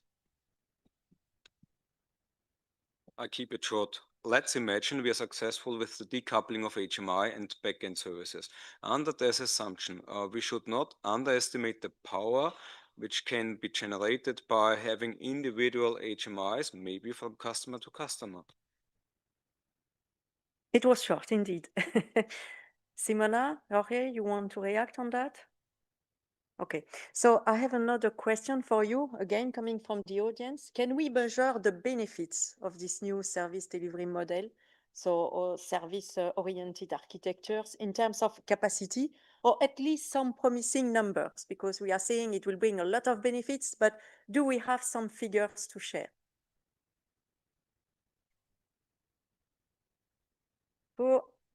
Jorge, for you.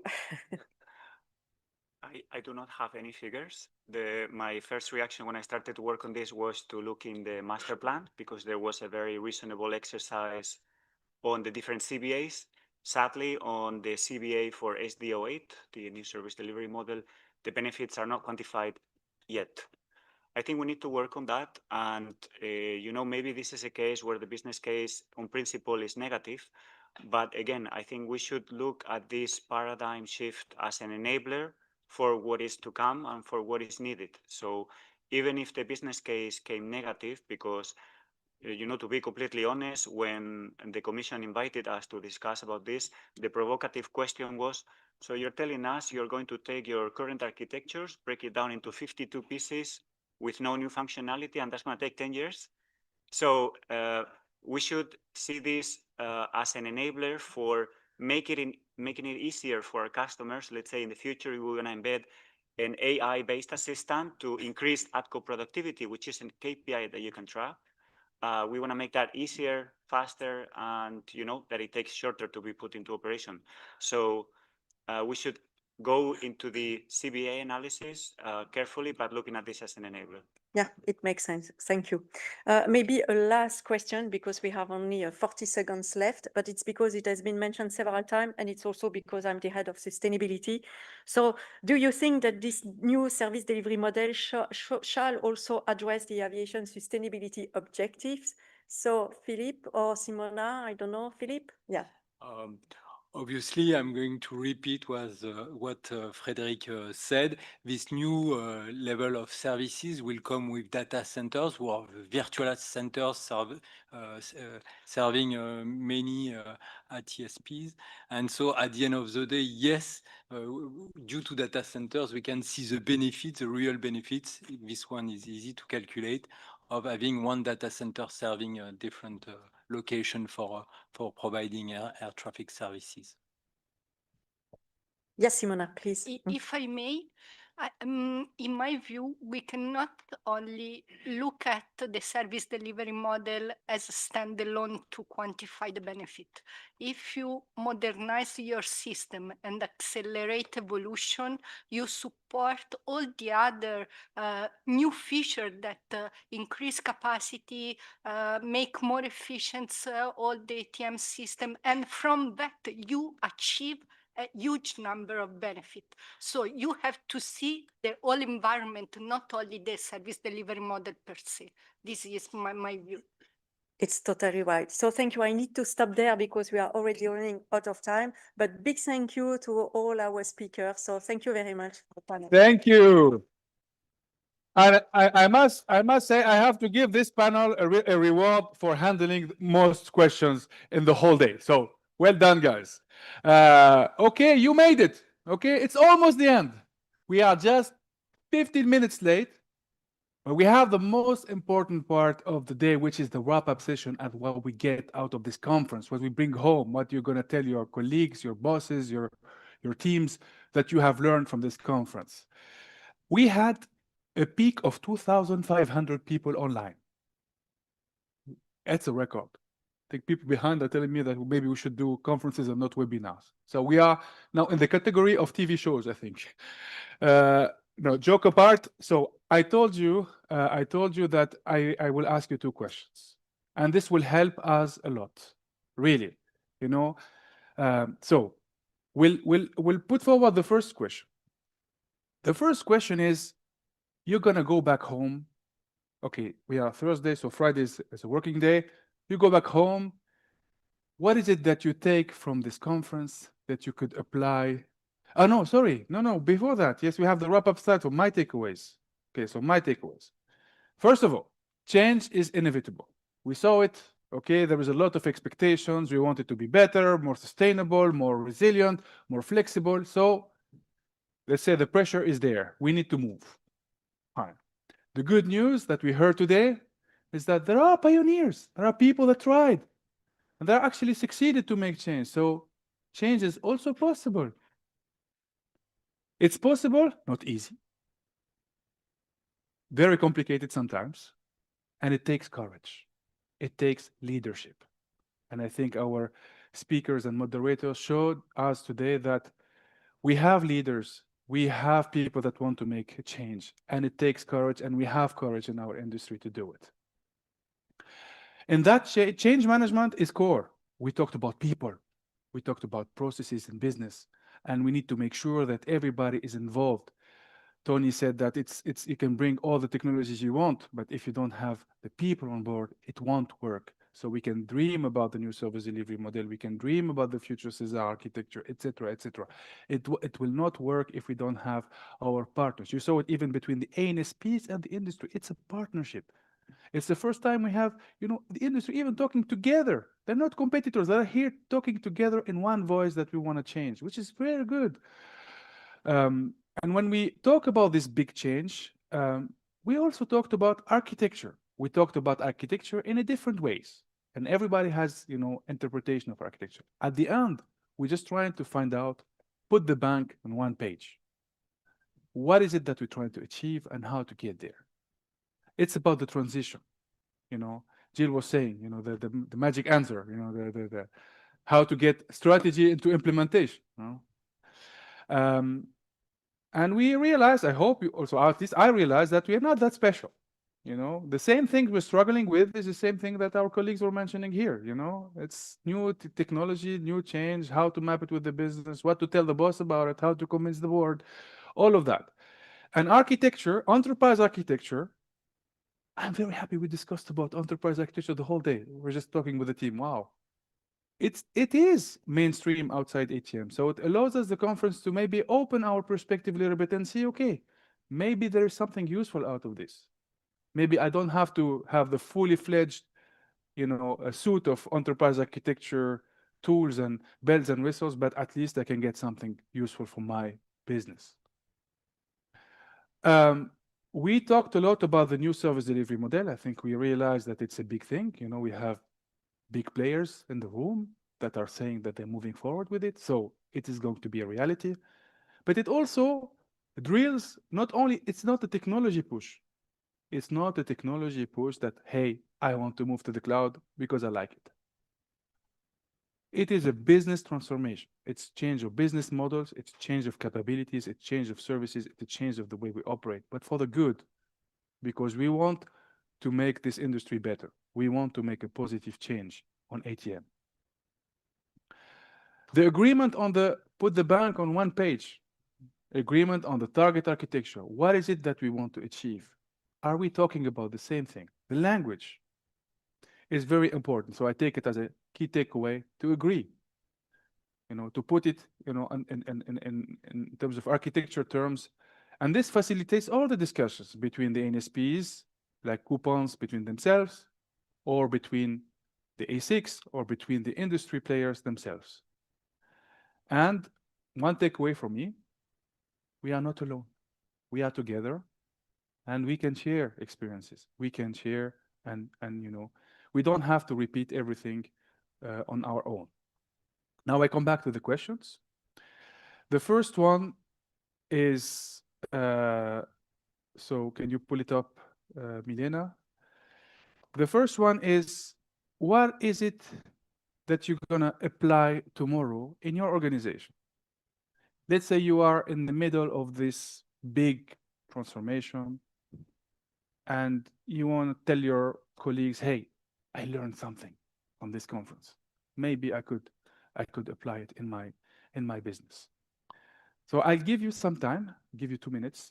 Okay, no pressure. We still have time. Okay, so think about it. We are exploring in a new way. We are very also creative in the way we're going to manage this, because if we have more, I've been told, if we have more than 11 answers, then AI can help us, get some grouping, right? So I'll start reading what we receive, and then we can see what we can do. So explore the use of architecture to support decision making. Okay, Peter. Review the CP2 content and the business value every service will bring. So looking at the business value, and I think this is one key takeaway, is really to look at it from a business perspective. Learn more about enterprise architecture. We certainly, and I always learn more, I can tell you that. Wait, so yes, thank you, Milena. Incremental steps aligned with the stakeholders is what works. ANSPs and industry have to work together to make it happen. All stakeholders need to be involved. It can't be left to the NSP alone. People are the key to change. They need to be on board and understanding. Connect with architects and seek strategic advice. Need to integrate national and international ATM modernization plans with stakeholders' enterprise architecture plans. Wow, we are blessed with inputs, huh?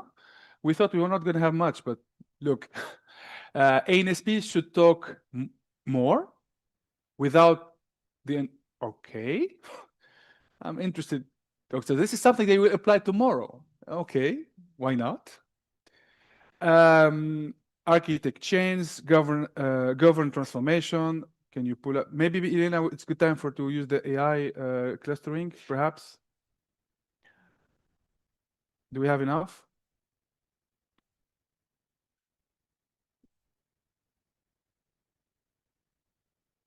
Can we use the AI engine or not yet? Okay, so AI has failed us. Let me continue to read. So we need more innovation and groundbreaking thinking. Example, Uber. That's an interesting thought. What is the cost of oh, you're going too fast. Can you go back? What is the cost of analysis versus the cost of doing nothing? Okay, so the trade-off. Okay, and I think, I realize some people are motivated by opportunities. And some people are motivated by the threat. And it's good that we, have this type of balance in the way we approach decision making. Share the link for today's activities. Thank you. With the company. So Richard. Fill the gap between R&D architecture and local NSP implementation. So David, see you. This is good. Need to change for change management and ensure mindset change, how to organize an organization to enable service-oriented architecture. So I think I cannot go through all of them. They are displayed for everybody here. So I'm very happy because you have some gifts to bring back home. Now I need you to give us some gifts, some things to work on. So the second question is, okay, you are here at Eurocontrol. We say we support European aviation. We're here for you. So what is it that you think Eurocontrol could do to help your organization navigating the ATM transformation journey? We obviously had this conference today. Should we do more of these type of conferences? Do you think there's something we can do about enterprise architecture, something about support decision making? So it's really a piece of thought for us to think about when we go back to the office tomorrow and say, okay, what stakeholders are telling us in terms of supporting transformation in the organization. So as usual, I will give you again 2 minutes. So you can scan and you can already propose some ideas for us to work on. Okay, so we have already some inputs, so thank you for that. Provide a European sovereign cloud ATM platform that is independent. Okay, I gotta talk to Tony about that. Foster cooperation. I would say, would you pay for it as well or free of charge? Foster cooperation between stakeholders and bring structure to this cooperation. Thank you, Carlos.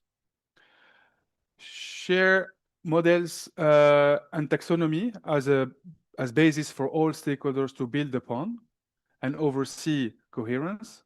Thank you, Agila.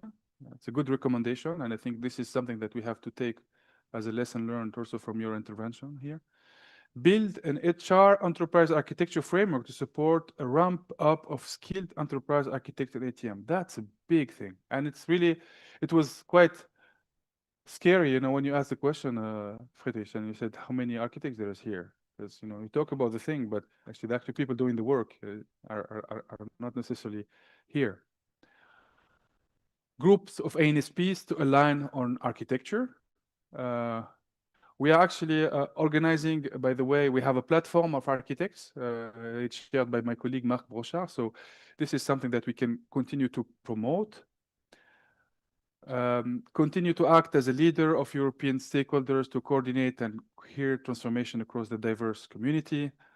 Focus on the next 10 years to quickly start this transformation. Less focus on the future 20 plus, which is a very good point. We try to pitch the future of 2050, etc. And then when we look to our colleagues and they're really struggling with the right now. So we try and have to find, what is the transition between the right now and the next and the beyond next. Don't take the ATCO as the end user. Okay.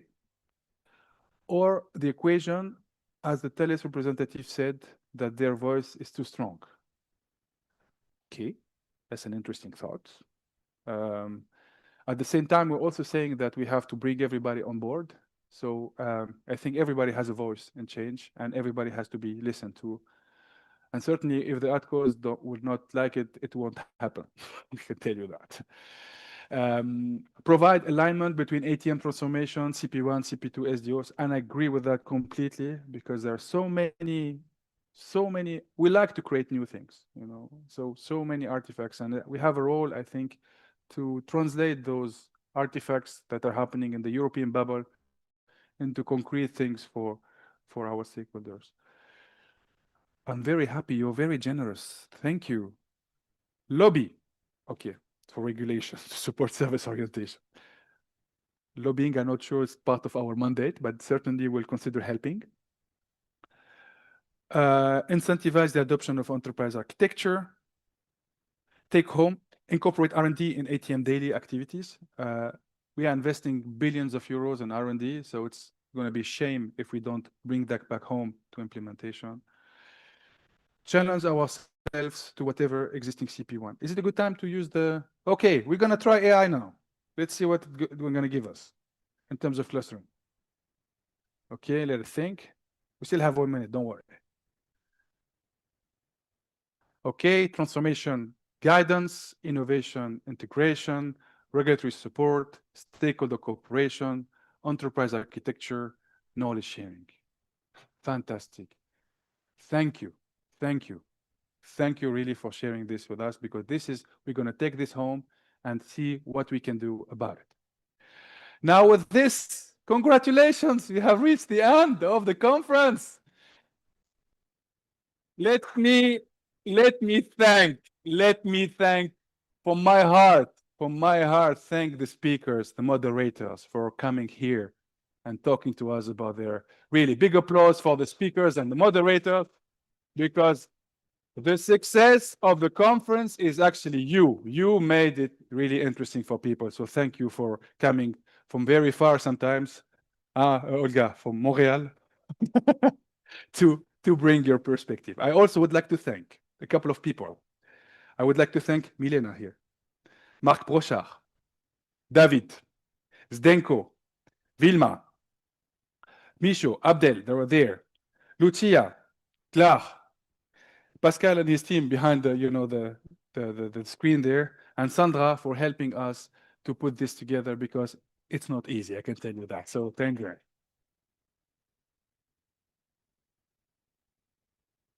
Now I invite everybody to chill and have a walk there outside the meeting room of Europa. Please keep connecting, keep getting in touch with us, and I'm sure we will see each other again in another setting. So enjoy the evening.